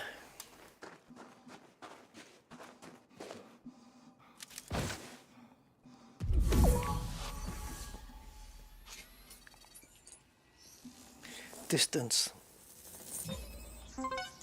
800 frickin' meters.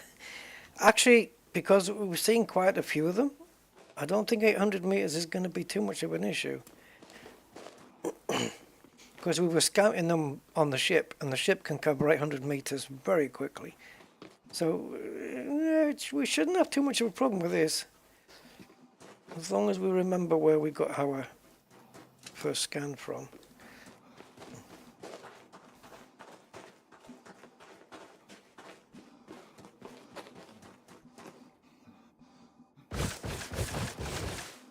I mean, there's some in front. How many have I covered already? Oh, 200. Yeah, that's right. Stand on a hot engine. Yeah, there's some up front as well. So let's just cover the other 500-600 meters with this.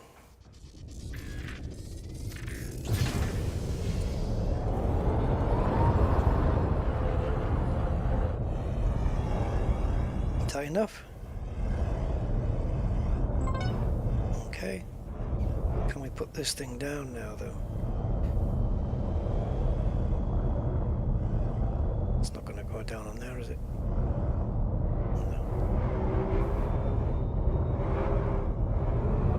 No. Oh, I saw you. I saw you.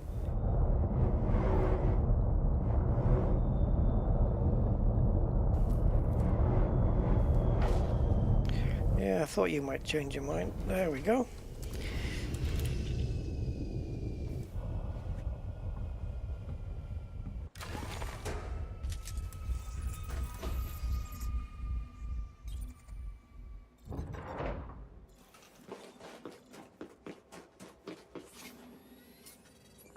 Nice.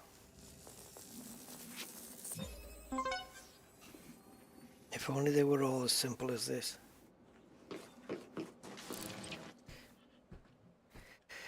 So the third one, well, I'm expecting it to be easy. Thanks, Alexander. Hi.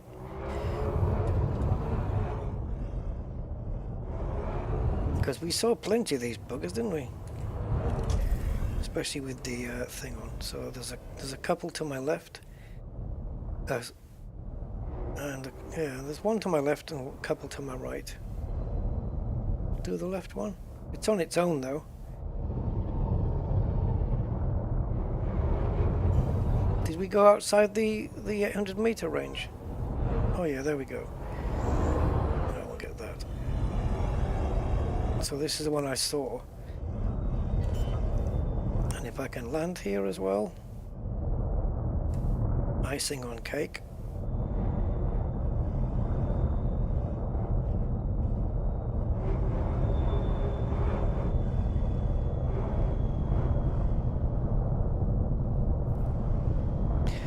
Oof, that was a small window.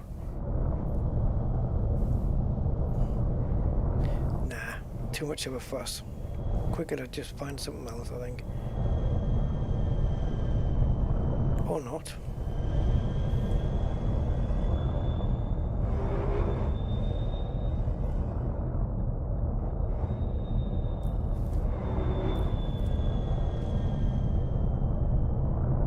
Come on then. Make it happen.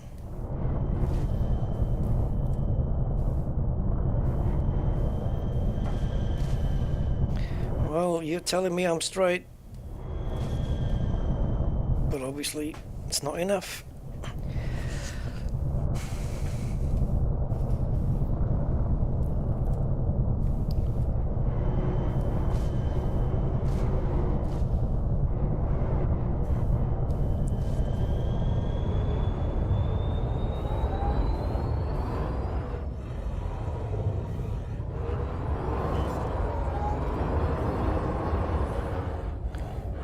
Time to fuck around with you.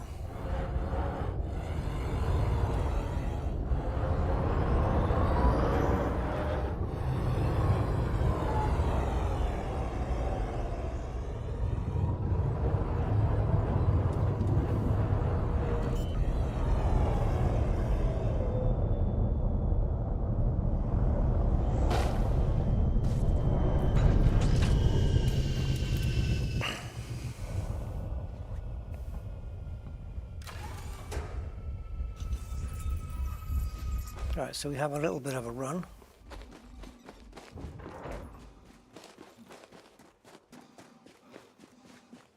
But it's still quicker than trying to land for that other one.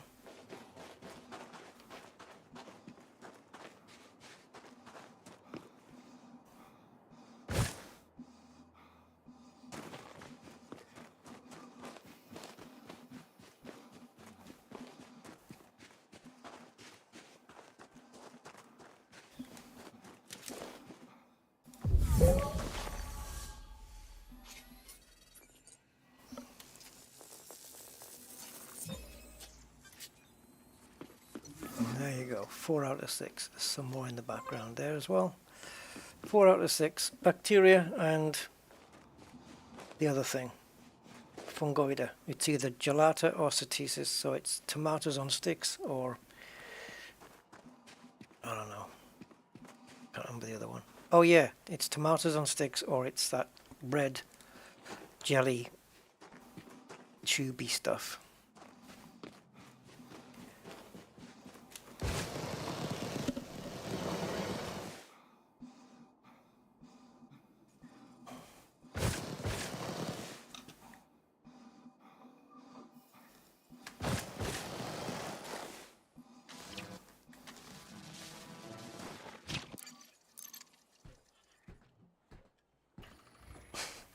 Jumping from the back of the ship all the way into the blue tube without touching the ground.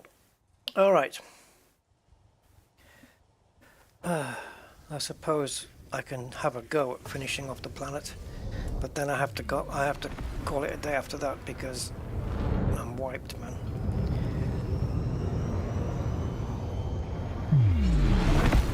So next, if we do the fungoida, the bacteria might be in the same area. Let's see.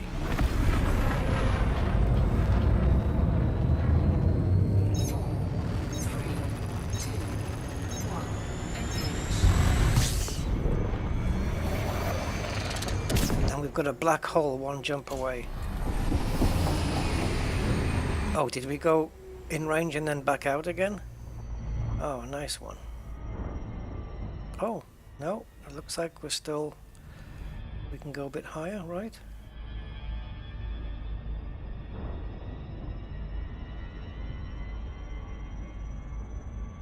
I don't know now. I think we're out of range, like out.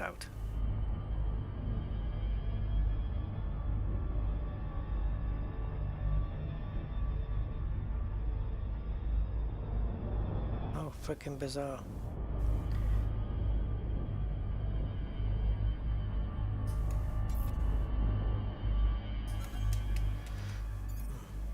Okay. Orbital flight engaged. Yeah, I don't think so. Alright. It says too far for probe deployment. How can that possibly be?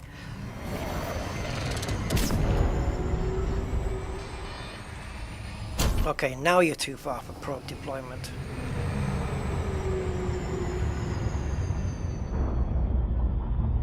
Right, let's reset this again, shall we?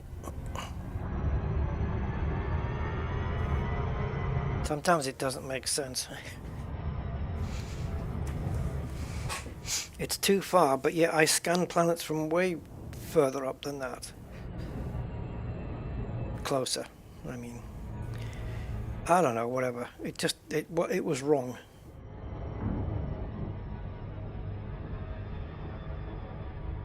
So we'll just do the whole thing all over again.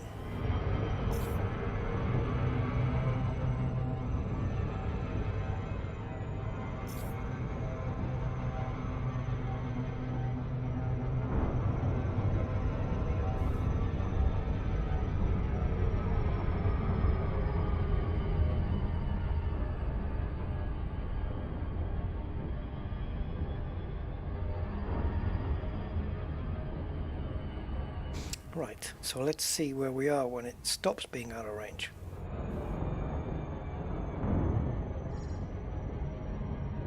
Here. So if this is in range, how come when I was close it said out of range?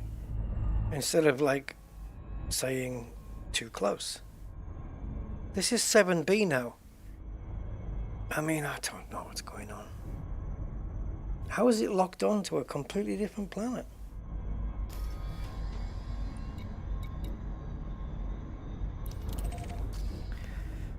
Oh, the universe. I know it's a weird place, but this is taking the piss.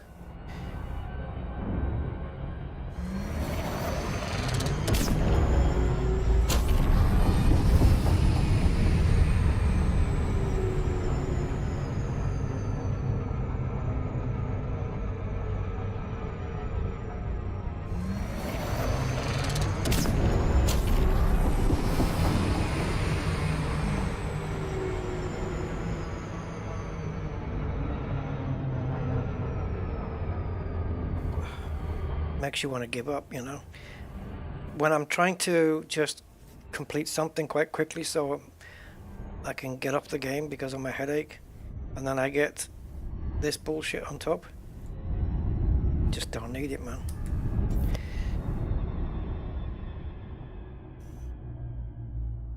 What are we looking at now? This.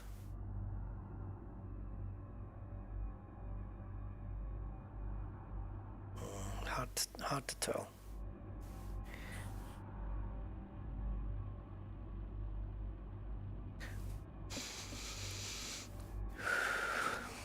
I wish the ship would be still so I could see.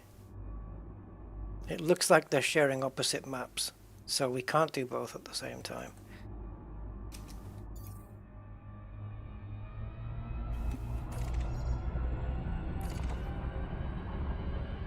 Orbital flight engaged.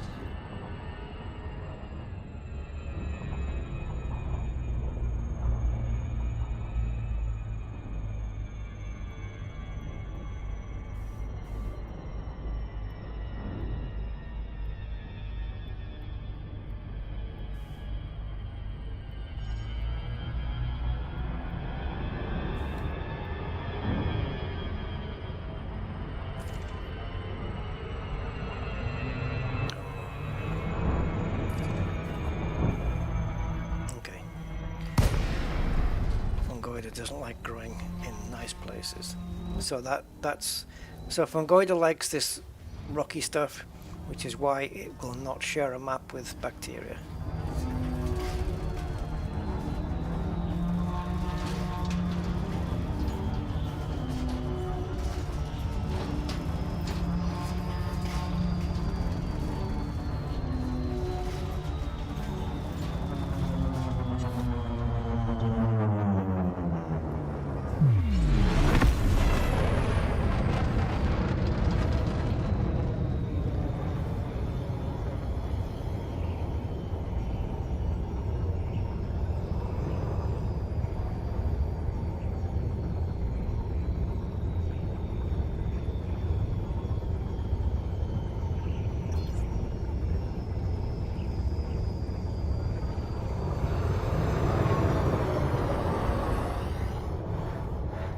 Maybe on these flatter bits we might get lucky.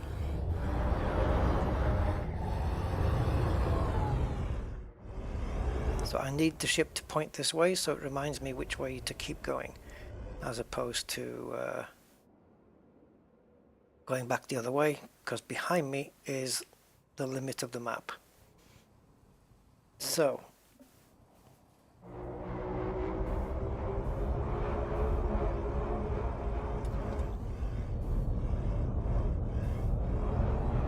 two types to look out for then.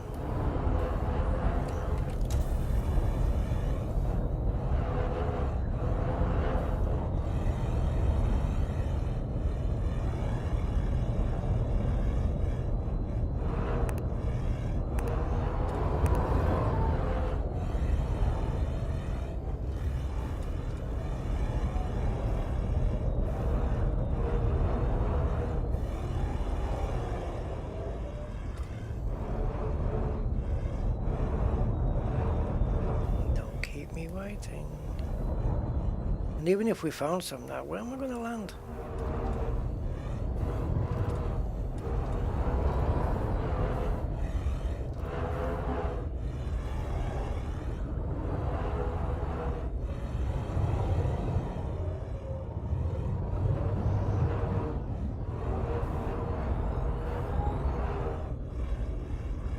Yep, I know what the plan is here. The plan is to keep me looking for a long time, isn't it?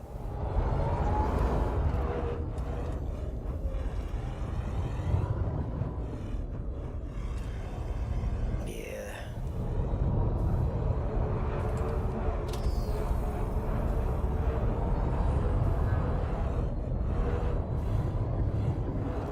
I seem to recall looking for these fungoids, these two particular ones. They do tend to appear on surfaces with this color. I don't know, they just seem to exist on a reddish brown surface. Gelata. It's, oh no, is it? Yeah. No, it's the thesis. Okay. Okay, I can't be arsed with this, so you're gonna have to do it.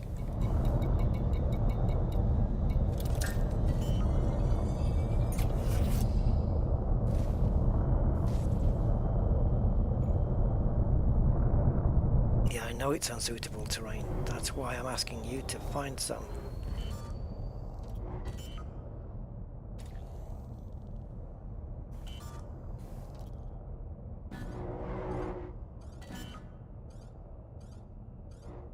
Yeah, no shit, Sherlock.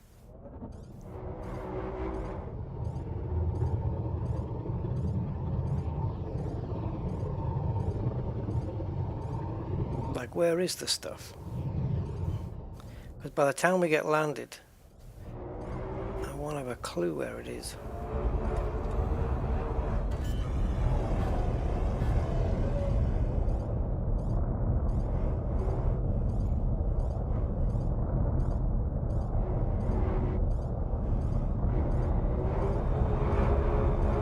If you say no valid area and I find a spot,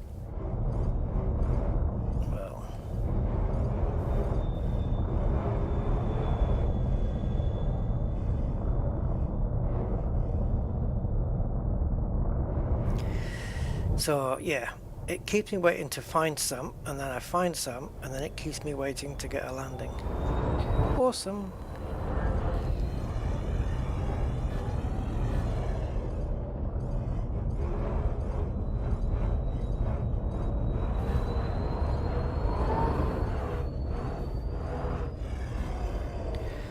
Oi, Frontier, what is the point?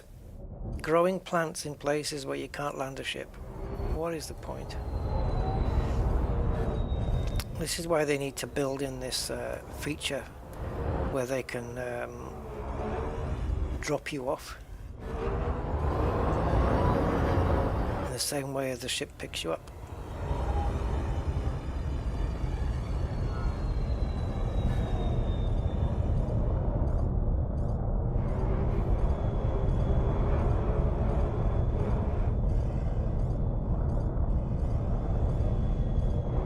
So no valid area for auto landing.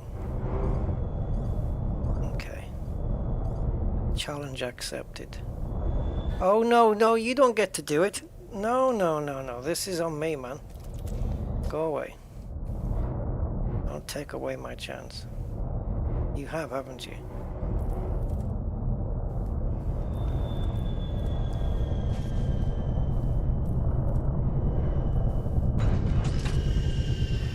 Rusty beats the Autoland. No valid area for landing. You need a human.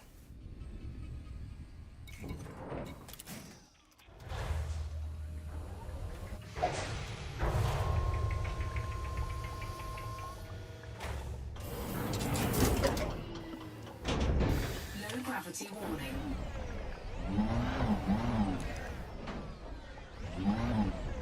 Now, was it to my... Okay, that's enough. That's enough for me.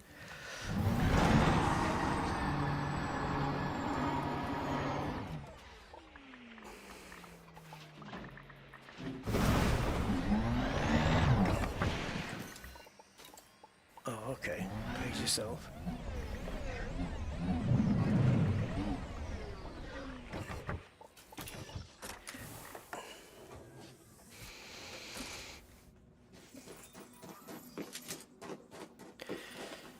Setesis.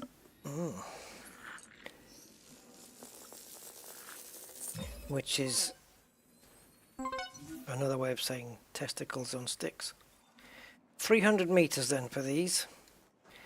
Should we stay put with the ship or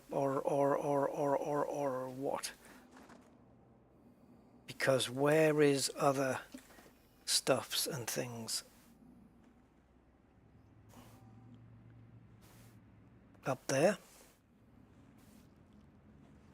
Maybe.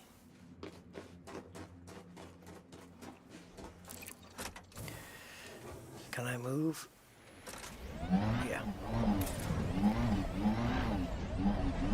Okay, so heading 70-ish.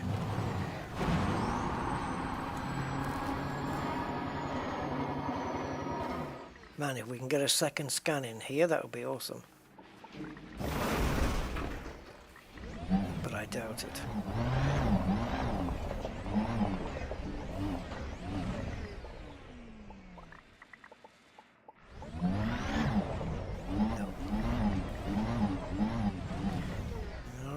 Take a runner.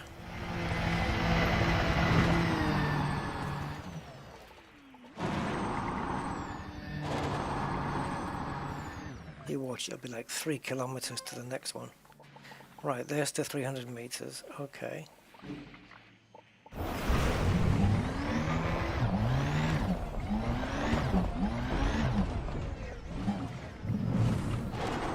Ah, didn't mean to do that.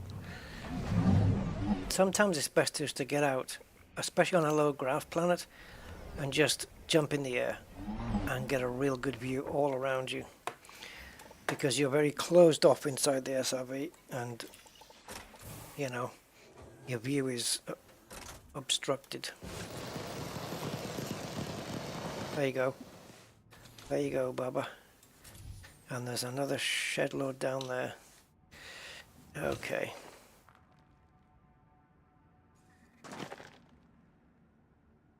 Yeah, straight down then. Let's go.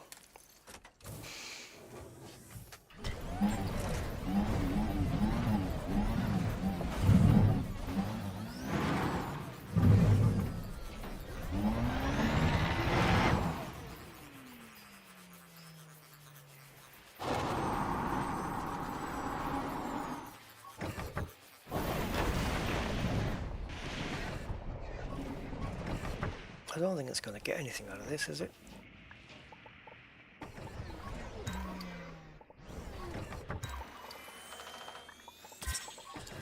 No. Once you've scanned it with the gun, it doesn't matter anymore.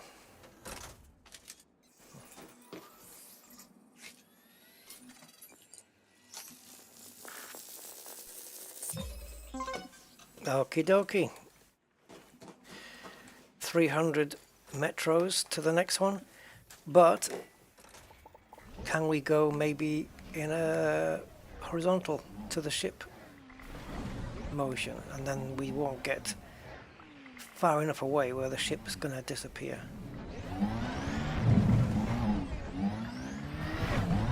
Just need somewhere I can get a run up, and this isn't the kind of terrain for it.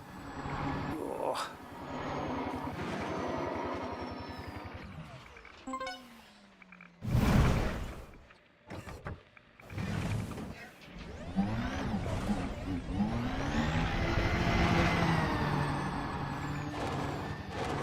Okay, if there's some over here, that would be awesome.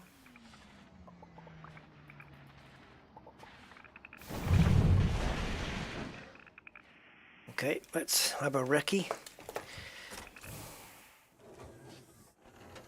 God, and to think there's the same on the other planet as well, or probably variations of the 6, but mostly the same.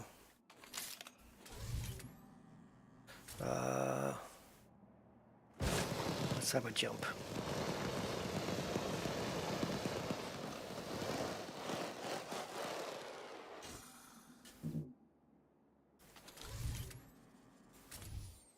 Okay. Doesn't look like there's anything around here.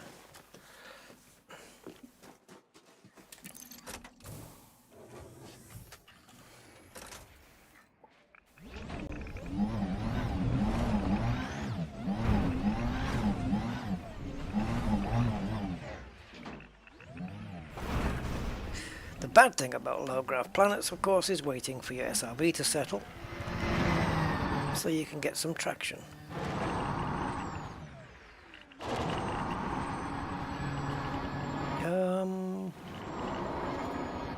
Yeah.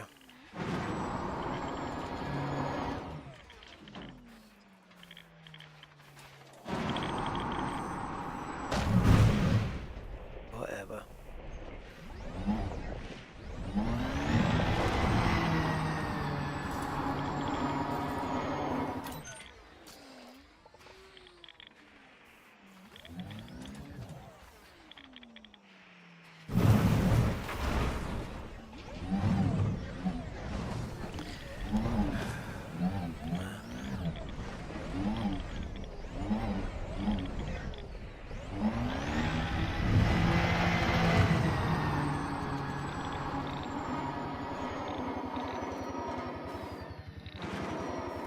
Just looking for little red bits.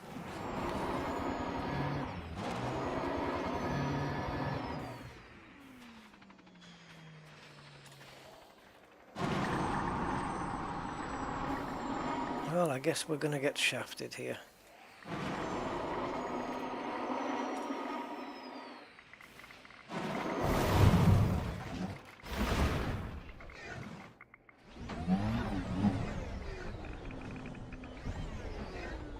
Nothing? Not even one?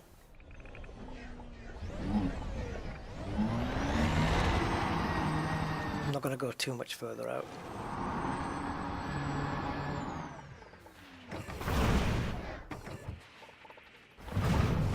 Okay, I think I'll have one more recce and then that's that.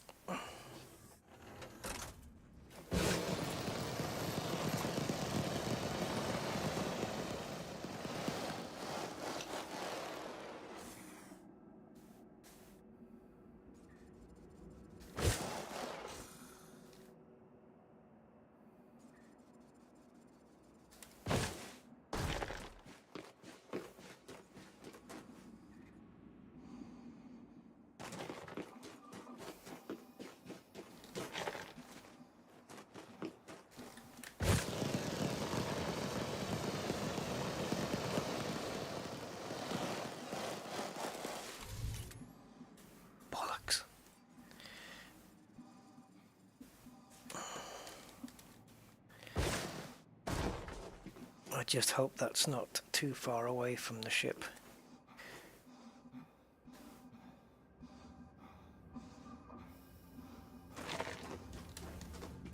Come on!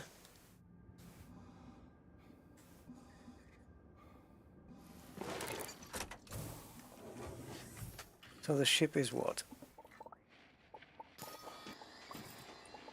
No contacts in range. Well, it was there a second ago.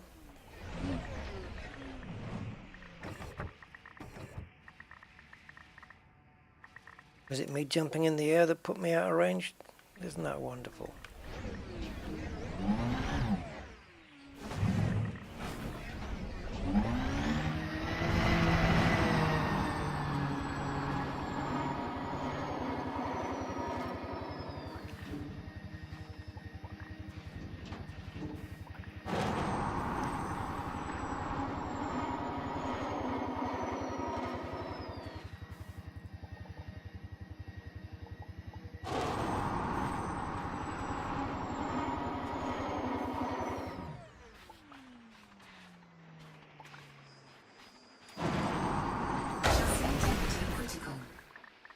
Wow, fuck me. You're not kidding, it's critical.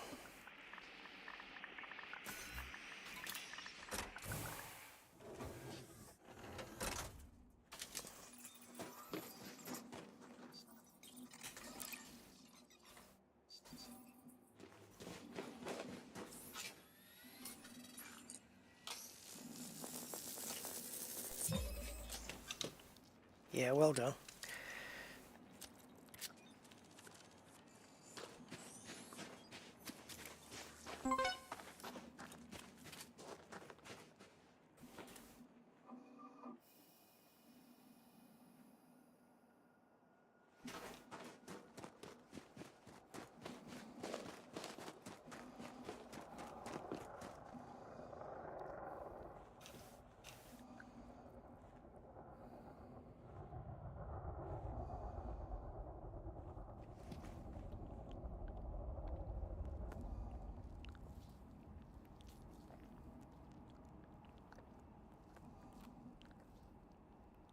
Well, you've laid down a challenge there, haven't you?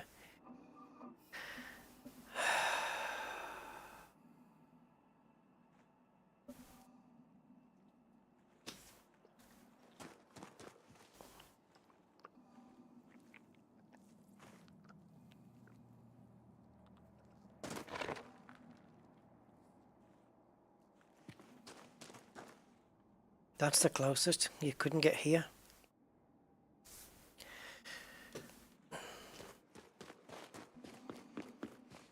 Okay. Well, cross your fingers, because on principle I'm not repairing.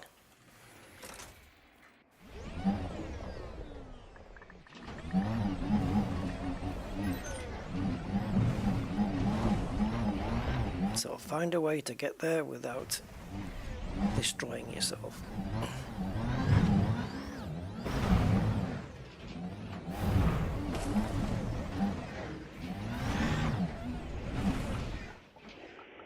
You can't even point in the right direction.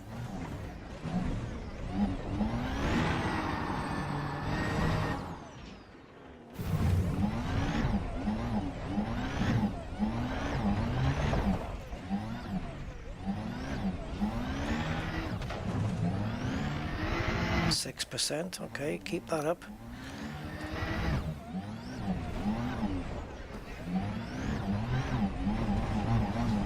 Oh, I know how to do it, Commander. I'm just not doing it. I'm choosing not to. Been playing this for 10 years, mate. I'm well in. But, yeah, just a certain principle. 4%. Which is weird that the integrity drops 2% just from doing basically nothing. It touched a rock basically.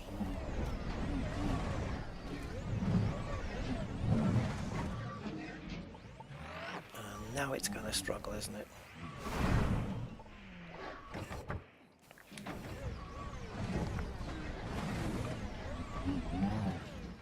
And I am fully aware of the consequences of losing this SRV and myself. But you've just got to have faith.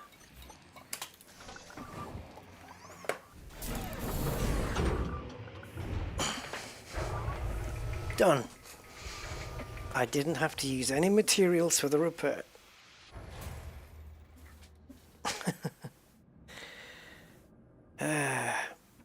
Now then, we have got bacteria to do, and that's it. So let's get that done, which should be on flatter ground, which will be great. And then I'll decide whether to do 7E on the next stream or not. Or we could jump into the black hole, which we've seen 10 million of them, so there's not really much point. And then jump back in here, but nah. We'll just go do the bacteria.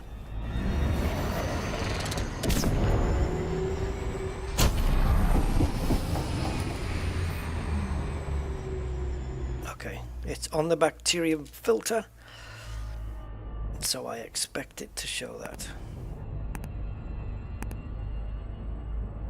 Is it? Ish. Orbital flight engaged. Okie dokie.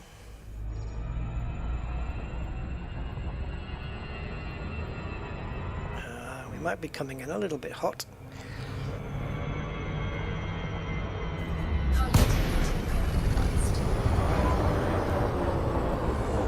I could have pulled out of that, you know. I seem to be at a no longer caring point. Weird. But okay.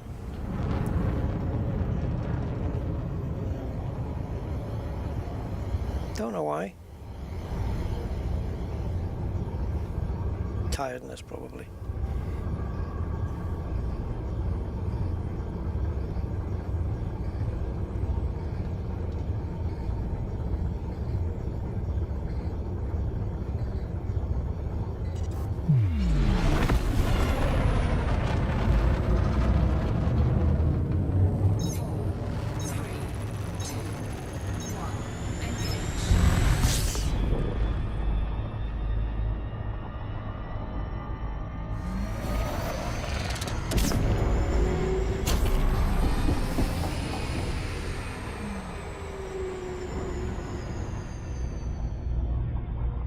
Try that again. Next stop for me on this expedition is a DSSA carrier. And I don't care where it is. The nearest one, wherever that might be. Okay, so let's try that big bit there, maybe.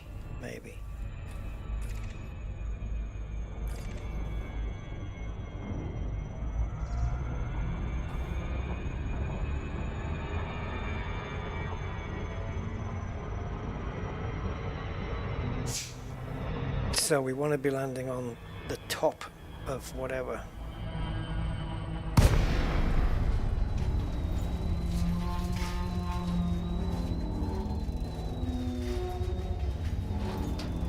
I suppose there's not much point in having a Olympic controller and AFMU if you're not going to use them, though. But hey, it's part of my idiosyncrasies.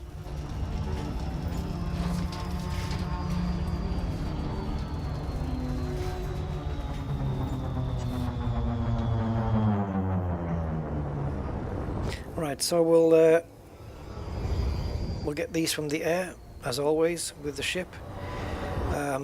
For bacteria, and we're looking at Alcyonium, whatever the hell that looks like, and I'm not going to give it long to show me one.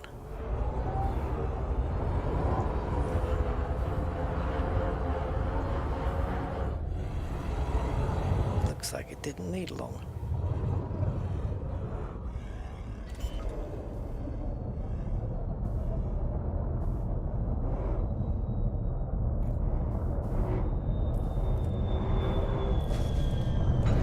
You better not be a rock.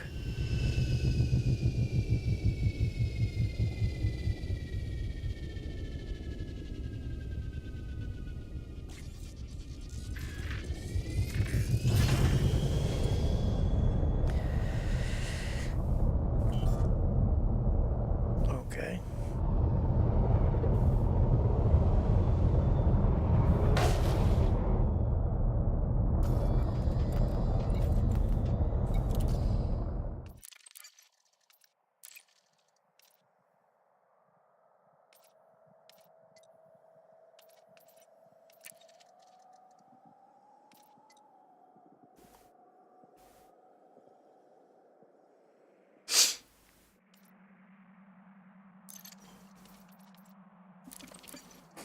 Right, bear with me guys, I need to drink.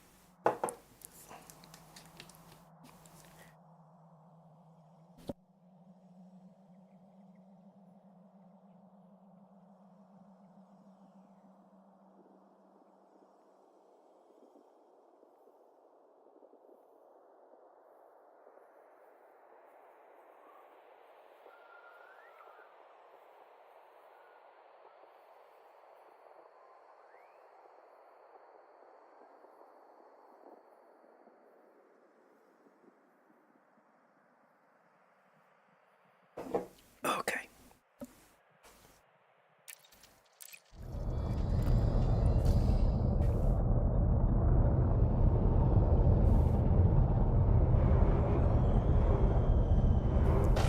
Well, so much for the upthrust.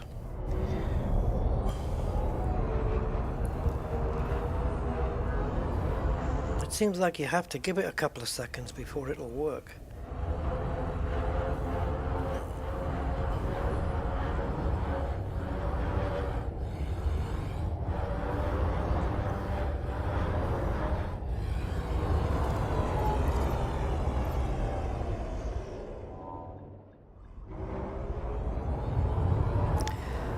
I'll tell you what, bacteria is something I don't need.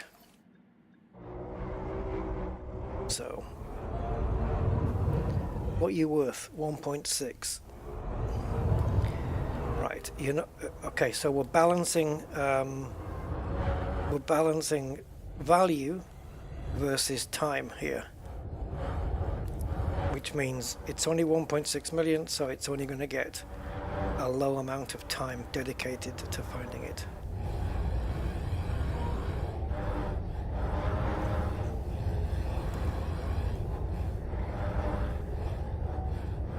It's amazing, isn't it, how this smooth ground in front of us becomes so rough the closer we get. It's such a weird system. Now it genuinely is smooth.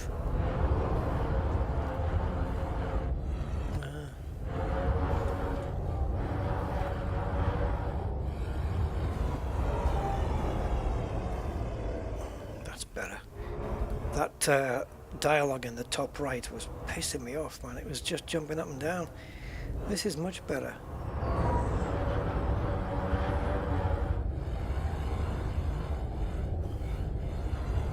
Well, unless the bacteria is kind of a very similar color to the ground, which it didn't look like that on the codex, but I don't rely on that 100%, then we're looking at 0 bacteria so far.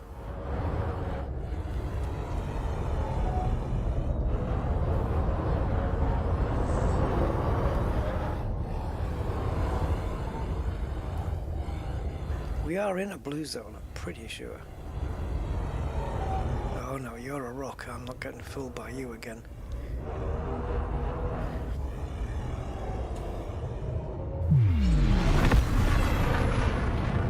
Looks like it's a different color, doesn't it? Is it really though? Maybe. Yeah, bacteria does like the flat areas, but I'm having difficulty finding any.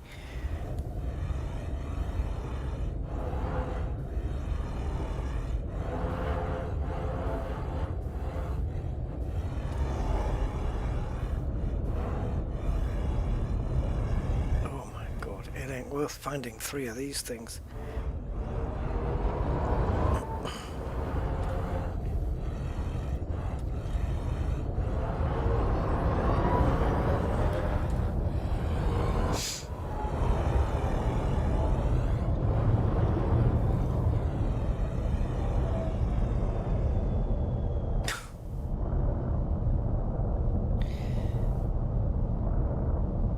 Well, here's a game, guys. Put the legs out and try and guess your landing spot without any hood.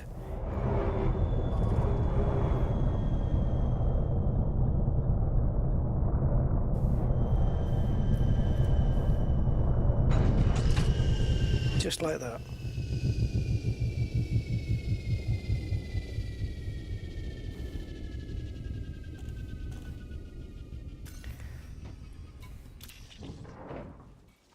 Well, I suppose now we've found one, we may find others in the area. Distance is going to be the usual for bacteria, which is 500.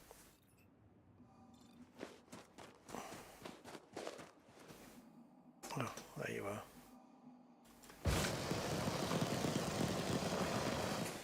Oh, okay, so you were invisible. Despawned at ground level. That helps, Frontier, that helps. Freaking hell. Did you see it pop in? What the hell? Right, here it is.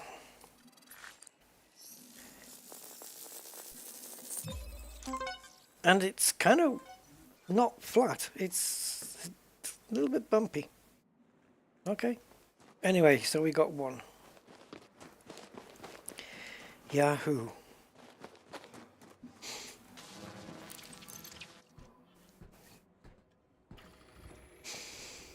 And now you're making me find the second one now.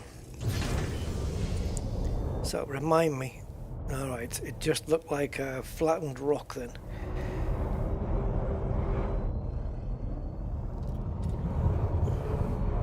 Well, first thing we got to do is cover 500 meters. Shouldn't be too difficult. There we go. So, all we need now is some more of those splats. Yeah, see that biological 6 in the top right? Every time I'm moving like this, look at it. It's just, oh, it's so much in the way. Go away. It's too big. The dialogue's massive. Right,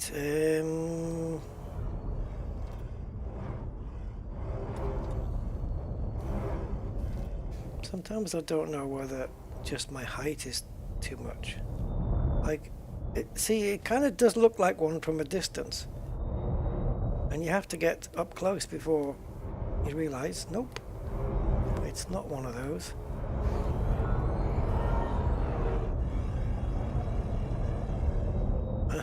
Fuck off. Oh, Jesus. This is going to be false alarm city, this, isn't it? Oh, God. They've made rocks to look like backies. Unbelievable.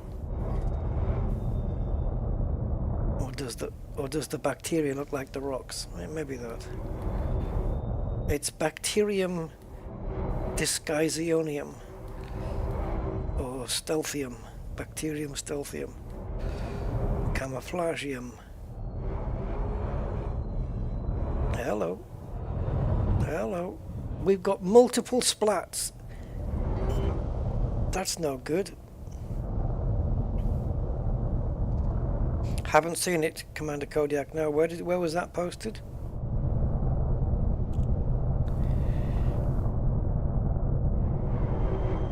So I guess the update that we're going to get in a couple of days is going to be the Mandalay coming to the showroom, and a new ship that they want continued money for, which is fair enough. I think I've bought all the ships so far. Yep, I have, definitely. And if the other one's cool as well, which probably will be, I'll get that as well. Yeah, okay.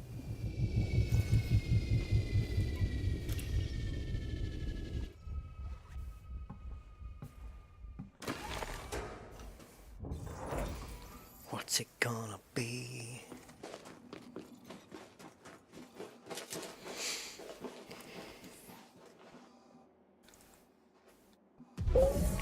Alright, well, can we have a sample?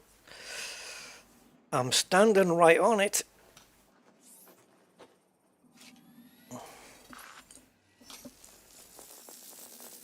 I can only scan the edges. Yes, there's some multiples here, I think. Unless it's just one of them with tons of rocks. Yeah, there's another one there, another one there. Possibly, oh, no, that's a rock for sure. Yeah, 3 or 4 here, and... oh, fuck, we're not going to find them anywhere else now. This is where they hang out. Oh, I shouldn't have boarded. Okay. Oh, no, it doesn't matter. I saw it. I saw it. I saw it. I was trying to figure out the direction of the first scan, and I think it's that way. So we're going to avoid that by going this way.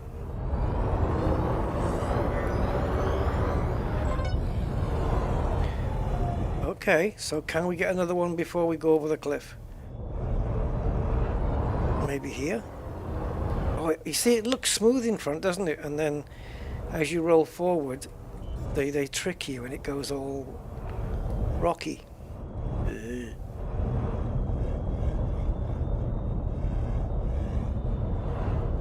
Oh, wait a minute. Multiple false alarms. Yep. Multiple false alarms.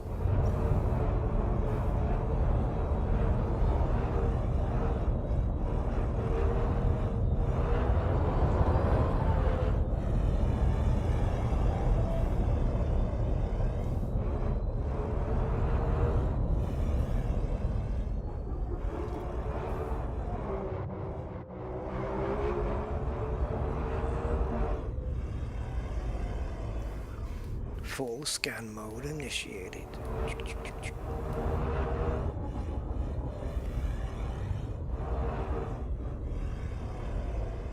See, it's weird, isn't it? It's like when you're at a certain height, like even the rocks are just spawning in. Oh, I don't like this. Okay, so this vertical discoloration here, right in the middle of the screen there, just keep your eye on that as I'm moving across. Look, rocks are spawning in. That's a very small bubble of area. Those rocks should have been spawned in like 300 meters ago. Why is it waiting for the last second to spawn them in? But the problem is the same seems to be happening with some plants and stuff. Oh. RSRNDG, thank you for your subscription. Thank you very much. Much appreciated. As we're dancing around the 7.45, 7.46 mark. It's going up and down. It varies. But yeah, thank you for contributing to the number, and yeah, and subbing.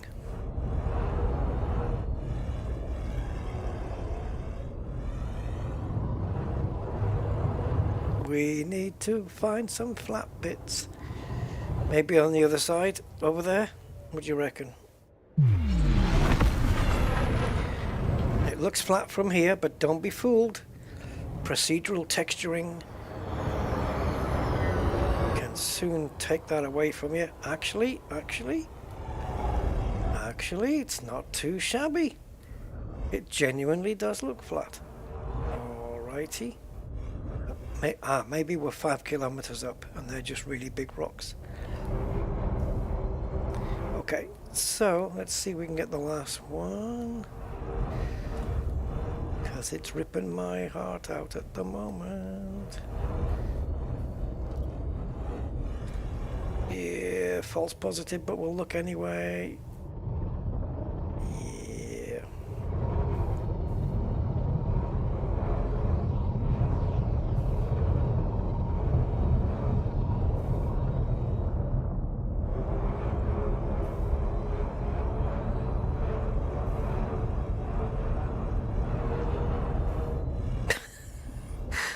Bacteria normally, you come across bacteria everywhere whilst you're looking for other stuff, but not on this planet. Ooh, no.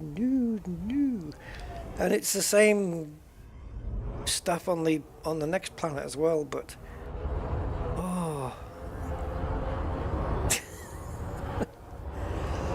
it's probably the other planet as well. 7E is probably going to be a similar looking surface and everything. I'll bet you that they're very similar. I think we're a bit high up, aren't we? Hard to tell without the heads-up display, but oh, come on, just give me one bacteria. It's all I need. Uno. Just one. Just the one.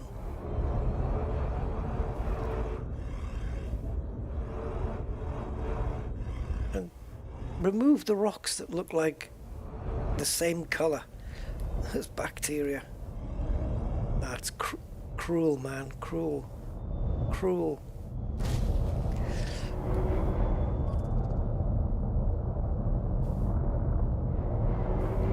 Yeah. Yeah, the console thing was a big move, wasn't it? No. Thought it can't be a bacteria with rocks on it.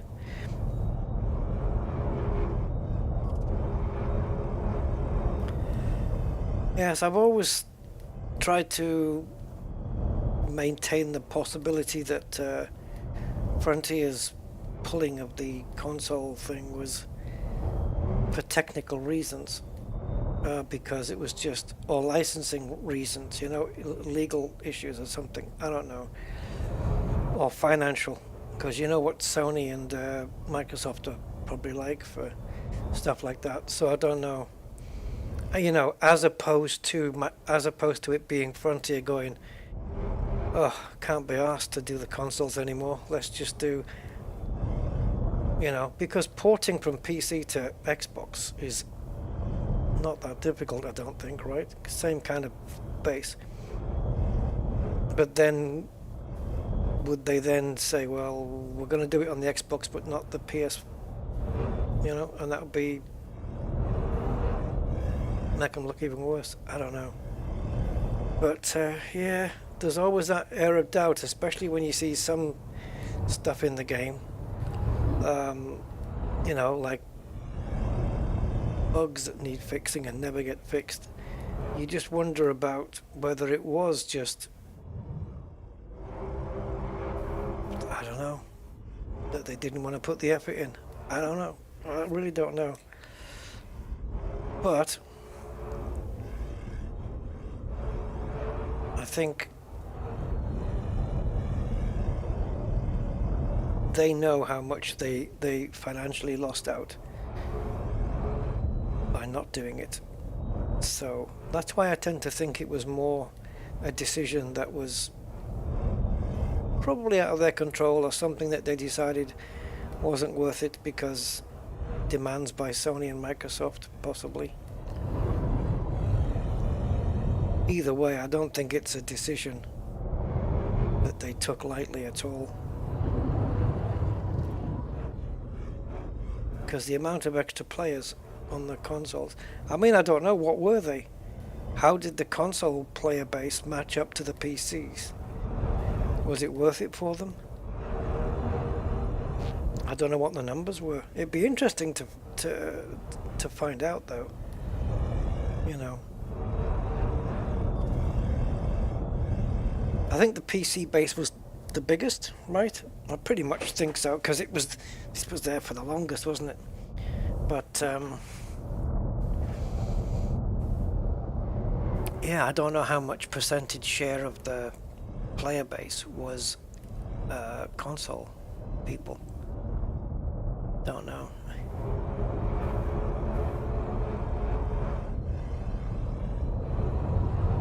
And would it have made a difference?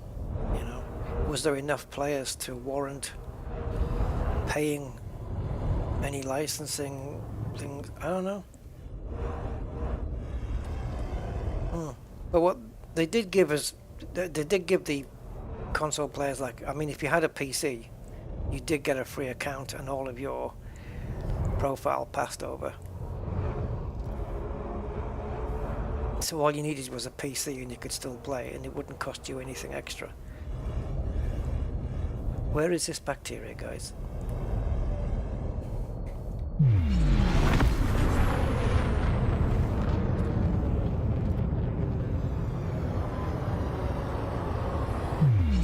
Yeah, I know a lot of people are still bummed about it, you know, it still irks them to this day. Which, I don't know, that says something, doesn't it, that people wanted to just play this. I wonder how many of the console players actually didn't have a PC and went out and bought one so they could still play. And even though Elite isn't, like, you don't need a mega graphics card, well, you didn't, not until Horizons came along, where you needed a bit more juice. But the Horizons part of Elite didn't require, you know, a top spec graphics card. You know, I used to play Elite on my frickin' laptop. But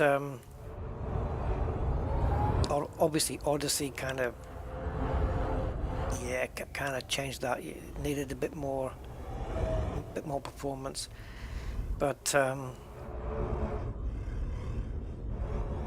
like, you wouldn't just say to yourself, you know, well, okay, Elite, if I stick to Horizons or whatever, or I don't know, or if I just get a medium graphics card and a, you know, medium spec PC, then I can still play Elite. How many people are going to do that? Because you'd want to play other games, so you wouldn't go for the medium spec, you know?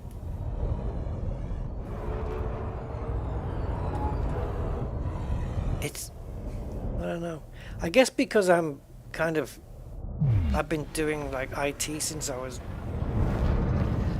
well, all my life.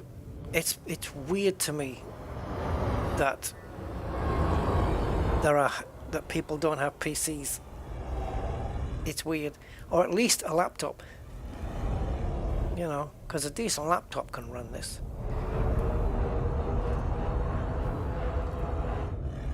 You might get a little struggling on the concourses and what have you.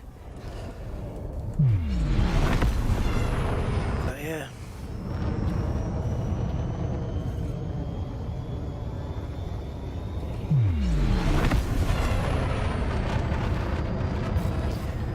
Yeah, it is what it is. Did Frontier never actually were transparent on it, did they? They never actually came out and said this is the reason why, which it's a bit frickin' shameful. Considering all the people they let down, they at least owed them an honest, transparent explanation.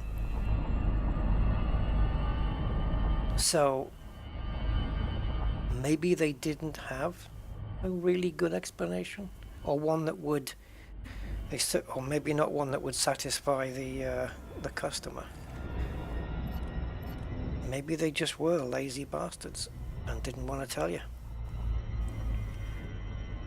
Really, really don't know.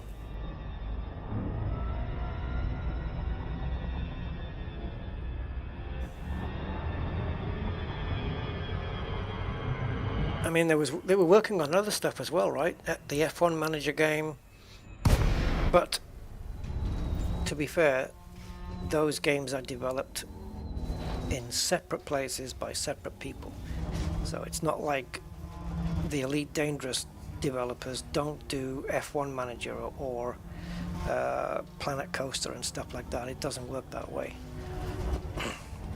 Like when I went there, when I was shown around Frontier's headquarters, and you know, they only had Elite and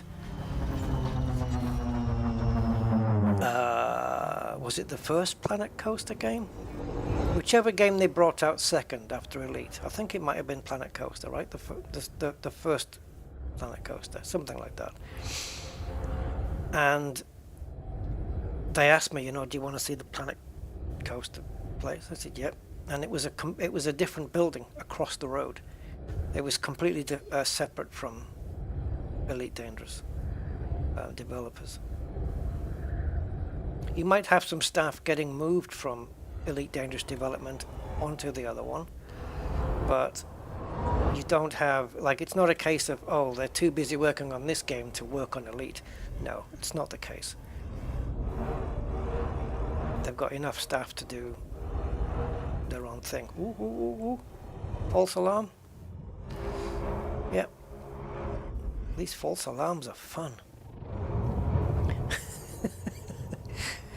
Oh my god, what do I have to do for this last piece of interior.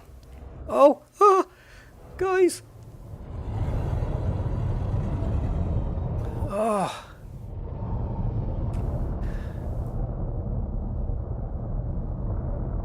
Do not turn blue when I come to probe you. That's what he said.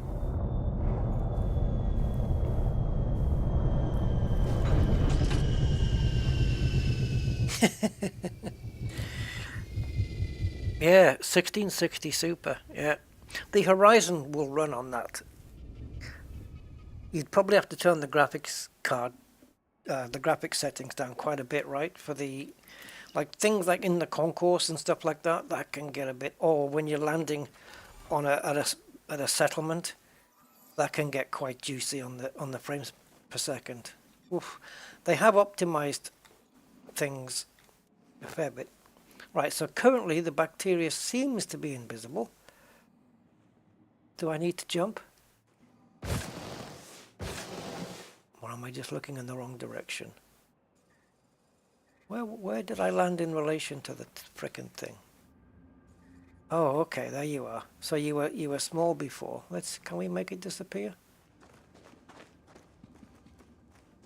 It did pop in, but now that it's popped in, it's probably going to stay in, is it?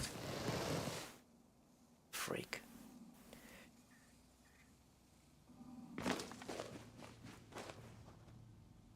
Yeah, hold on, Commander Kodiak, if you've got the link.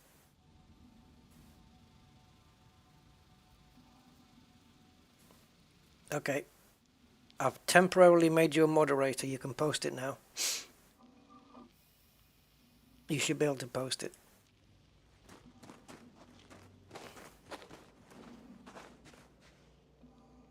There you go. Let me take a look at this.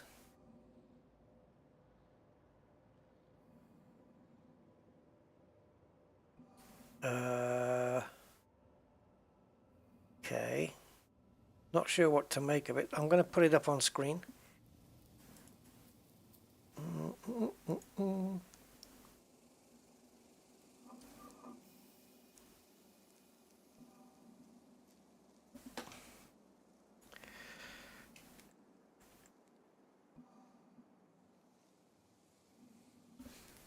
Which part is ship and which part is scenery? That's a skimmer bringing something to it.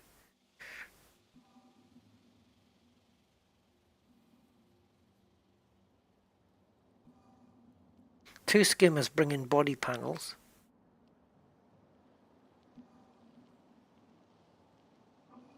Somebody playing with sparklers down below on the left.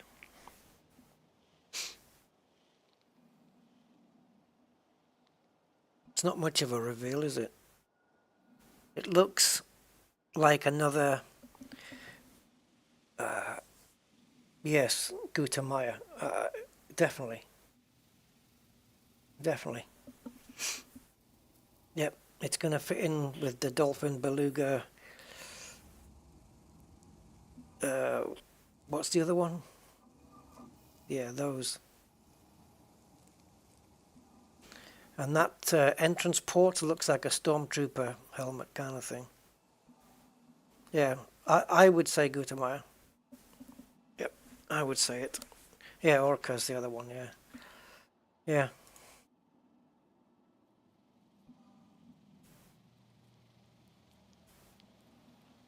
There you go. I've revoked you. You saw me do it. Yeah, so... Interesting. But... is that the only picture that they did? Yeah, I'm gonna... yeah, Imperial Gutamaya ship with SCO. We haven't got one of those. So, it would make sense.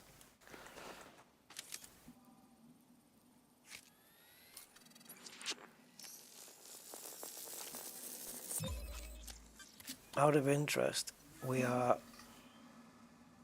what is that, 9 kilometers? It's hard to say because they're both frozen up there. Looks like it's over 9 kilometers away. Well, the large exploration ship, that should have been the frickin' Beluga. They did mess up on that. They should have given that thing one of the best jump ranges ever. That thing should have been 80 plus, you know, and then it could have been used to take those tourists out to the long distance. Because how many people would, I don't know, I've never done one of those missions. Take me to see the, you know, the blue worlds. And it was like 22,000 light years away. Like, yeah, really. Don't think so, matey. Not even for 50 million. And, yeah, so I don't know. What if they give this ship 100 light year jump range before engineering? They have to be careful how they balance things, because it can make other ships redundant, you know, like, well, I say redundant, I mean, obviously you can still, like, if I was going to go exploring now, I think taking an Asp Explorer instead of a Mandalay doesn't make sense, right? But if you like the Asp and you have an affinity for it, you know, and you want to take that and say, well, screw it, I'm going to take the Asp anyway, then people are going to take the Asp.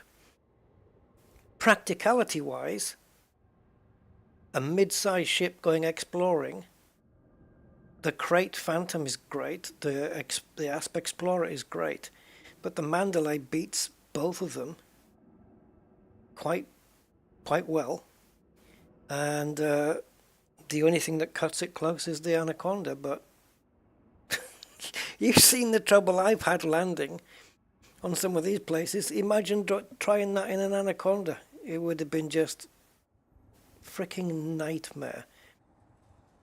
So yeah, they have to be careful not to make other ships redundant. So it's going to have something.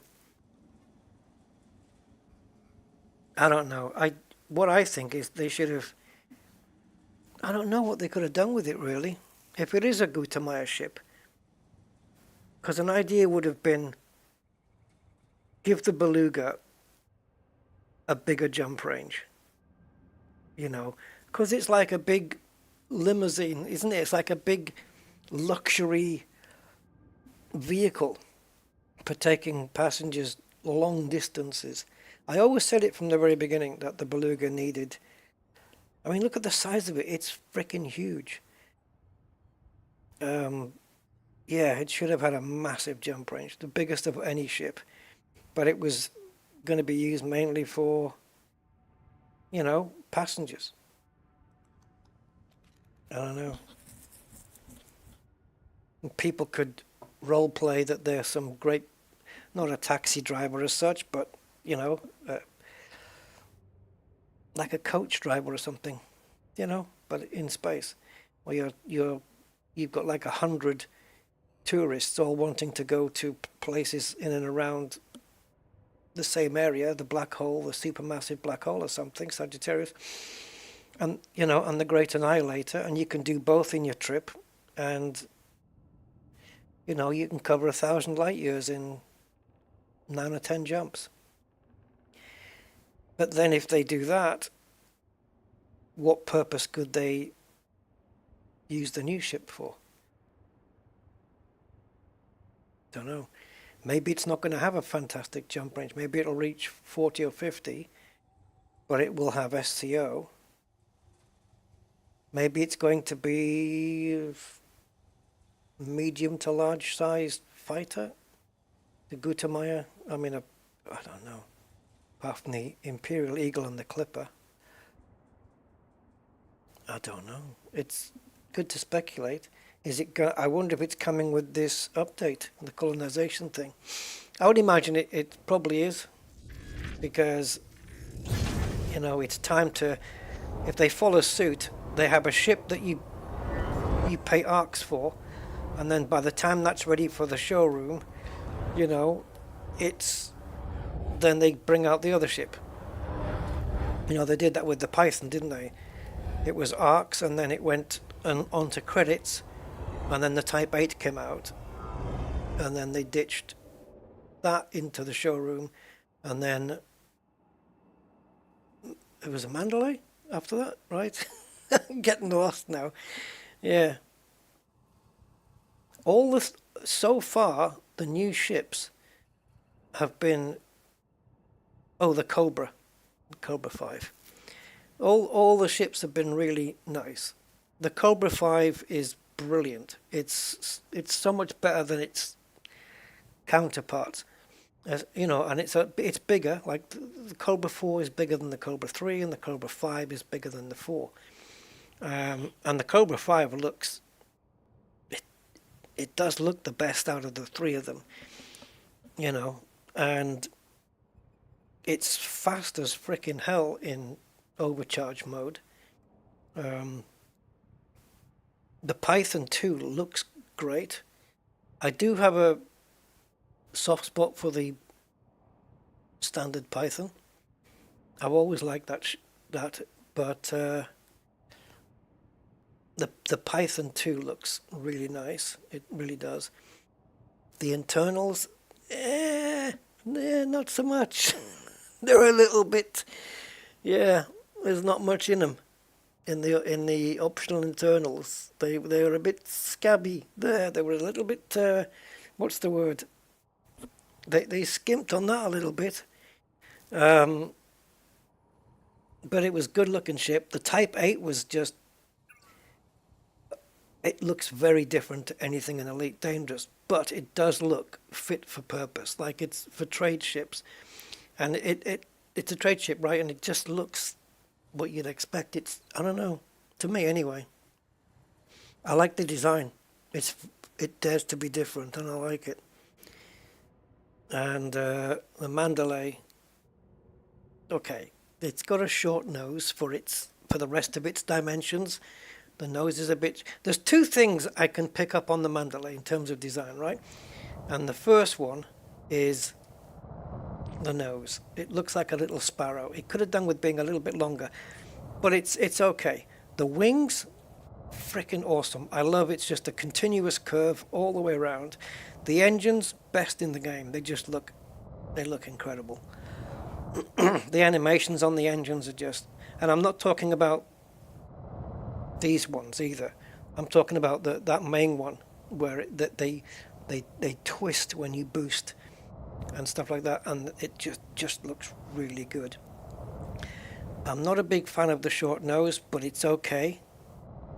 It does look like a little sparrow, which is fine. But the only thing that puts me off design-wise is this belly. This great big square bit underneath. You know? And I suppose you've got to, I was going to say turn it into the light, but which way do you face it? Yeah, this big, it's not very, it's not the most streamlined thing in the world. Unless that thing opened and there was something in there, that would be cool. But it's not the best shape. It's not quite, it's like got a big fat belly, hasn't it? It's got this big chunky fat belly underneath. It's like Thunderbird 2 or something. If they hadn't had that bottom bit, it would look quite sleek. But overall, I love it. I love the mandalay. I love the way it looks. I love its performance. The agility this thing has is crazy. You know, whilst you're in Super Cruise Overcharge, it's still got some really good agility that the Python 2 just hasn't got. This is great. This is one of my favorite ships in the game now, easily. And if you know, we've seen them before, but if you pay attention to those engines, so if you see on the middle thrusters how when under boost it extends outwards, see, like that, and then you've got that ring,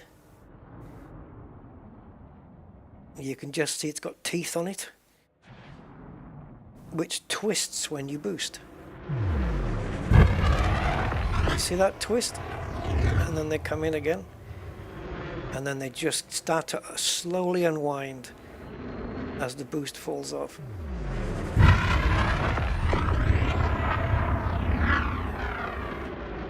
And then of course you have the other engines coming down when the gear comes out.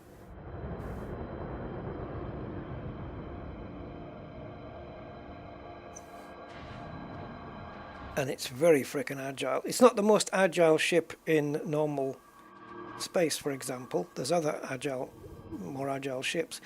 But in Super Cruise Overcharge, yeah, this thing goes around corners really quickly. Trading, I don't know. I don't know what the cargo capacity is on this full. Certainly I would choose a Type 8 for that. It depends. If you want one of the new SCO ships, then the Type 8's probably the way to go.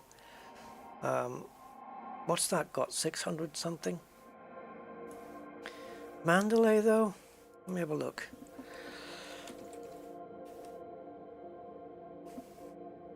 Let's have a quick looky. So if we go into Coriolis and we choose Mandalay,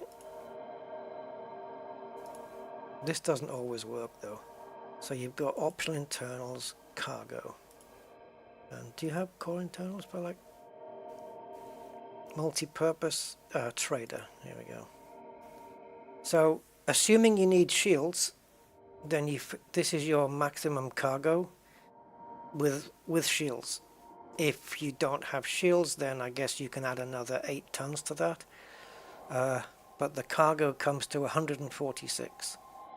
So if you don't want shields, then you can have 154 cargo. That's pretty much it. Yeah, so it's not. I mean, the Type 8 obviously kills it, but if I wouldn't. I don't know. It depends what you're trading. Like for power play, I've only got 16 cargo because it's all I need. And it works fine. I have a power play specific Mandalay, and it's got everything on it that I need to do all the power play tasks. And it's great. But yeah, so they brought out the Python, which I guess is more combat based, multi-purpose. Well, I don't know. Is it multi-purpose? The Python 1 certainly, definitely is one of the best multi-purpose ships in the game. But the 2, these are the optional internals. You know, that's like having a Swiss Army knife, but half the tools are missing. You can't get much in this, so I don't know how much multi-purpose this thing is. Not much. It's very good for combat though. It's got 4 large, 2 mediums, and you've got 6 slot there. You've only got 1 here, which I guess you would use for shield if you were a combat ship. It's not much use for anything else, to be honest. And it's, yeah, I don't know. I think they messed up here.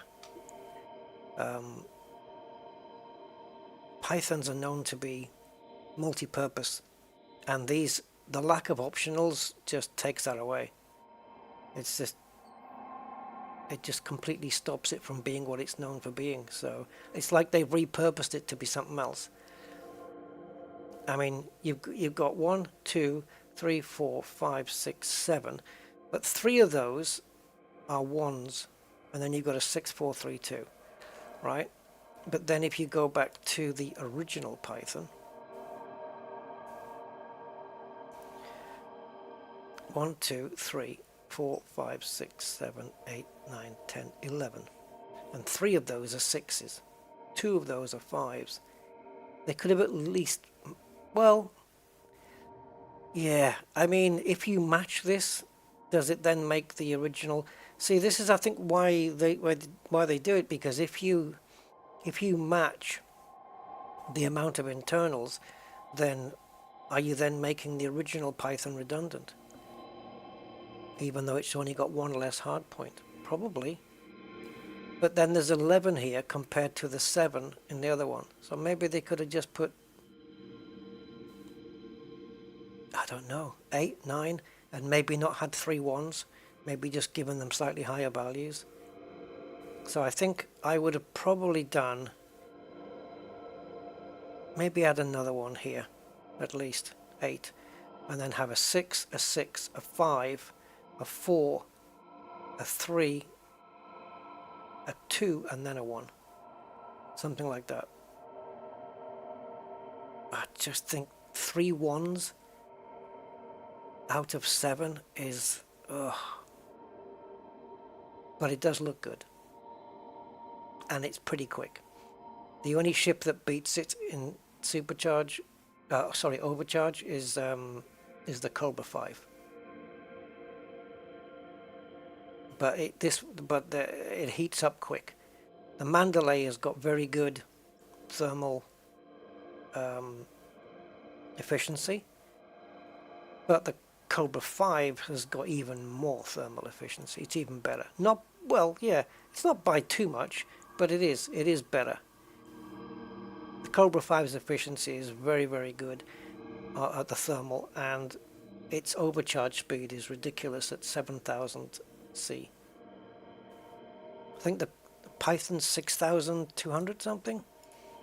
The slowest SCO ship is the Mandalay. Yeah. Slower than the Type 8, I believe. I think so.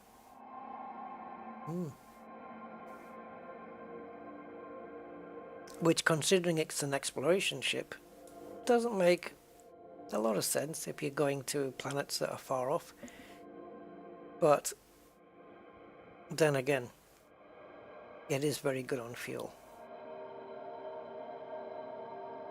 It's weird how they've structured it though. The Python has got SCO, but it doesn't use it that efficiently. The Type 8 uses it a bit more efficiently than the Python, but nowhere near the efficiency of the Mandalay and the Cobra 5. It's so weird how they did that. It's a little bit strange. But look at this Cobra 5, man. Look at the internals on this thing.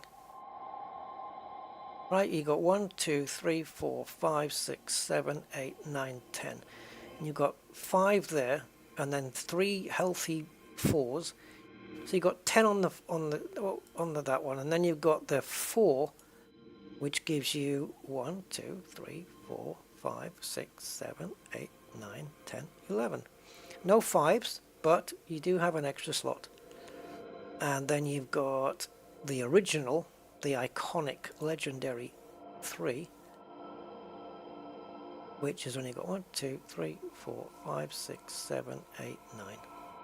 So Cobra 3's got 9, Cobra 4's got 10, Cobra 5 has 11. Mandalay has, what was it? I know we counted it before. 1, 2, 3, 4, 5, 6, 7, 8, 9, 10, 11. And the Type 8, oh yeah, what was the Type 8? Type 8 transporter. Starts with a 7, and then you got 3 6s. 1, 2, 3, 4, 5, 6, 7, 8, 9, 10. So, they skimped on the Python big time, but I think they were just being very careful to not make the original Python redundant. Because they nearly did that, didn't they, when they brought out the Type 9? Nope. What am I thinking of? Type 10. When they brought out the Type 10, it pretty much made the Type 9 redundant. Until they buffed the Type 9 with more cargo. It used to carry 512. And then they buffed it up to 700 and... what is it now? 92? Is it 792 now? The only ship in the game that can carry more cargo than the Type 9 is the Imperial cutter. Otherwise the Type 9 is like, you know, they buffed it so much that it's like, it's a big ship, but it carries a shed load. But yeah, the cutter beats it though. Yeah, the cutter can carry more cargo than the T9. I believe anyway. That's, yeah, I believe that and I'm going with it. Let's have a look. T9 heavy. So if we kit it out with cargo, we're looking at 378. Why are you skimping here? You put cargo. What? Why are you putting 7s in 8s and 6s in 7s? If you wanted to take chances, this is how I would do it, right? Whoops. I would not have shields. And I know it's risky, but I'm talking about absolute maximum cargo, without, you know, skewing the numbers by using, because for example, if you say, well, we're going to have shields on both ships, and you put a 6 on this one, but you need to put a 7 on the cutter, well, you're then removing a different size cargo. You're sacrificing a different size cargo slot. Does that make sense? I don't know. That's a 4. That's a 3. So if we just outfit everything, we'll leave the bottom one because, you know, let's just say that needs to be on the game. So that's everything outfitted with the correct values. And we're looking at 790. There you go. So it's 790 in a T9. And then you can work out where you want to put your shields. Maybe a 4 or a 5 or something, whatever. But without shields, raw cargo, 790. Cutter then. Cutter's a big bus of a thing. So let's put cargo. It's probably going to mess it up again. Yeah. So let's put an 8 cargo, another 8 cargo, a 6 cargo, 6655, empty restricted. Oh, can we not put cargo in the restricted base? We can't. Okay. Does it still beat 790 though? I thought it did. Right, that's... Nope. Messed that up, didn't I? Right, we're not allowed to put anything in that, and the cargo is... Yeah, 794. It beats the T9 by 4, even though 2 slots are not used. It's a monster. And it's these 2 8s. It's an absolute killer. These 2 8s match the maximum cargo capacity of what the T9 used to be. Yeah. Cutter's mental. What's it got? 1, 2, 3, 4, 5, 6, 7, 8, 9, 10, 11, 12, 13. But 2 of them are restricted. I think even the Corvette can carry 640. Yeah. 640 is my guess on the vet.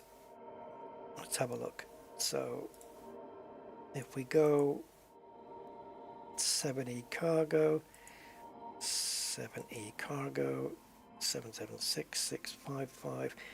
Again, they've got 2 restricted slots, just like the cutter. Put those in there, that in there. Alright, and we have... Oh, 618. Where am I getting 640 from? Here? Nope. That'll make it 620. Well, anyway, there you go. 618 on a Corvette. Which, how many people are using Corvette trader ships? It would work, because look at the hard points this thing's got.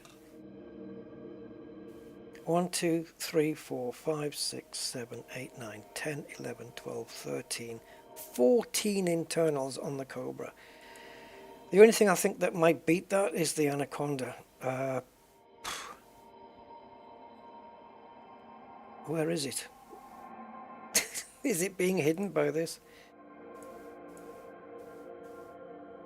Yes, yes. Okay, you've got your boost, great. Oh my god.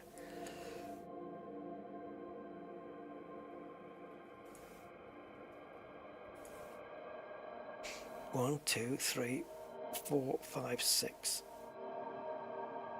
7, 8, 9, 10, 11, 12, 13, 14. Okay, so it's matched it. Again, massive hard points. Utility mounts for days. I mean, there's crazy amount of utilities. Class 8 power, Class 8 sensors, Class 8 power plants. Yeah. Yeah, so there's that. Hey, how you doing? Hold on, is it Bike? Bike? Hi, Bike. Okay, I'm new to you. Yeah, I have the Cobra 4 on my Rusty account. I only use it for, well, I basically scans wakes, and it's got all the sensors on board for scanning stuff and things like that. That's basically what it does. You know what I'm going to do? I know I need to do Planet 7E, so I'm going to go and I'm going to land on that. And then I don't think I'm going to be able to do anything. It's 2 o'clock in the morning and I haven't eaten. And I need to do video editing tomorrow as well, so my sleep schedule's going to be whack, as in out of. No, you didn't hold it up, Clive, it's absolutely fine. So yeah, let's see what the new ship brings. What its purpose is going to be, or what it's... Yeah, what it's obviously you can repurpose them for whatever you like. You can have a Sidewinder cargo ship if you want. It doesn't make any practical sense, but you can have one. But if it's the only ship you have, you know, and you want to do a little bit of trading before you get your Cobra 3 or your Eagle or whatever, it'll work. You won't be able to transport very much, but it'll work.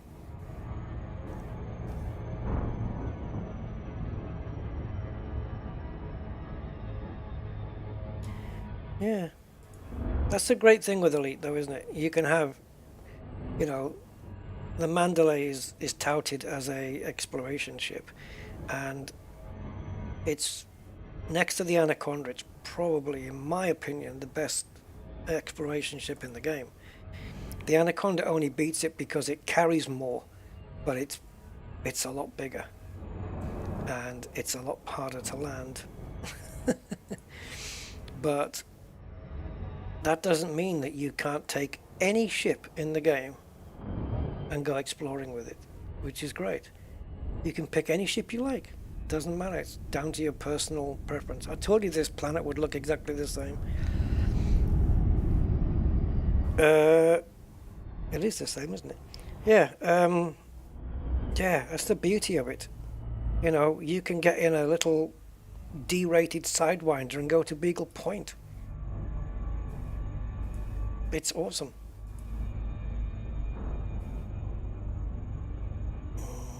I'm just kitting out a Sidewinder here. So if you keep the Advanced Planetary Approach Suite in the Sidewinder, its maximum cargo is 16 tons. Doesn't sound a lot, but as I said, that's what I've got in my Mandalay for doing power play. So there's enough tonnage in the Sidewinder to fulfill your power play tasks. Yep.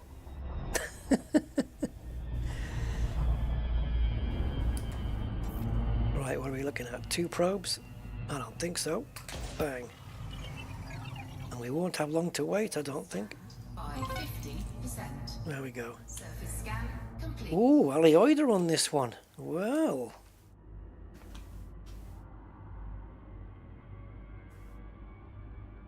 So...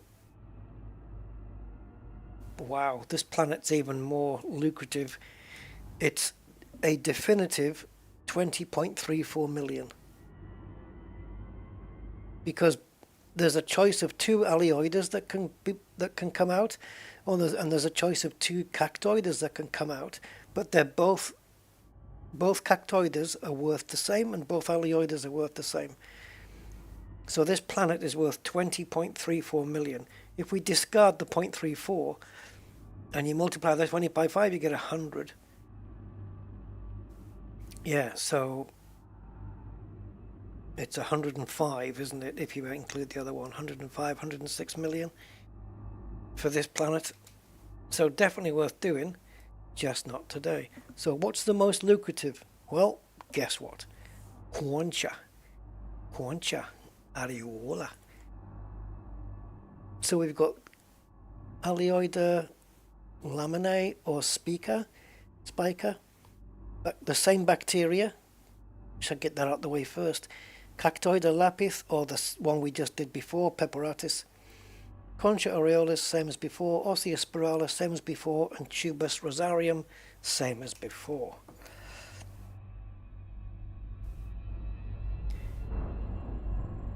So not bad.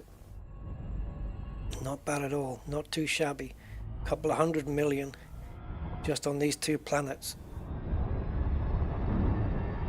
And probably a nice rank increase as well, which is what I'll be going for. I want to get my exobiology rank up and my exploration.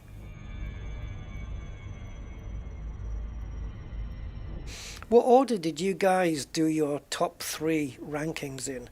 I did exploration. I reached what I mean by that, sorry, I should rephrase that. It doesn't make sense. Right, what I mean is, which ones, like if you had triple elite, which ones did you get elite in first? I got elite in exploration first on my Rusty account, then trading, and then combat. Combat took the longest. Yeah, so I am ETC, exploration, trading, combat. That was the 3, because that was the only 3 at the time. There wasn't any more. And that arc from that combat arc from deadly to elite took freaking ages. Oh, took so long. It was torture. Like 95% deadly. No, come on, 5%. Oh man. But yeah, exploration, I reached it first, and even now it's carrying on my Rusty account. My exploration is elite 1, and I didn't even realize I got to elite 1 until the thing popped up on the screen. I didn't know I was close to it. I think that happened when I went on the Rusty Goes East thing, but the CQC wasn't there. The mercenary and the exobiologist ranks weren't there when I was doing my 3. Just non-existent. I still don't think CQC belongs there. It's not part of the main game, so it's... Isn't it? I mean, you have to come out of Elite and go into a CQC separate game to rank up there, don't you? So, yeah. Right, what are we looking for here? Concha, which we know doesn't grow on the flat bits, it grows down in the depths.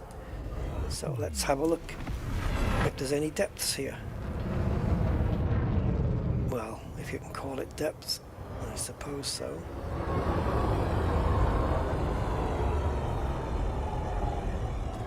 Well, we've got something of something, and it is Concha. Concha.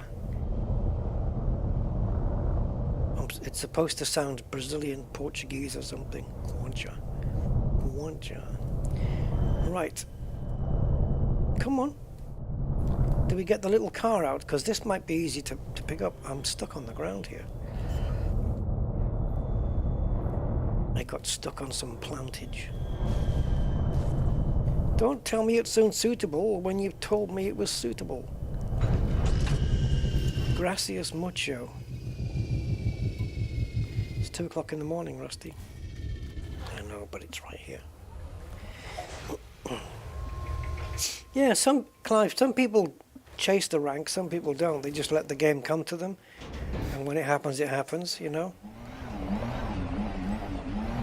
Neither way is right, neither way is wrong, you know. It's just personal preference, isn't it, really?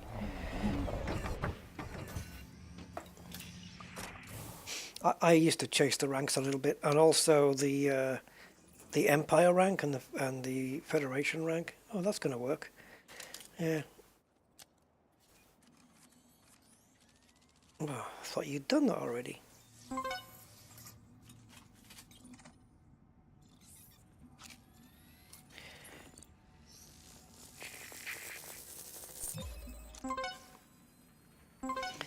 Right, 150 meters shouldn't be too much of a ball ache. Maybe the furthest one there is 150. I don't know. I think I'm just going to do these and then call it, because it's really late. I wasn't sure whether to say late or early there, early in the morning. But yeah, it's 2 o'clock in the morning here, man. Yes, I think we can definitely... I'm just going to see if we can scan all of these, because it might be some of the back ones are not scannable. No, oh, it's changing color there. There you go. So those are not scannable, but these ones are.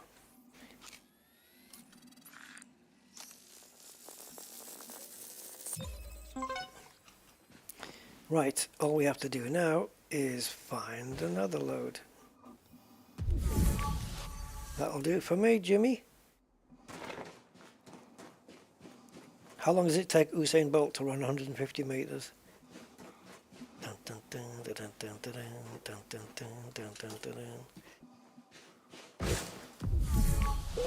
Yes, baby, there you go.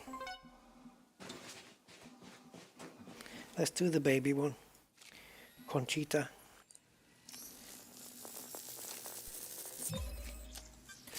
There we go.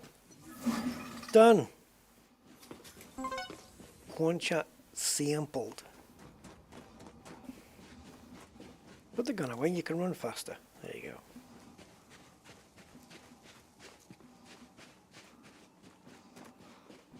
Poop. Tripped on a rock. Right. And of course it's the same gravity as the other planet as well.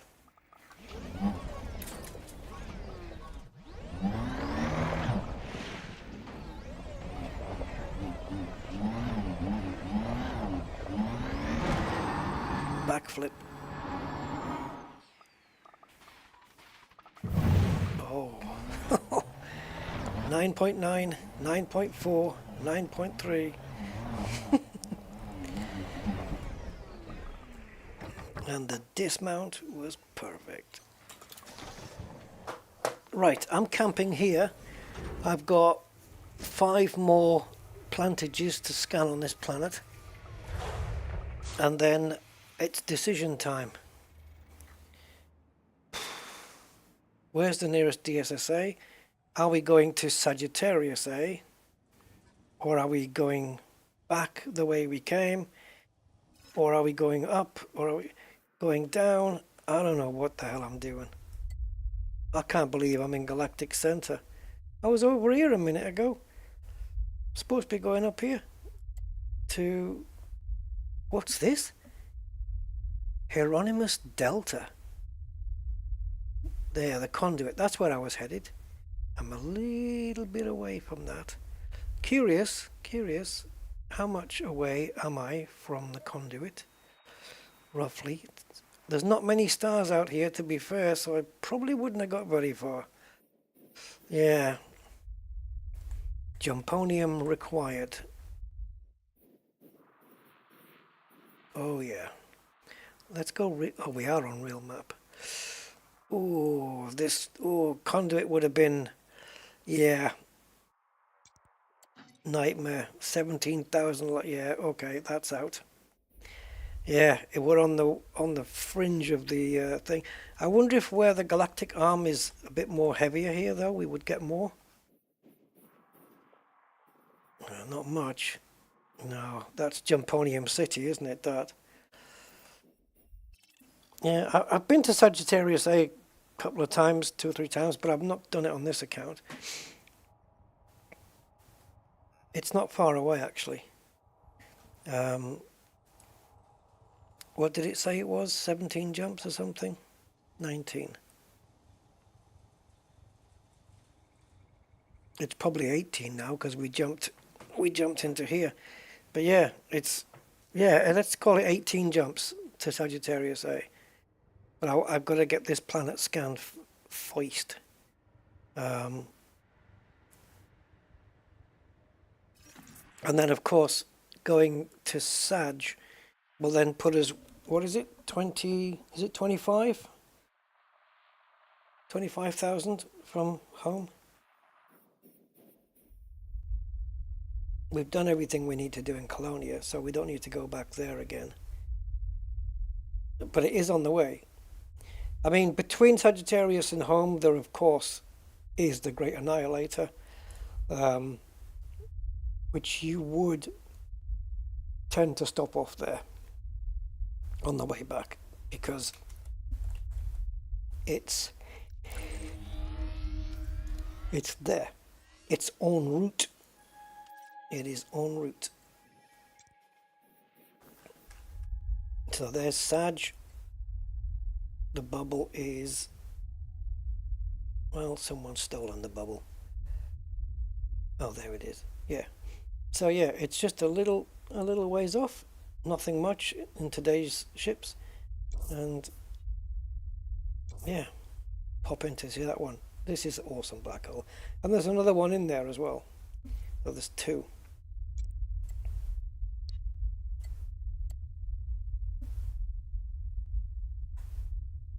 I wonder if we can find it. Oh yeah, don't be silly, Rusty. Oh yeah, just try and get as central as possible and then see if you can find it. Yeah, that's not happening. Actually, the problem with the real map is you can't filter it, right? It doesn't have a filter, which is such a freaking shame. I wish you could. I really wish it had a filter on it. But you can't. But possibly, if you go here, go star type, and just include non-sequence, it's not going to work, is it? I mean, it's crazy, right? Yeah, they're too far out already. To locate Sagittarius A manually, yeah, the best of luck on that one.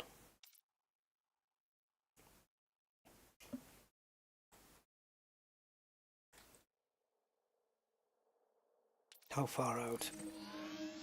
Oh, it was only a few grid slots away. You can't even see it properly. Here, though, you can see it's quite a big black dot. What must I do to make this go away? Deselect Sagittarius A? Oh, there we go. Yeah, there it is. Supermassive black hole. You can still see it from here. Still see it, just about. Yeah, she's a big one.